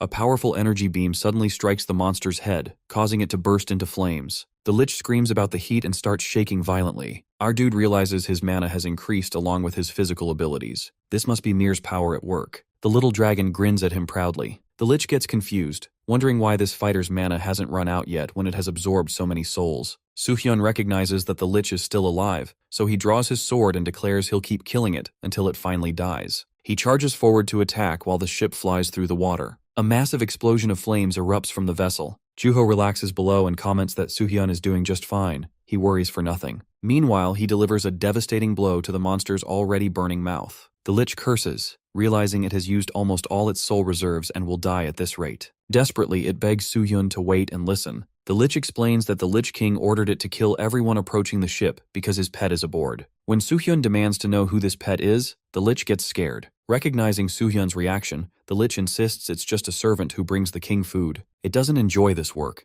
It only does what's necessary to survive. Before it can finish explaining, his attack destroys it completely. Once the lich disappears, Soo-hyun grins and thanks him for the assistance. Now he needs to kill whatever this pet is to clear the dungeon properly. Meanwhile, Kang-hee yells that they need to get to the ship immediately. He demands to know if everyone plans to just wait around while Soo-hyun takes all the credit for himself. Taekyun responds while bandaging another team member, explaining they can't abandon the injured who are still getting treatment. Since Soo-hyun hasn't sent any signals, they should wait for now. Kang-hee laughs mockingly and suggests Taekyun should just admit he's scared instead of making excuses. This angers him, and points out that he wants to grab achievements but can't understand the current situation. After how Kang-hee endangered everyone earlier, he questions how someone like him became a guild leader. When he demands to know what he meant, Taekyun insists he didn't do anything wrong. Joo-ho stands quietly during this argument until Taekyun asks for his opinion. Jo-ho admits that he's not sure but wonders if anyone has seen Mo-young lately. Taekyun realizes that not only is she missing, but the entire Gambler Guild has vanished.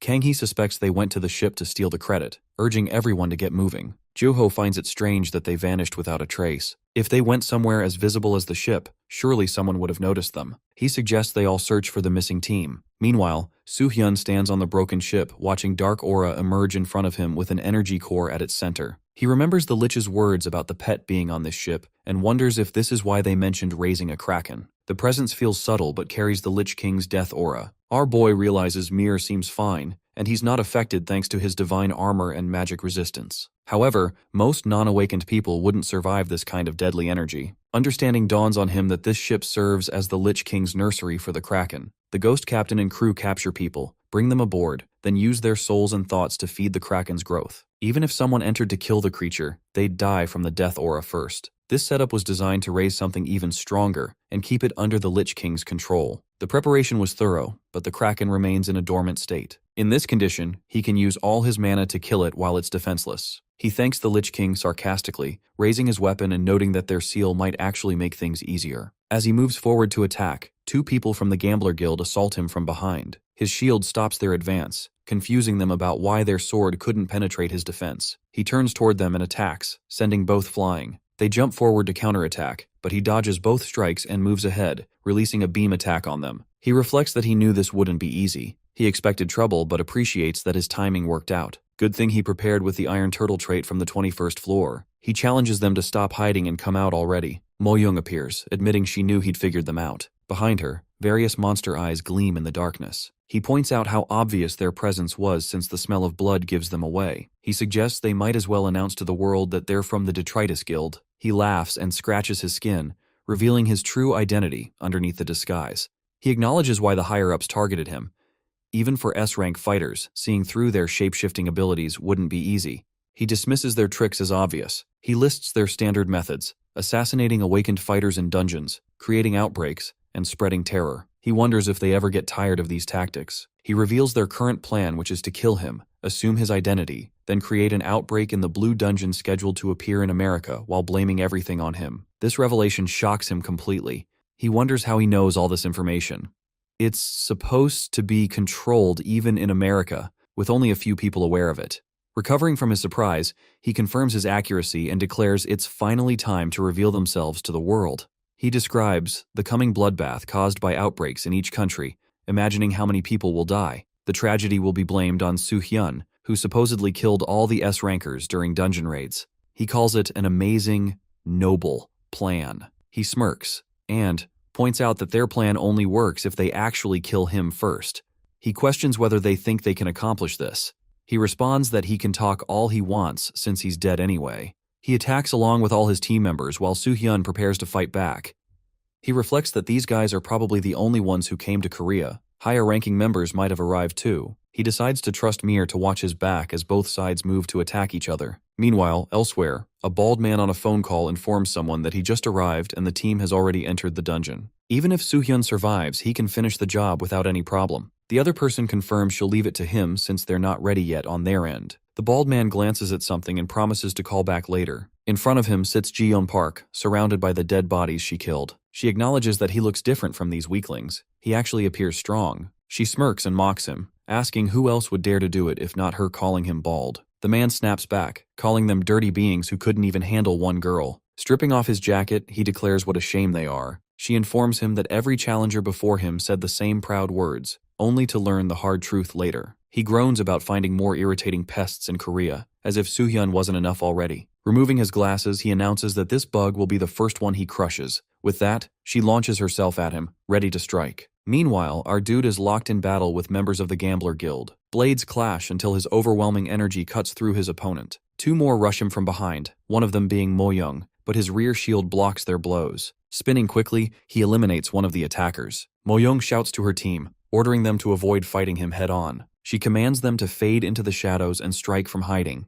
The others acknowledge her orders and vanish, preparing to ambush. Our dude watches them disappear and thinks carefully. Ambushes are more dangerous than open combat, though he's confident in sensing threats. With Mir's aid, he has ways to manage hidden enemies, but the Lich King's death aura cloaks even their presence, leaving him dependent on Mir entirely. He asks his dragon companion if he can track their scent. Mir signals positively, and Soo-hyun feels reassured. He asks Mir to alert him whenever danger closes in. The small dragon swivels its head sharply, scanning for threats. Soo-hyun shuts his eyes, waiting calmly. When Mir points to the right, he attacks in that direction without opening them, striking down an enemy with precision. Opening his eyes, he's stunned by the accuracy. He realizes Mir's senses far surpass his own. The dragon then signals left, where Mo-young is creeping closer. Soo-hyun braces himself as the guild members realize their stealth isn't working. One suggests they retreat and use disguises, perhaps posing as gamblers before trying again. But Mo-young remembers Soo-hyun's battle with the Ghost King and dismisses the idea. If disguises worked, the Ghost Captain would have used them. This man is far stronger than she expected. From the start, killing him was never realistic. The death aura might drive him insane, but suddenly she notices something important about that same energy. A grin spreads across her face as the answer dawns on her. The enemies drop their invisibility and step into view before Soo-hyun. He wonders if they've given up on ambush tactics. They rush at him all together while he reminds them aloud that direct combat won't kill him. With one clean strike, he cuts down an attacker. Another leaps forward while others slip past, circling behind. Soo-hyun spins, realizing they're no longer aiming for him. Their target is the Kraken. Panic grips him as he bolts at full speed, desperate to stop them. But Mo-young reaches the beast first, driving her sword deep into its body to awaken the death aura. The massive creature begins to stir before Soo-hyun can stop her. A massive fire explosion rocks the ship, sending smoke billowing everywhere. Mo-young gets launched through the air while laughing about wanting Soo-hyun. Her amusement turns to shock when the enormous Kraken materializes directly in front of her. One of its long tentacles wraps around her body and squeezes the life out of her. Soo-hyun lands hard, using a broken piece of the ship for support. After steadying himself, he greets the Kraken like an old acquaintance as the beast towers before him. He calls upon Mir's power, charging his sword with energy before launching a devastating attack at the creature. His thoughts race that the Kraken will remain unconscious briefly, giving him a chance to finish it off. However, he realizes his buff is wearing thin while Mir has just awakened and his abilities are not stable yet. Using such incredible powers without limits proves impossible, leaving the little dragon completely drained. He holds his exhausted companion, realizing he spent all his mana stopping the ceiling explosion and has no energy left. Both of them fall from the sky as he considers using his immortality to recover strength for another fight. Juho arrives running and shouting worriedly, catching Soo-hyun before he hits the ground. He scolds his friend for always forgetting how important his life is and trying to handle everything alone. He asks why Juho came here in the first place. He explains they had no choice but to board the ship after the Gambler Guild disappeared, leaving them with nothing to do underground. When the explosion happened, everyone had to escape, but his worry pushed him to come looking for him. He admits he should have acted more like a proper guild leader. After they land safely, he thinks about whether the Kraken will come after them. He doubts it since the beast needs time to heal its injured eye. Joho asks if they can really defeat something that enormous. All the guild members stare at the unconscious Kraken in disbelief. Kang-hee complains that with the guild leader gone, the gamblers missing, and Juho vanishing too, the whole situation is driving him crazy. Taekyun questions where such terrifying monsters even come from. Suddenly our guy appears behind them, startling everyone. He explains everything about the Gambler Guild. Joho finally understands why things felt off. It had been the Detritus Guild all along. Kang-hee angrily asks why he acted alone and ended up creating an even bigger problem. Taekyun points out that things look awful now and demands to know the plan. Our boy says the Kraken definitely has weaknesses, so it can be hunted if they cooperate. But he also admits the plan only works if there's unity from the start. Their silence makes him believe they're ready to follow, and sweat runs down their faces nervously. The unconscious monster begins to stir, and our guy immediately shouts for the first wave of attacks. Everyone prepares their powers. Then, at his command,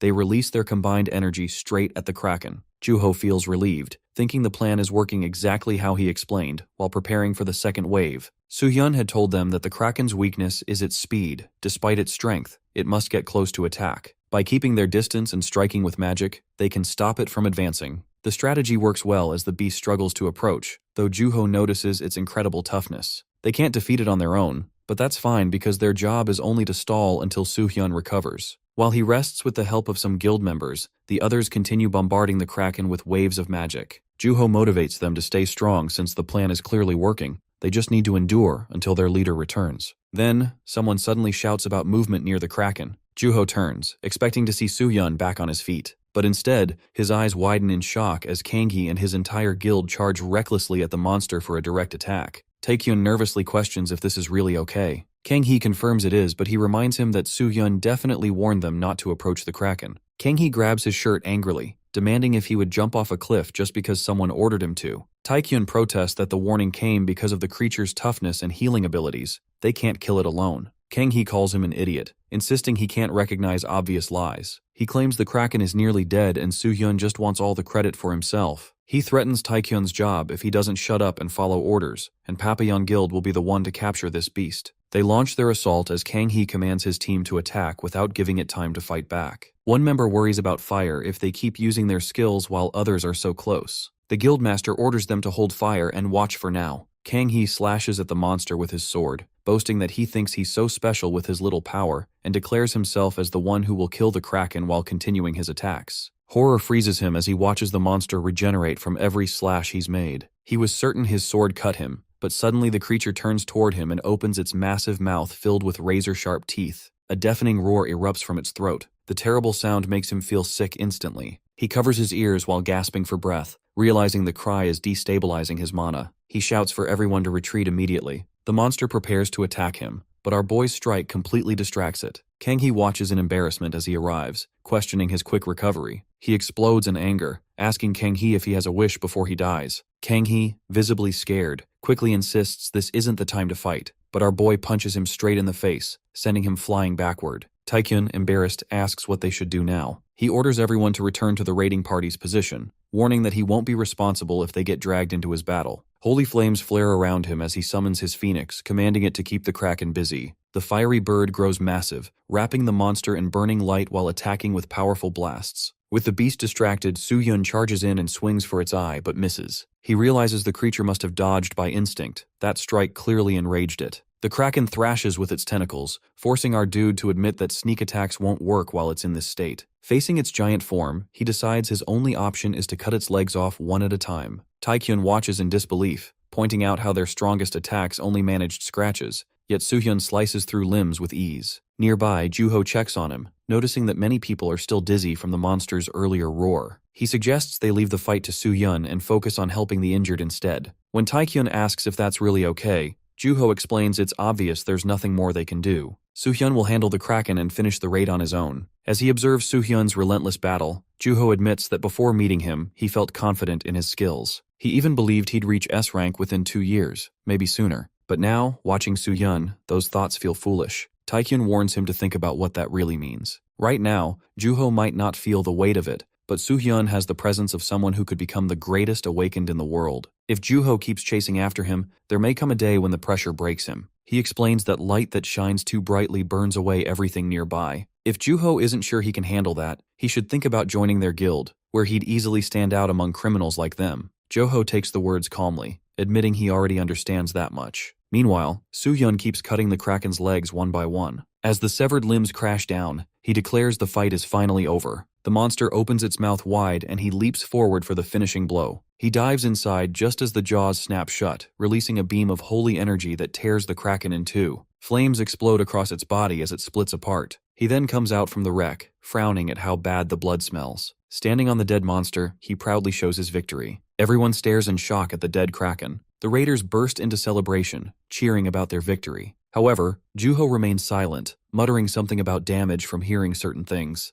Our boy approaches from behind and questions what he means. Juho jumps, startled by the sudden appearance, and complains about being scared like that. When he presses for details about what he heard, Juho brushes it off as a joke. They walk forward together toward where Taekyun stands. Our dude notices something different about Juho's behavior, but can't pinpoint what it is. Since the raid is finished, Juho casually suggests they head back and compliment Soo-hyun's performance. This casual tone puzzles Soo-hyun, who wonders where Kang-hee went. Juho explains that after getting punched, Kang-hee passes out and is lying unconscious nearby. Soo-hyun mutters about finishing what he started while cracking his knuckles and heading toward the unconscious man. Kang-hee partially opens his eyes, confused about passing out. He recognizes him standing over him and wonders what happened to the Kraken. When everyone stares at him with serious expressions, he realizes embarrassingly that he must have defeated it. He immediately launches into discussing reward distribution, claiming Papillon Guild suffered more losses than Red Devil's Guild. Soo-hyun interrupts, questioning if that's really all he has to contribute. Kang-hee insists it's natural to allocate rewards now that the raid is over. Soo-hyun's expression darkens as he repeats his question about whether Kang-hee has anything else to share with the group.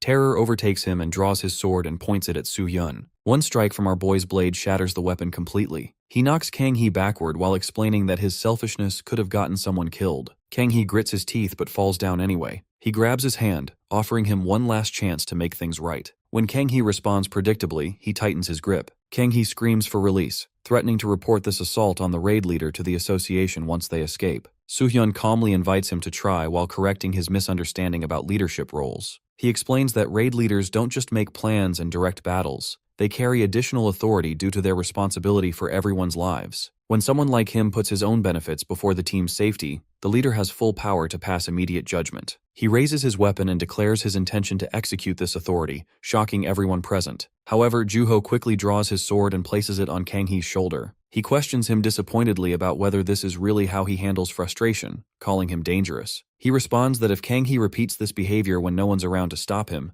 innocent people will suffer. Therefore, he needs to instill proper fear. He notes that Kang-hee has lost the trust of all the guilds anyway, making future work prospects unlikely. Clapping his hands, he declares it's time to finish cleaning up and leave. His thoughts turn to what the raid accomplished, discovering Mir's abilities and learning about the Lich King's movements. He should verify there aren't any other threats he doesn't know about and investigate Jeon Park's situation. Each Detritus Guild officer represents a powerhouse in their own right. Meanwhile, several hours before Soo-hyun's successful dungeon completion, a fierce battle raged between Jeon and the bald man. He launches an attack that spreads smoke everywhere before throwing a punch at her. She immediately activates her darkness assimilation ability, which allows her to merge with shadows for a brief period. This nullifies all attacks while enabling movement as pure darkness. She escapes his strike and materializes behind him. Declaring the fight over, she prepares to attack from his blind spot. She lands on the ground, shocked that he blocked her attack so quickly using only his hands. Behind his head, he admits with honesty that she surprised him, since he never expected her to have such a skill. On top of that, she even managed to hurt him. Things are starting to feel exciting. She answers that his bragging only makes her want to beat him badly. Using her assimilation power, she jumps straight at him.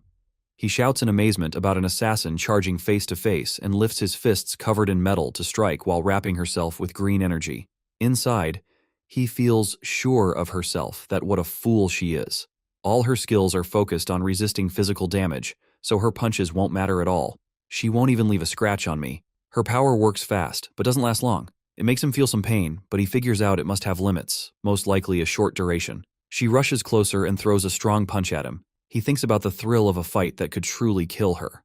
At the same time, he unleashes a deadly attack that she dodges. She notes how his ridiculously high resistance makes more attacks useless. Watching his punch, she realizes she has no choice but to use her special weapon. She pulls it out and swings at him, but he avoids it with ease. He asks if this is her hidden weapon, showing interest in what she can do next. His face lights up with excitement as a huge blast goes off in front of him, leaving him amazed. It's been a long time since he felt a kick like this. His eyes open wide with joy. This girl is insanely fun, and he wants her to keep entertaining him. She demands to know what he is trying to achieve here since the fight is already over. What else is left except wasting strength? He refuses to quit, saying the winner hasn't been chosen yet. He pushes her to keep fighting while she only shrugs at him. Filled with anger, he curses him for ignoring his words and charges to attack. If she has lost her will to fight, then he will force it back into him. He gets ready to hit, but as he throws his punch at her face, his body suddenly freezes. He is completely shocked as he realizes he cannot move at all. He begins gasping for breath, demanding to know what is happening. Then he falls backward, dropping to his knees before her. She steps forward and reminds him that she already told him it was over. While he struggles to breathe, she strikes him again, sending him crashing hard onto the ground. His resistance skills are gone. Forget about mana. He cannot even bring together his basic strength anymore. She notices the curiosity in his eyes about why his body won't move. She explains that this is her so-called secret weapon he talked about earlier.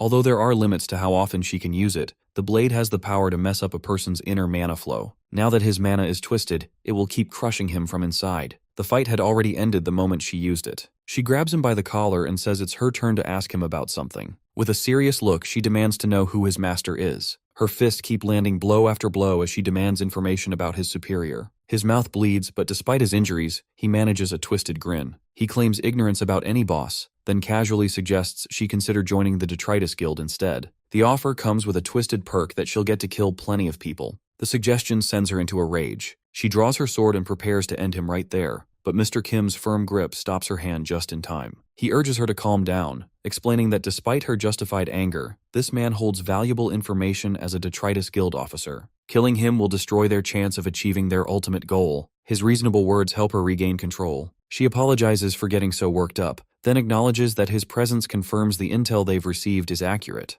Mr. Kim agrees, noting that time is running short and they need to prepare quickly. The injured officer complains about the interruption, claiming things are just getting interesting. This only reignites her fury, causing her to lunge at him again. Mr. Kim uses the moment to point out how the officer's very presence proves Soo-hyun's intelligence is reliable. The first blue dungeon in America has opened exactly as predicted, which means the terrorist attack on the blue dungeon is likely real too. The officer's shock at their knowledge is obvious. He wonders desperately how they've discovered the plan. Meanwhile, she questions how our boy has obtained such detailed information. The officer's mind races with growing panic. If they have joined forces with him, the situation is far worse than he thought. His inability to move means he can't warn the guild, and at this rate, his boss's entire scheme will crumble. He needs to buy time somehow and find a way to turn the tables. Suddenly, the officer starts laughing maniacally. She wonders if her beating has damaged his brain, but he assures her his mind is perfectly clear. He finds it hilarious that they are joining forces with the Detritus Guild to take it down. Mr. Kim demands an explanation for his amusement. The officer's response is calculated and sly. He suggests they think things through more carefully. Only a select few guild members know about the terrorist plan, questioning our boy being aware of it. His reasoning strikes a nerve. These two aren't the real threat, they are just flies buzzing around. Soo-hyun is the real threat, and they are all dancing to his tune, so he needs to make them suspicious of Soo-hyun while creating an opportunity to contact his guild. He proposes a deal with cunning confidence. They are all just players in Soo-hyun's game at this point. If they eliminate Soo-hyun first, he promises to reveal everything about the Detritus Guild. Mr. Kim's patience snaps. He draws his sword and points it directly at the officer, calling him a murderer whose words mean nothing. The officer finds this response amusing, pointing out that Soo-hyun has already betrayed the Detritus Guild once, and they have no guarantee that he won't betray them too. Once he does, they will not be even able to track down the guild hidden in the shadows. Mr. Kim suggests that they ignore the officer's obvious attempt to manipulate them against each other, but Ji-yeon takes a moment to consider the situation. She instructs Mr. Kim to summon Soo-hyun and their guild members. Despite what the officer is trying to do, they need to understand where Soo-hyun's information is really coming from. The officer's laughter grows more confident as he praises her sharp thinking. He promises to reveal whatever they want to know if they'll just eliminate Soo-hyun. Her response chills him to the bone. She makes it crystal clear that she'd rather die than work with a murderer like him. If Soo-hyun turns out to be part of the Detritus Guild, she'll kill him too and start over. Her singular goal remains wiping out the entire Detritus Guild, and as her powerful aura fills the room, she promises to chase them into hell itself. Later that evening, our dude arrives by car. Mr. Kim welcomes him. He questions why he's been summoned at such a late hour. Mr. Kim explains it will be easier to show him directly. As they walk inside, he wonders what has happened and if she has lost. When they reach the door, multiple sword points suddenly aim at him. He casually asks for an explanation for this behavior, addressing Ji-yeon, who appears in front of her in the form of a dark shadow. Our boy realizes this isn't ordinary concealment, it's a full assimilation into darkness. Normally, people can only use shadows to hide themselves, but she has managed to expand it wide enough to cover everyone, masking them completely. One by one, figures start stepping out, and she finally reveals herself. He admits that her skill is impressive. She brushes off his remark, while she mentions casually that the only reason she called him here was because of something amusing the bald man said about her connection to detritus. The officer greets him like an old acquaintance, while our boy responds that she doesn't look like the type who would fall for cheap tricks. She agrees, explaining that she never accepts things at face value, yet adds that what she has seen so far doesn't match the rumors. She moves closer, explaining that one thought has been circling in her mind: the intel he has about the Detritus Guild. Only a select few within the guild know about such matters, and him knowing as an outsider makes no sense. She demands proof that he isn't tied to the guild, and presses him to reveal his source. Our boy recognizes the bald man as Ethan, acting captain of Detritus and known for stirring conflict. He understands that Ethan's true goal is to pit them against each other. A simple answer could resolve this, but the truth, that his knowledge comes from a past life, would never be accepted. The odds of lying convincingly are low, and even if he pulls it off now, it will only trap him in Ethan's manipulations later, ruining his plans. When she demands an answer again, he thinks quickly and decides to regain control. He insists he can prove he has never been a guild member but refuses to reveal his source. He argues that trust between them should be enough, and that she only cares about whether or not he belongs to the guild. He offers to take her to his home to show her proof, but on the condition that she comes alone. Before she can answer, a blade grazes his throat. Mr. Kim warns that the offer sounds ridiculous, but our boy calmly points out that the decision should be up to the guildmaster. Other members argue against it, calling it a trap and too dangerous. Despite their protests, she glances at him and agrees, stating firmly that if he lies, she will stake everything on killing him. They arrive at his home, where his mother greets him with joy, scolding him affectionately for staying away so long. She notices Ji-yeon and immediately assumes she is his girlfriend, fussing over her with excitement. Embarrassed, Ji-yeon insists otherwise, but his mother cheerfully holds her hand and praises her beauty, only making the moment more awkward. Dinner is prepared in no time, and his mother urges them to eat heartily. Ji-yeon tries to politely brush off the fuss, but his mother puts more food onto her plate until she can only thank her in silence. Watching mother and son chat so warmly, Ji-yeon finds herself strangely at peace, eyes softening as she takes in the scene. Later, in his room, he asks her opinion of the food. She admits it was delicious, and he is glad. She then mentions his close bond with his mother, to which he agrees. He asks if she still thinks he looks like a member of Detritus. She responds carefully, saying that having loved ones doesn't prove innocence. He challenges that thought, asking if it isn't proof enough. Without hesitation, he pulls off his shirt, catching her off guard. She accuses him of showing his true colors out of desperation, but he explains calmly that Detritus members always brand themselves with the guild mark. By showing his bare skin, he proves he carries no such mark. He even jokes about removing his pants if she still doubts him, which only flusters her more. Annoyed, she tells him to drop it, admitting that she'll trust him. She reasons that anyone truly tied to Detritus would never keep family close, as those people are incapable of caring for anyone. She admits she made things too complicated. He then asks cautiously about her past with Detritus. She avoids giving details, reminding him that their bond is based on mutual trust and that she doesn't owe him every answer. He lets it go, mentioning instead that he hoped getting closer might lead to full trust one day. She laughs softly but falls quiet. Suddenly she starts telling her story of 2 years ago, when she herself hadn't been part of any guild. She begins sharing her past. From childhood, people constantly praised her beauty and wisdom, creating an image that drew others with all sorts of expectations about who she should be. However, once they discovered her odd personality, they grew disappointed and walked away. Even her parents abandoned her for simply being herself. This pattern taught her a harsh lesson. She would never truly belong anywhere. Time moved forward, and she eventually became an awakened. That's when a man approached her one day, introducing himself as Ki-hyun Kim and explaining he'd been observing her for some time. Her immediate rejection came swift and firm. He quickly grew embarrassed, clarifying that he wasn't trying to hit on her. Instead, he wanted to form a party since the agency had just opened this dungeon. She wouldn't need to worry about registration fees anymore. Many awakened had gathered, but without leadership, it remained every person for themselves. Teaming up is much better than going alone. She declined his offer outright, leaving him feeling awkward. His friend called him from behind, giving him an excuse to leave. Later, they all entered the dungeon together despite her refusal to join officially. During the monster battles, he struggled more than expected with his opponent. But when he glanced over at her, she had already defeated all her monsters. Other party members took notice, with someone commenting on her incredible kill count. A girl nudged Ki-hyun, recognizing her as the one who'd rejected his party invitation earlier. He confirmed this, noting that with such skill, she could probably handle everything alone. The girl admitted she'd much rather hang out with someone that pretty than the sad bunch they currently had, gesturing toward their male teammates. One of the boys protested at this. Ki-hyun seemed lost in thought, prompting his friend Woo-shik to check on him. Ki-hyun admitted she just looked so incredibly alone to him. As more monsters appeared, Ki-hyun found himself in one-on-one combat with a creature that had just launched an attack. He barely managed to block it, but his weapon slipped from his grip during the struggle. She noticed his predicament and shouted a warning about the monster attacking from behind, but Woo-shik arrived just in time to save him from the sword strike. Woo-shik checked if he was okay, and Ki-hyun confirmed he was fine while apologizing for his lack of concentration,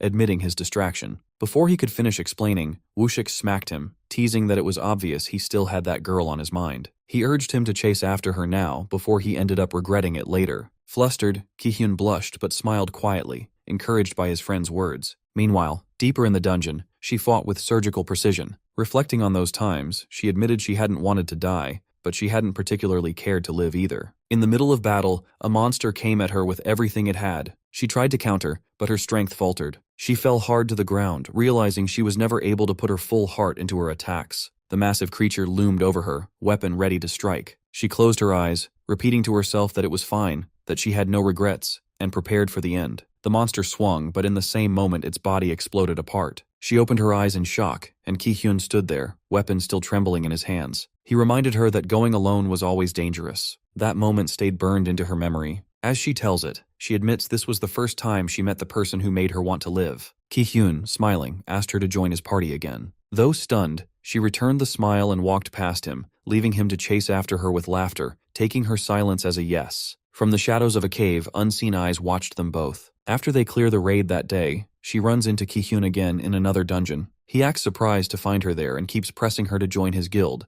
though she turns him down each time, realizing now he's changed from party to guild. He follows her everywhere, showing up at every dungeon she enters until asking to join becomes the rhythm of her days. His persistence wears down the edges of her resistance, and eventually she takes his hand and goes with him. Once she signs up, she slides into the group slowly, learning names and routines. The mood shifts around her. Some kids tease, some praise, and someone jokes about being disappointed in her for finally giving in. Woo-shik nudges Ki-hyun about how it went, and Ki-hyun shrugs that it went smooth enough, though they all tease him to hurry and make a move. She floats through the chatter, noting that these new connections finally give her a sense of belonging she's never had before. They fight together more and more. In a routine monster sweep, someone pats her on the head to thank her for covering their flank, and the gesture turns into something softer over time. Small moments gather into something more. An afternoon where they share ice cream even though it's cold, him insisting it tastes good anyway, and them laughing over the absurdity. Then the world shifts. A breaking bulletin announces a new dungeon appearing in Suwon. News anchors flash a report about a missing vacant in a nearby town and warn that strange things are happening in the engine. She and Ki-hyun sit beneath beautiful trees, watching the update, and her chest tightens. Being next to him makes her heart race for reasons she doesn't want to untangle. He smiles and, with a gentle touch to her hand, suggests going somewhere together after tomorrow's raid, just the two of them. She flushes, surprised and delighted, and answers yes without thinking. For a brief, bright moment, the future looks simple and warm. The second bulletin follows fast. Officials now report that the death of an awakened inside a dungeon appears not to be the work of a regular monster, but of another awakened, a killer. The warning to be careful lands like a cold stone, and none of them realizes in time that this is the last slice of normalcy she will get for a long while. They finish the raid and breathe relief as the last monster falls. Ki-hyun, upbeat, declares the job done and imagines their little date. She feels anxious but hopeful, trying to steady herself for their date. Before they can leave, a man in a government jacket steps forward, says he's leading the murder investigation, and asks for their cooperation. Ki-hyun steps up, ready to help while the group leans in. One of the government agents draws a blade wrapped in flame and attacks, and she reacts instinctively, blocking strikes that would have cut through most fighters. Others murmur surprise at how quickly she intercepts and absorbs the blows. She feels outpaced though. On the surface everyone seems equal, but this new threat operates a level above. Ki-hyun senses it too. The fight presses harder, and panic leaks into her movements as she worries she won't keep up. Now the assassin shifts his stance, suddenly decisive. The stutter of his earlier indecision snaps into something else, and in the middle of combat he tells her, without hesitation, that his mind has changed, and now he wants her to join the guild he's forming. The guild recruitment conversation begins when she wonders about joining his organization. His response comes with clear intentions to accomplish something specific, though his current resources have limitations. This drive leads him to establish his own guild, which he has already named Detritus. An evil smile spreads across his face as he describes the guild as a perfect gathering spot for completely insane people. The flames covering her shoulder provide a resting place for his head as he makes his observation. Her insanity levels more than qualify her for membership. His invitation comes with a simple request to help grow their organization together. When she considers refusing, his response comes after a brief pause, warning her that rejection will result in her death. This threat triggers Ki-hyun's protective instincts, causing him to launch an attack from behind with confident words about preventing such an outcome. The mysterious man's evasion skills prove superior as he effortlessly dodges the surprise assault. The other guild members join the fight by directing their energy attacks toward him, which only earns an annoyed response about their interference. Ki-hyun checks on her condition, receiving confirmation that she remains unharmed. However, she recognizes the extreme danger this opponent represents and decides to create a distraction so the others can escape. Ki-hyun refuses to abandon her, emphasizing their bond as comrades who fight together. His battle strategy involves coordinating with Hyunjun and Yeonjin to use everything they possess against their enemy. Realizing their combined strength might not suffice, Ki-hyun chooses to draw the attacker's attention by engaging him directly while shouting instructions. The confrontation about his intention of killing Awakened receives a casual response. The man sees no need to explain his reasons before delivering a devastating punch. Blood flows from Ki-hyun's mouth as he manages to grab hold of his opponent's hand, creating an opening for the others to strike while ordering Jiyeon to maintain her distance. Their coordinated attack using a special technique leaves them shocked when they discover their blade hasn't cut deep enough into his neck. The minimal blood flow reveals the attack's failure, which reminds Jiyeon of Ki-hyun's earlier contingency plan involving Wushik. Wushik materializes behind their enemy and unleashes a powerful fire attack that creates a massive explosion. The resulting smoke cloud gives them hope until the man emerges from the blast zone, protected by a metal weapon that sends chills through Wushik. His nasty smile accompanies his declaration that their amateur tricks have reached their limit. Sometime later, consciousness returns to Jiyeon as confusion fills her thoughts. Her last memory involves fighting that dangerous man before everything goes black, likely from a blow to her neck. Concern for her teammates' safety dominates her thoughts until she notices Ki-hyun's half-dead form in her arms. His relief at seeing her conscious brings some comfort, but his severely injured state alarms her. Her pleas for help from the others receive no response, leading to a horrifying discovery. Every member of their group lies dead around her. The shocking scene leaves her speechless until the enemy's voice breaks. His comment about their friendship bringing tears to his eyes reveals his twisted satisfaction with the massacre. Her grief transforms into rage as she blames him for the slaughter and vows revenge despite her pain. Ki-hyun's intervention prevents her reckless charge as he grabs her hand and urges her to flee. The bracelet he presses into her palm represents her only chance for solo escape. Despite his weakened condition, he prepares to make a final stand by retrieving his weapon and positioning himself between her and their enemy. Her protests fall on deaf ears as he shouts for her departure before rushing forward in his last attack. This sacrifice allows her to become the sole survivor of that terrible day,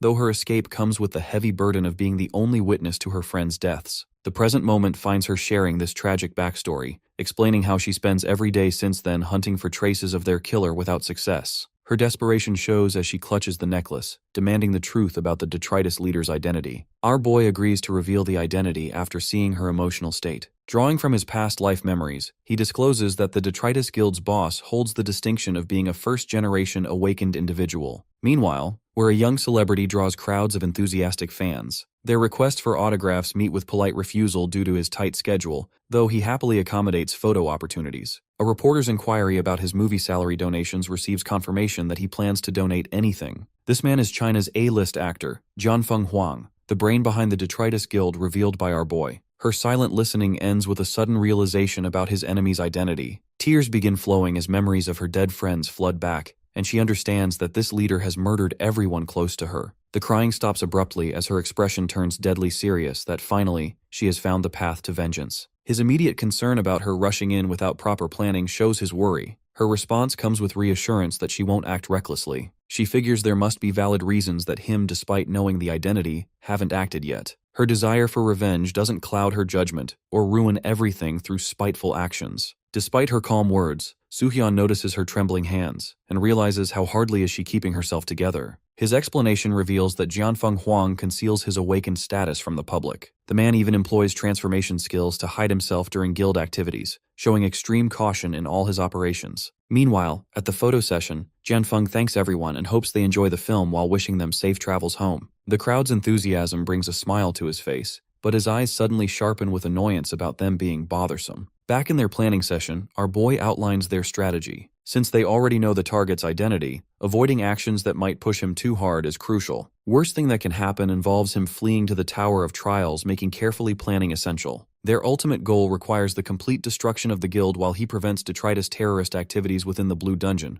She and the Reaper Guild will ambush their headquarters. Elsewhere, Jianfeng inquires about Ethan's whereabouts from his subordinate. The man reports that Ethan hasn't arrived yet and remains unreachable, suggesting he has been defeated. The girl considers this outcome for the best. Her companion corrects her as the real issue isn't Ethan's attitude, but the possibility that he has leaked information about their organization. While looking at photos on her phone, she wonders what Soo-hyun could accomplish with such intelligence, dismissing him as small time. The man insists they can't let their guard down since Ethan's defeat proves Soo-hyun's strength. His warning about maintaining vigilance comes with a crucial observation that if Ethan has been defeated, it means Soo-hyun possesses significant strength. Her confidence remains unshaken as she doubts she could lose. This conversation reveals her identity as Chloe Lafferty, leader of Star Guild and executive of the Detritus Guild, while her companion is Mac River, another Detritus executive. Jianfeng adjusts his hair and agrees with Chloe's assessment. Though disappointed that Soo-hyun isn't dead, he views it as a minor setback. Their approach will continue unchanged, removing everyone in their path. Without even glancing up, he asks them about their excitement regarding the moment when Bright City will be destroyed. While going to US and plane, Hak-jun sits quietly as Soo-hyun's request has brought him here. Our boy and Ji-yun occupy seats in front of him while Mr. Kim sits beside him. The intimidating appearance of his seatmate and Ji-yun's unapproachable demeanor discourage Hak-jun from attempting conversation. At that time, our boy's phone shows dungeon documents from the association, and his analysis reveals only one significant change from his past knowledge: that's Busan's Green Dungeon. Relief fills him knowing the future hasn't completely altered, though vigilance remains necessary. Hak-jun's curiosity about their destination prompts him to ask why they are traveling to the United States. He realizes he has forgotten to explain the Blue Dungeon situation, leaving Hak-jun shocked about this crucial detail. Upon arrival at the airport, Hak-jun's excitement contrasts with his earlier anxiety. Soo-hyun notes this excitement, and he tells him that overseas travel and flying are completely new experiences for Hak-jun. When asked about previous visits to America, Soo-hyun almost mentions his past life before catching himself and denying any prior trips. Hak-jun's question about this being the world's first Blue Dungeon and why he hasn't heard the news prompts an explanation about information control. The US government wants their own attack squads to handle the situation, leading them to conceal details from the public. Concerns about potential outbreaks meet with complex reasoning about America's awakened population. Despite having the world's largest number of awakened individuals, most rank B or lower, creating perceptions of weakness among other nations. This Blue Dungeon represents an opportunity to demonstrate both quantity and quality in their awakened forces. Hak-jun's persistent worry about innocent people getting hurt due to pride receives agreement by our boy as he explains that prioritizing ego over safety is incredibly foolish. Behind them, Ji-yun contacts Mr. Robert, who expresses surprise about her visit to the United States. She promises brevity due to the complexity of the situation, focusing specifically on the Blue Dungeon matter that requires discussion. Their meeting with Mr. Robert begins with warm welcomes and expressions of gratitude. The medical guild leader Robert Williams greets him with particular enthusiasm, confessing his admiration and honor. Meanwhile, in our boy's mind, past memories surface in his mind about his notorious reputation for greedily pursuing dungeon-clearing rewards, giving him an idea about potential manipulation tactics. Ji-yun steps forward to offer translation services since she assumes he can't communicate in English. However, he interrupts her efforts by addressing Robert directly with his straightforward proposal about participating in the Blue Dungeon raid. This revelation about his English fluency surprises Hak-jun. Robert, while acknowledging that somehow they'd discovered the classified Blue Dungeon information, emphasizes the difficulty of their request. The United States maintains a strict policy against requesting awakened assistance from other nations, though Robert's initial outreach creates different circumstances. His counteroffer involves splitting the rewards in half, which immediately captures Robert's attention. His internal calculations work overtime. S-rank awakened individuals typically earn rewards equivalent to entire guild profits, and their current attack squad desperately lacks S-rank members. Partnering with this powerful individual could transform them into national heroes, though half the rewards still seem insufficient for such a valuable alliance. His diplomatic response acknowledges the enticing nature of the offer while expressing concerns about government approval. Our boy's knowledge about the two S-ranks currently stationed in the U.S. attack squad shocks Robert completely. Further manipulation comes through predictions about the medical guild becoming national heroes once news spreads about contracting an S rank awakened during their time of need. Robert's mind races with confusion about how this stranger seems to read his thoughts so accurately. His apparent reconsideration of his demands creates false urgency as he pretends to consider approaching other guilds instead. This psychological pressure works perfectly as Robert grabs his hand and agrees. Our dude makes the final deal that if any American S rank returns from the tower, he will participate under the medical guild without fee. However, if none return, he will receive all rewards and authority from the raid. Robert's confidence in his S-rank members' return makes this seem like an advantageous deal, causing him to accept enthusiastically. The contract preparation goes smoothly as Robert gathers the paperwork and names Ji-yeon as their middle person. He can barely hide his amusement since he already secured victory with his clever betting plan. His knowledge of the future gives him an unfair edge, making success in these talks certain. Robert feels satisfied once the contract is signed, convinced that at least one S-rank will return. This would make the deal a huge win for the medical guild. But his confidence is misplaced. Days pass after the signing, and only 3 days remain before the blue dungeon opens. Robert keeps checking his phone, growing restless as none of his S-rank members return. Just as his past life memories warned, not a single one comes back. Only 2 days are left until the raid.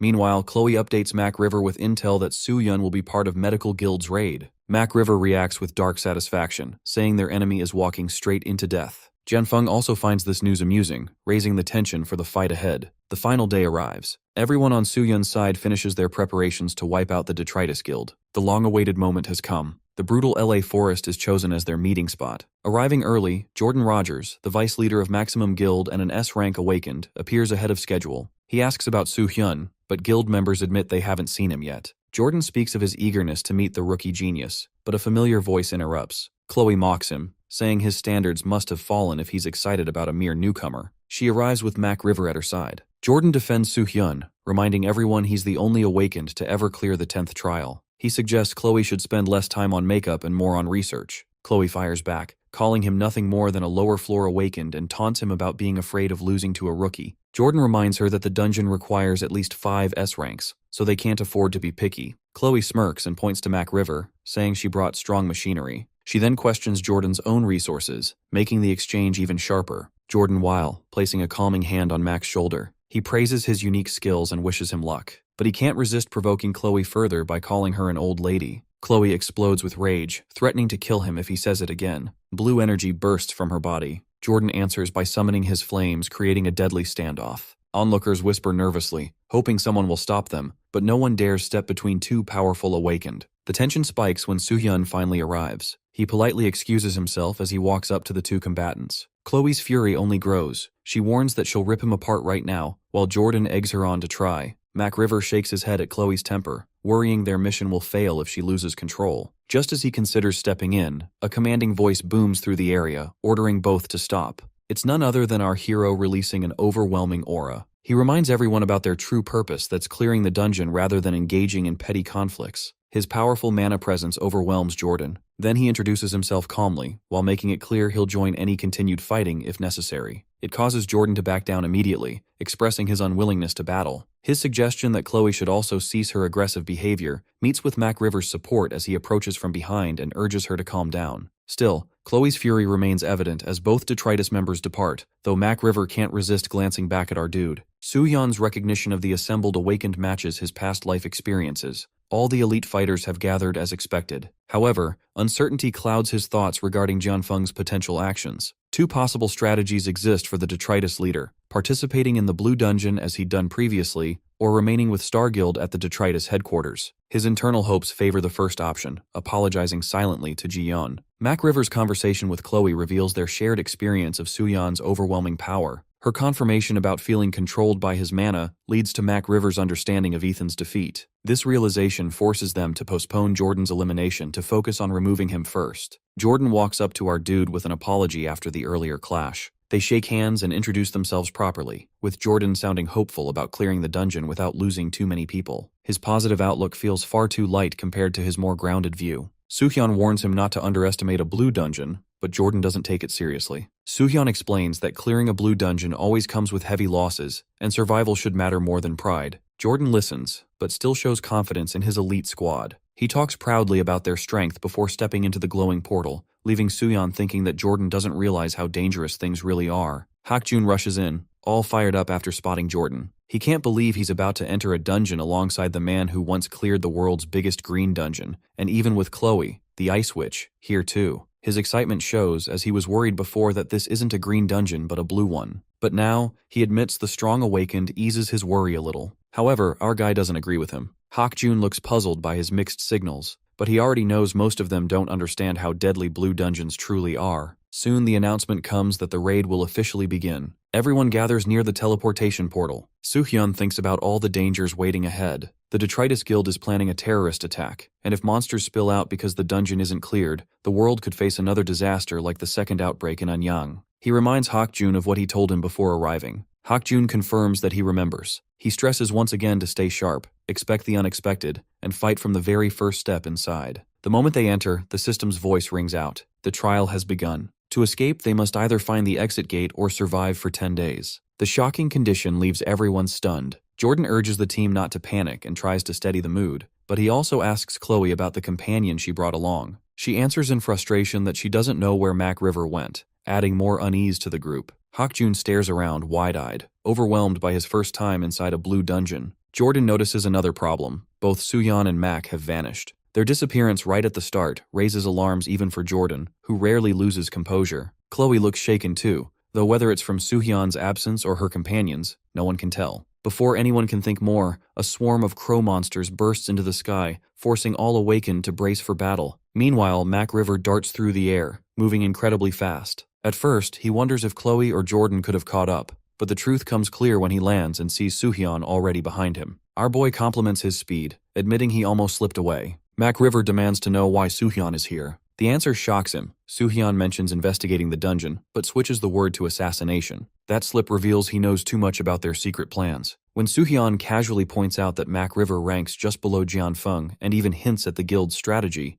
Mac River is rattled. He can't believe how deep his knowledge runs. Panicking, he asks who Soohyun really is, but the response cuts into him harder. Soohyun notes that Mac River can't even control his emotions properly, which is bad for an assassin. Fear creeps in even as Mac River tries to cover it with threats. Suddenly, Mac River bursts forward, wind wrapping around his body as he shoots into the air at terrifying speed. He boasts that no one can catch him and screams threats about killing the entire squad inside the dungeon and wiping out LA along with them. Soohyun stays calm, draws his sword, and quietly apologizes for what's about to happen. His sword straight and fast, cutting Mac River down mid-flight. Watching him fall, he informs him about the end of his foolish plan. The fighters are going at it with these crazy chimpanzee monsters. Chloe keeps blasting them with her ice powers while Jordan burns them up with his fire. Hakjun can't believe how well they work together as Chloe basically protects everyone with her ice shields, and Jordan hits like a truck with those flames. The other guild guys are doing okay, but these two are just on another level. Out of nowhere, this monster jumps at Hakjun from behind. He feels it coming and throws his weapon right at it, knocking the thing down. He's thinking there's no way he's gonna lose to these things. Jordan watches Hakjun fight and thinks the kid just needs a little more polish to become really dangerous. Once all the monsters are dead, Jordan stretches and goes on about how this blue dungeon isn't as tough as everyone made it out to be. Chloe agrees, and Jordan gets all excited, claiming their squad is probably the strongest ever. Chloe nods and mentions that a team like theirs could handle pretty much any dungeon,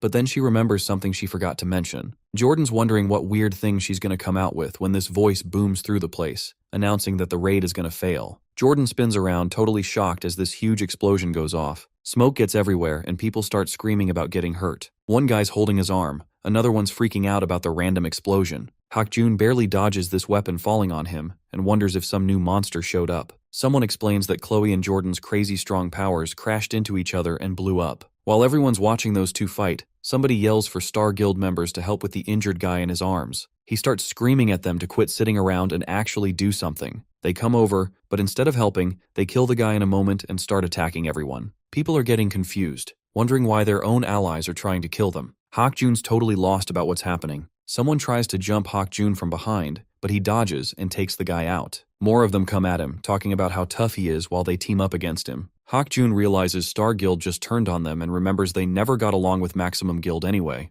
but this feels way different. He thinks back to how our dude mentioned fighting would start right when they got in the dungeon, wondering if he saw this betrayal coming. Right now though, he just needs to stay alive, so he pulls out his weapon and gets ready to fight. Meanwhile, Chloe froze Jordan's right arm solid during their fight. Jordan's cursing himself for being careless since he can't use his good arm anymore. Even though they don't like each other, He knows Chloe isn't dumb enough to mess up a mission over some stupid rivalry. This whole thing must have been planned from the start, but he can't figure out why. Chloe starts laughing like crazy and screams about how badly she's wanted to kill him, then attacks again. Jordan realizes he can't keep stalling. She calls him an idiot and points out he can't block her attacks with just one arm while this intense energy surrounds her. Jordan knows she's right but figures his fire beats her ice in a straight fight, so he's got one shot to end this. He charges forward, putting everything into one massive attack. Chloe makes a bunch of ice blocks to block him. Jordan's attack smashes right through them as he yells about how her weak ice is gonna burn up. The ice breaks apart, but Chloe surprises him by covering herself in flames,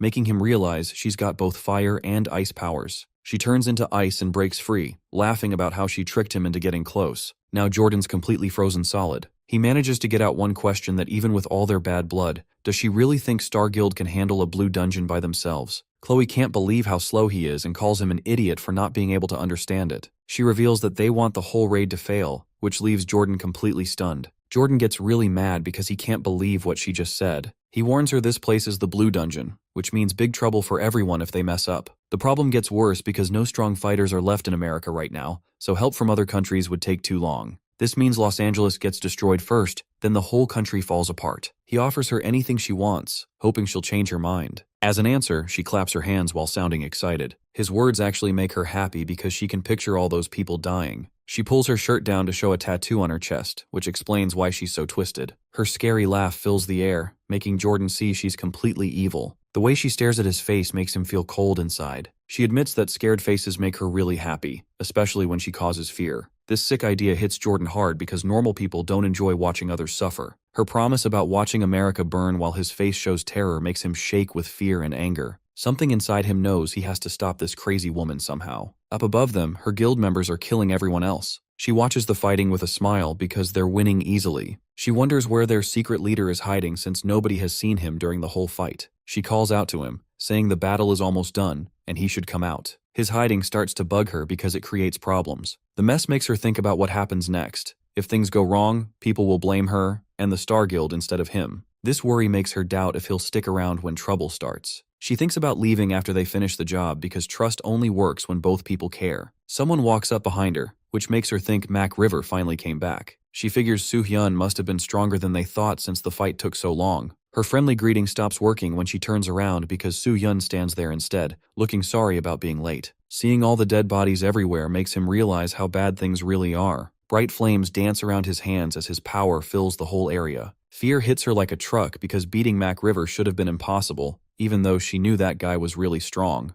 The proof burns right in front of her though, showing Soo-hyun's power has gotten scary strong. She yells at her team members, telling them to forget everyone else and kill him first. Hak-jun blocks their path with his big weapon, saying nobody gets to leave. She quickly makes ice walls to protect herself, but his power breaks through them easily as he gets closer. Watching this happen, she gets frustrated because she can't handle him by herself. She admits to herself that his strength is too much, and her boss being gone makes her worried. She tells herself maybe he's waiting for the right time. To give him that chance, she uses her magic to make a huge ice monster that blocks Soo-hyun's way. She admits our dude is strong but says this monster won't be as easy to break as the walls were. Ice spears float in the air as the big creature stands up, but Soo-hyun barely cares, going through the monster's attacks like they're nothing. She laughs at what she thinks is her chance, and grabs his sword with her hand, saying she'd never be stupid enough to fight a monster like him alone. The ice creature grabs Soo-hyun and lifts him high up. She yells at her boss, telling him to attack now. But nobody answers her call as she's looking forward to it. Far away at the Star Guild building, Jianfeng stands with a mean smile, looking very satisfied about something.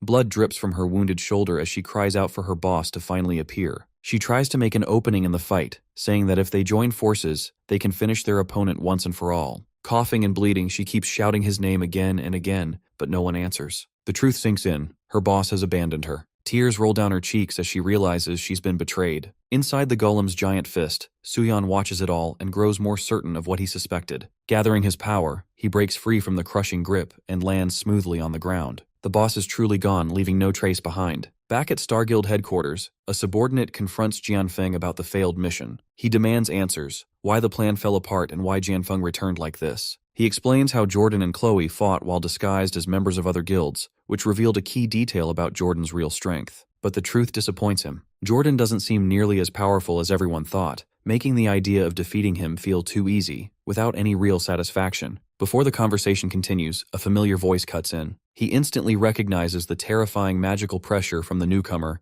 and unease spreads through him. The overwhelming presence makes him rethink taking risks, which explains why he pulled out of the earlier battle. Their talk gets cut short when another subordinate rushes in with alarming news. The terrorist plots against different countries have been fully exposed. The perpetrators are already caught by the associations. Panic spreads as they realize their secret plans are no longer hidden. But Jianfeng reacts in a shocking way as he laughs. His subordinate stares at him, confused at how he can laugh in such a serious moment. Then, without warning, Jianfeng makes his decision. He kills both subordinates on the spot, their bodies collapsing on the floor. He explains that running this fake guild was fun for him, but their incompetence risked exposing who he really is. Since he intends to keep up his acting career, he can't afford any loose ends. Meanwhile, Jordan wakes up and immediately asks about Chloe and what happened with the dungeon raid. His teammates tell him it's all over. Chloe and the rest of the Star Guild members have been captured. Jordan doesn't understand since it looked like they lost. But then he learns the truth that Soohyun arrived just in time and saved them all from certain death. Somewhere else, Soohyun updates Hakjun about what happened. He explains that the suspicious figure tried to run as soon as he appeared,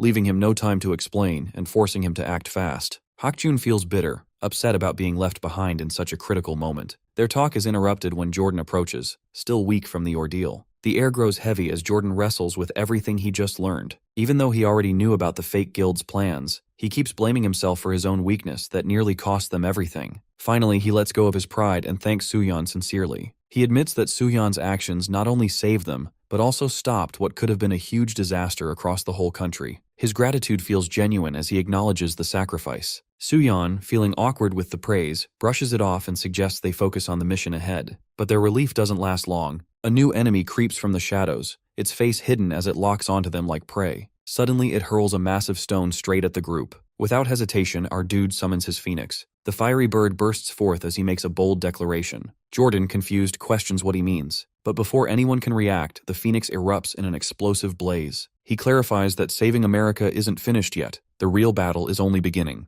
The explosion lights up their faces as they brace themselves for what's to come. The blast starts everything. The shock spreads through the area, and Jordan reacts in confusion, while Soohyun explains that his warning about survival was not meant for the others, but for the blue dungeon itself. High in the trees, another beast keeps watch, and soon more of them rush out from every direction. Different animal forms appear, charging together to attack. Jordan unleashes his flame energy, but no matter how much damage he causes, the monsters keep coming. Our boy explains that forest dungeon beasts usually rely on sheer numbers. Jordan dashes forward, realizing that burning them all together is the only way. Both of them prepare their powers. Holy flames rise from his hand, and Jordan's fire energy burns alongside it. Their powers merge, colliding with the enemies in one huge strike. Hakjun stares in awe, calling everyone to stay in formation and press forward. Their teamwork builds momentum, and the group begins overpowering the wave of monsters. But the disguised boss monster that appeared earlier starts giving orders from the shadows, pointing out weak spots and directing the creatures. Jordan clears a path with his fire again, but this time the monsters slip past him. His eyes widen as he sees them aiming not for him but for the injured. 10 of the beasts rush toward the wounded guild members. Cries for help break out. Just as death feels close, Soohyun steps in and cuts them down, saving them. From hiding, the boss grows irritated, whispering that Soohyun is in the way. He commands a crow-like monster to strike first and finish him off. Suddenly, the beasts line up against Soohyun, roaring as they gather their energy. Before they can hit, a violent explosion rips through them. The bodies burst apart. Soohyun realizes the truth that it is the boss's ability. He senses the power of mutation, like the defense of a kraken, and knows taking repeated blows will become too dangerous. Hakjun rushes to him, worried, but Soohyun stays calm and explains that the blast came from the boss. He identifies the enemy as a troll druid, a disguised monster with control over animal-type beasts. It is not only smart, but also skilled in magic and capable of many tricks. Our dude admits the situation looks bad, but protecting both the injured and the Star Guild survivors is the only way until the association takes them in. He promises to face the boss monster directly, knowing that once the druid is killed, the remaining beasts will scatter.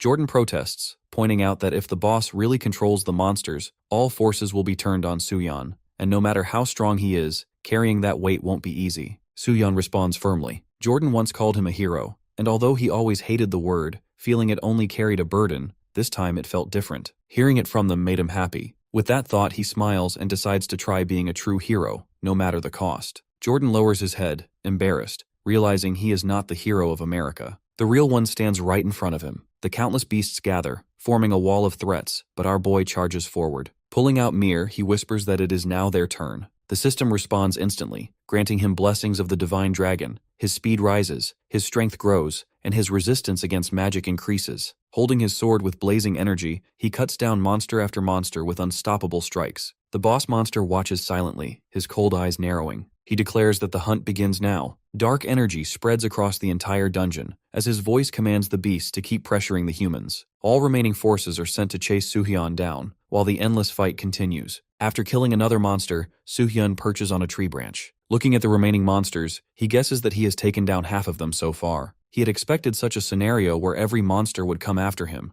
but now, seeing the massive horde, he estimates there are about 200 to 300 of them, which means it will take him a while to eliminate them. So the first thing he needs to do is divert their attention. For this purpose, he uses his new skill, Doppelganger, which allows him to create 4 copies of himself. Each copy moves forward in the same manner. The boss monster looks confused, seeing more of him. Mir is quite happy to see his master split into 4, imagining more cuddling from 4 masters. The boss monster stares intently at each copy of Soo-hyun, wondering which one is real. Then he decides to hunt them all and orders the monsters to attack every copy. When a swarm of monkey monsters charges at him, Soo-hyun realizes that his diversion strategy isn't working. He raises his pet, who happily breathes fire on them, eliminating them all. This catches the boss's attention, and he immediately recognizes the real Soo-hyun among the copies. He orders his monsters to go after him. The monsters rush forward, but then the boss is suddenly ambushed by Soo-hyun, who hurls blue flames at him. The boss quickly blocks the attack. Soo-hyun understands that taking him down won't be an easy task. Once again, he is surrounded by monsters, and with Mir's help, he burns down most of them. After a while, both of them grow exhausted. He sends his pet back to the inventory to rest, deciding he can handle the rest of the battle himself. Then he turns toward the horde of enemies and challenges them,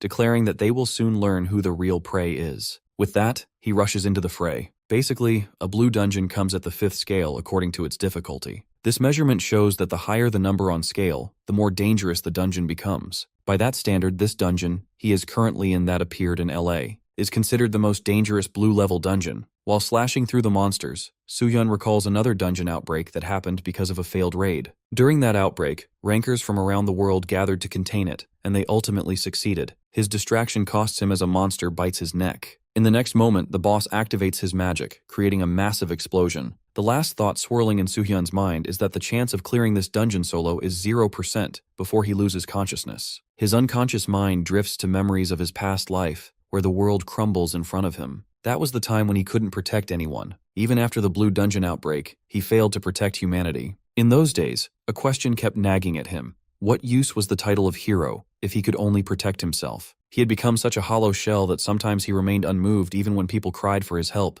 because all he could feel was the crushing burden of duty. In his unconscious state, he concludes that Sungin is someone who cannot be a hero because of this weakness. But then, he remembers the faces of his loved ones and friends, reminding himself that Soo-hyun is different, because he has people to protect. From the ground, golden energy begins to emanate around him as he resolves to become a true hero. With his regeneration ability, his health restores, baffling the boss monster, who is clearly frightened and tells him to go back. His regeneration threshold also increases. Soo-hyun looks at the boss and asks why. After declaring him a mere prey, he now wants his prey to retreat. With his physical abilities surging, Soo-hyun smashes his fist into the boss, sending him flying. He declares that now it's time for him to do the hunting. The desperate boss begs his monsters for protection, but grows confused when none respond to his call. Looking around, he is baffled to see that his minions have already been wiped out by Soo-hyun's team. Jordan declares that they are not fools. Meanwhile, Soo-hyun steps forward, reminding the boss that he left no minions behind to protect him. The boss trembles in fear, stammering that he doesn't want to die. Raising his sword to finish his enemy, Soo-hyun retorts that his victims must have felt the same. With a swift strike of his blade, he kills the boss monster. As he does, he wonders if the lightning he feels in his hands and sword comes from his determination to correct his past mistakes. He silently thanks the true owner of his current body, believing it was that man who gave him the chance to redeem himself. The boss screams in pain while Soo-hyun remains resolute,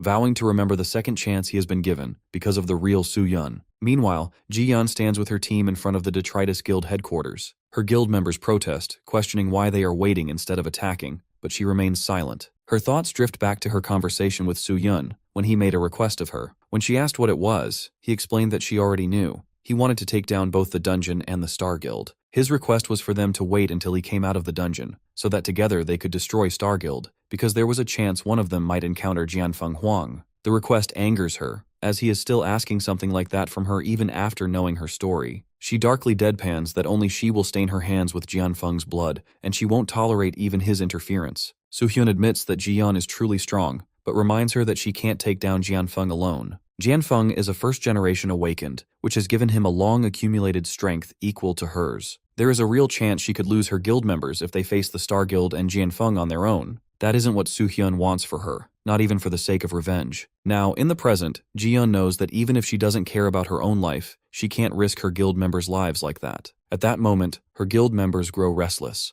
and one of them turns to Seok-jin, who reassures them that she must have her reasons. At that moment, a sudden explosion shakes the building, shocking everyone in the Reaper Guild. Jiyeon wonders whether someone else has discovered Star Guild's true identity as the Detritus Guild and launched an ambush against them. Meanwhile, inside the Star Guild building, a member is pleading for his life before Jianfeng, assuring him that he will not reveal his true identity. Jiyeon's eyes catch the scene, and she immediately recognizes Jianfeng. Jianfeng politely declines the man's request, saying it wouldn't be fair to the dead to spare only his life. Then he kills him as well. Standing over the corpses, he declares that his guild is finished today and asks his fallen members whether they have any complaints, but no one is alive to answer. In the next moment, Jiyeon attacks, but Jianfeng blocks her blade with his bare hand. He is taken back by her attack and flings her away with force. Jiyeon, however, feels almost crazed after waiting so long for this moment. Jianfeng studies her with curiosity as she darkly declares that, no matter the cost, she will kill him. Even under her threat, he remains unfazed, casually asking about her identity.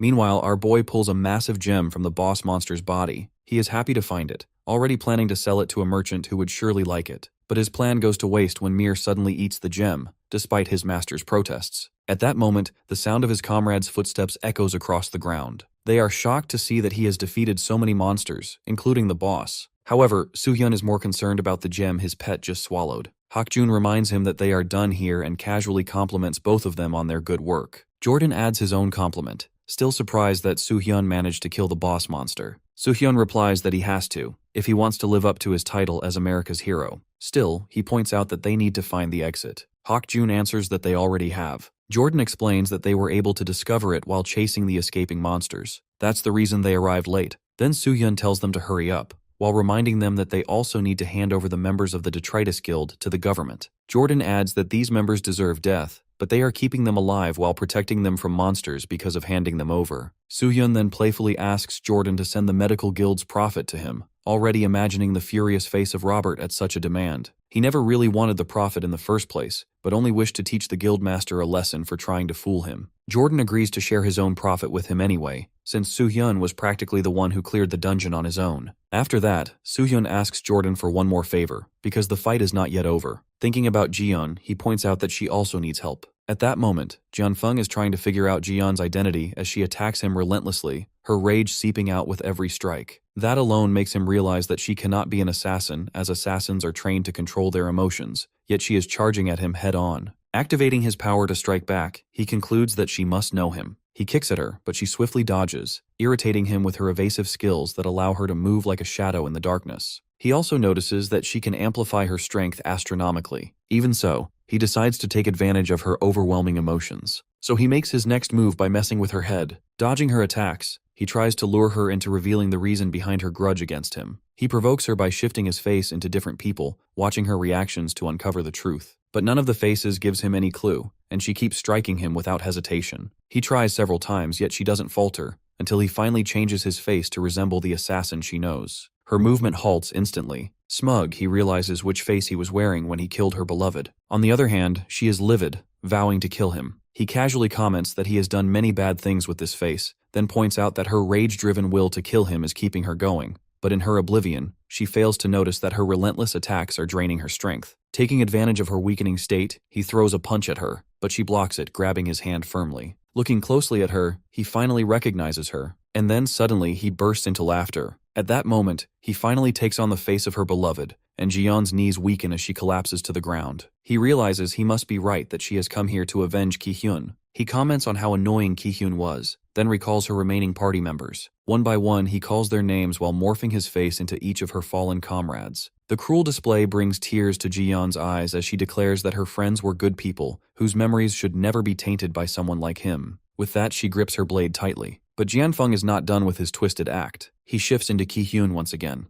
this time mimicking his last moments, pleading for Ji-yeon's life and offering to die in her place. Then, with a wicked smile, Jianfeng remarks that it was such a shame she had to witness this. Ji-yeon's face turns ashen as she watches him mockingly reenact everything. He bursts into laughter, delighting in the broken look on her face. That expression excites him, and he admits this is the reason he cannot abandon acting. Now that his identity is exposed, he claims he has no choice but to kill her. Yet he points out that Soo-yeon also knows about him, suggesting she should kill Soo-yeon together with him. His words leave her stunned. He rambles about Detritus Guild falling apart and their attempt to build a new guild. She thinks he is too lost in his own performance to notice reality. He insists that if she joins him, they can keep seeing each other, and her life will be spared. However, he overlooks one important detail, Ji-yeon standing silently behind her. Ji-yeon grips her weapon, planning to strike when the moment comes. She controls her emotions, waits patiently, then lunges at him. Her blade stops just short of his throat. The plan is flawless. Even though her blood burns with anger, she manages to hide it and creates an opening for her trump card.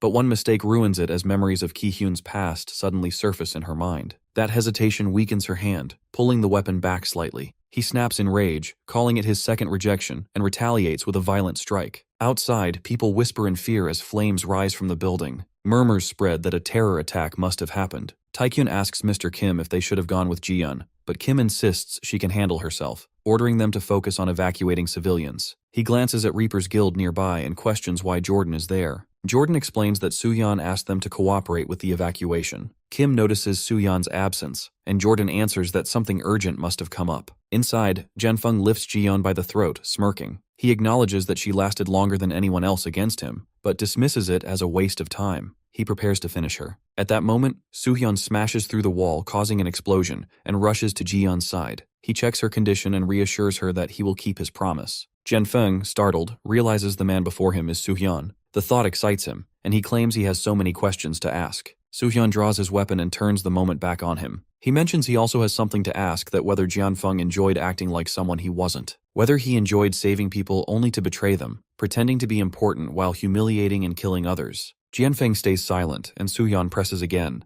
Jianfeng grins with an evil smile, admitting he never tires of these stimulations, even when they fade with time. Soo-yeon warns that he can give him a different kind of stimulation, one far worse than his little play, and swings his sword. Jianfeng erupts with power, his body twisting. Black spots spread across his skin, his ears stretch into tentacles, and his form mutates into a monster. His roar shakes the air as he vows to slaughter Soo-yeon into pieces. Soo-yeon watches, recognizing the transformation as Dragon Human Chi, a rare skill that turns a human into a dragon. He knows it is one of the strongest powers in Awakener history. Jianfeng, however, only gained it by chance, and Soo-yeon mocks his arrogance. The monster charges. Soo-yeon responds by summoning the phoenix. Jianfeng laughs bitterly, mocking him for daring to use fire against a dragon. He unleashes a torrent of blazing energy from his mouth. Soo-yeon counters, raising Mir and ordering him to show the power of true dragon flame. Mir bursts forth, releasing flames so pure that Jianfeng falters, stunned that such a small dragon could surpass his breath. Mir grows frightened after unleashing the attack, so Soo-yeon quickly recalls him. The system grants a blessing from the divine dragon, strengthening Soo-yeon further. He smiles proudly, noting that Mir always does his part no matter the cost. Jianfeng rushes at him with fury, spitting that Soo-yeon should not be standing before him. But Soo-yeon's blade glows with mana, his grip steady, as he answers with calm strength that he feels otherwise. He slashes one of Jianfeng's legs, and before the dragon can steady himself, the other leg is cut as well. The strength he once carried fades, and disbelief fills him. He cannot accept that even after unlocking the power of Dragon Human Chi, he is still losing to this boy. The strange uneasiness he had felt earlier now makes sense. It had been fear. Rage burst out of him as he yells that Dragon Human Chi is the strongest force alive and no one can mock it. Our dude doesn't flinch. He explains that the only reason Jianfeng was allowed to live this long despite his exposed identity was simple. He could vanish to the Tower of Trials anytime he wanted. That meant he could crush someone like Jianfeng whenever he pleased. With that, he drives his attack deeper, cutting down Jianfeng's last defense. Outside, chaos spreads. Someone calls to Jordan, pointing at the burning building that is now collapsing in pieces. Jordan orders everyone to evacuate as smoke swallows the air. Inside, Jianfeng lies battered before our dude. Struggling to breathe, he demands to know why this is happening,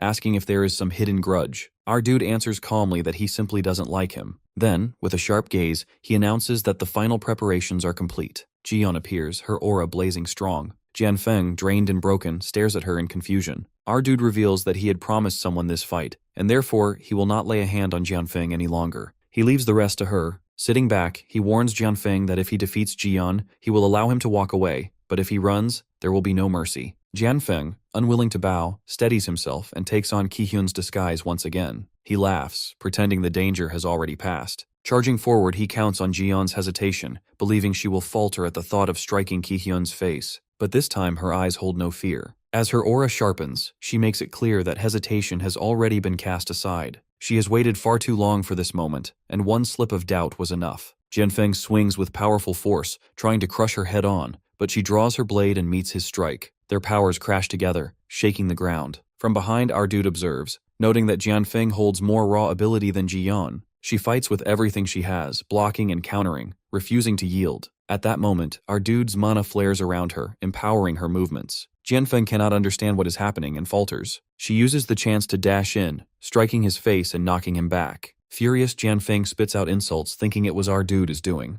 But our dude only smiles, clarifying that the strike was Ji-yeon's alone. Before Jianfeng can recover, Ji-yeon dives with full speed, her blade glowing. She drives him backward, forcing him to stumble. Desperate, Jianfeng tries to widen the gap, but Ji-yeon soars into the air and gathers every ounce of strength. She believes with her whole heart that this is her moment. Dropping from above, she thrusts her weapon straight toward his chest. Jianfeng panics and summons a shield of energy, memories of his guild and his past flashing in his mind. He screams at her to stop, trying to force her back with sheer will. His words, however, only make her push harder. Her blade tears through his guard, nearly severing his hand. His rage explodes as he shrieks at her like she is beneath him, but none of it matters anymore. Ji-yeon, steady and relentless, cuts him down without hesitation. The building lies in ruins, smoke rising everywhere. Ji-yeon stands in front of it, her breath short and shaky, and her strength finally gives out as she collapses to the ground. Soo-hyun walks over and notices the necklace that Ki-hyun once gave her lying nearby. He picks it up and gently places it in her hands. She clutches it tightly and breaks down, sobbing miserably. Seeing her like that, he feels a pang of sadness but decides to step away, thinking she needs time alone. As he turns, his own body reminds him of its limits. His fatigue level reaches 97, and he knows that he will collapse. The incident wraps up quickly, though the shock spreads far beyond. News breaks that a massive American guild, known as Star Guild, is actually a criminal organization. Under the name of Detritus, they had been killing Awakeners in secret. Thanks to Jordan and the Reaper Guild, the truth is finally exposed. Chloe and the others caught in the Blue Dungeon are handed over to the American Association. Investigations continue, as there are still businesses and guilds tied to Detritus. The scale of their corruption is far larger than anyone expected, and authorities struggle due to the lack of information. Soon after, another revelation makes headlines that Jianfeng, the Chinese Hollywood star, is unmasked as the guild master of Detritus. Chloe, who also held the title of Star Guild's master, admits his crimes, revealing how Jianfeng had used disguise skills to join dungeon raids and slaughter countless Awakeners, only to donate part of his fortune afterward to bereaved families. Meanwhile, Soo-hyun rests in a hospital bed. His mother Joo-ho and Hak-jun sit nearby, watching the news. Joo-ho mutters that Jianfeng is inhuman, while his mother shakes her head, horrified at how a person could commit such acts. Hak-jun adds that he must have already known much of this inside the dungeon. Joo-ho agrees, saying Soo-hyun never tells them anything, even though he carries it all on his shoulders. The weight of the moment grows heavy, and Hak-jun decides to break it. Grinning, he grabs a pen and starts scribbling on Soo-hyun's face. His mother scolds him, demanding to know what he's doing, but he jokes that it's frustrating how secretive Soo-hyun is. Joo-ho joins in, laughing as he draws alongside Hak-jun. Both of them enjoy their prank, teasing that even a hero who ended all this mess can't defend himself from a little doodling. His mother snaps and smacks them both in anger. Still, they leave scribbles across his face with words like idiot, hero, demon king of overdoing it, and more. Not long after, Ji-yeon arrives. She recognizes him immediately as the one her subordinate had mentioned, the one who secretly sent a list of Detritus's remnants. She shows him a paper, wondering if he deliberately passed on that information so others could take revenge themselves. After all, if those people had only been caught by the American Association, prison would have been the end of it. She admits she has many questions about where he even got that kind of knowledge, but chooses not to press further. Instead, she smiles and mentions she has something else to say today. For now, she'll let it go. Before leaving, she grabs a pen and adds another word across his cheek, which is thanks. Then she slips away. Far away, a plane soars toward Golden Tower. Inside, a man and a young woman share dinner. He asks her about the wine, and she shrugs, saying wine always tastes the same, dull and empty, but marvels at the technology keeping the ride perfectly smooth. He explains they used massive amounts of ether stones for this structure, probably around 10% of America's total supply. She calls it a ridiculous waste of money, but then shifts the topic, asking if he truly plans to go through with the ranking game. The man, Godin Lohan, smirks with confidence. He reflects that he has always believed himself to be the best, but the world does not see him that way. There are too many S-rank awakeners praised as heroes, their names crowding the spotlight. The world feels too small for so many so-called legends. That is why, through this ranking game, he intends to prove once and for all that he alone stands at the very top.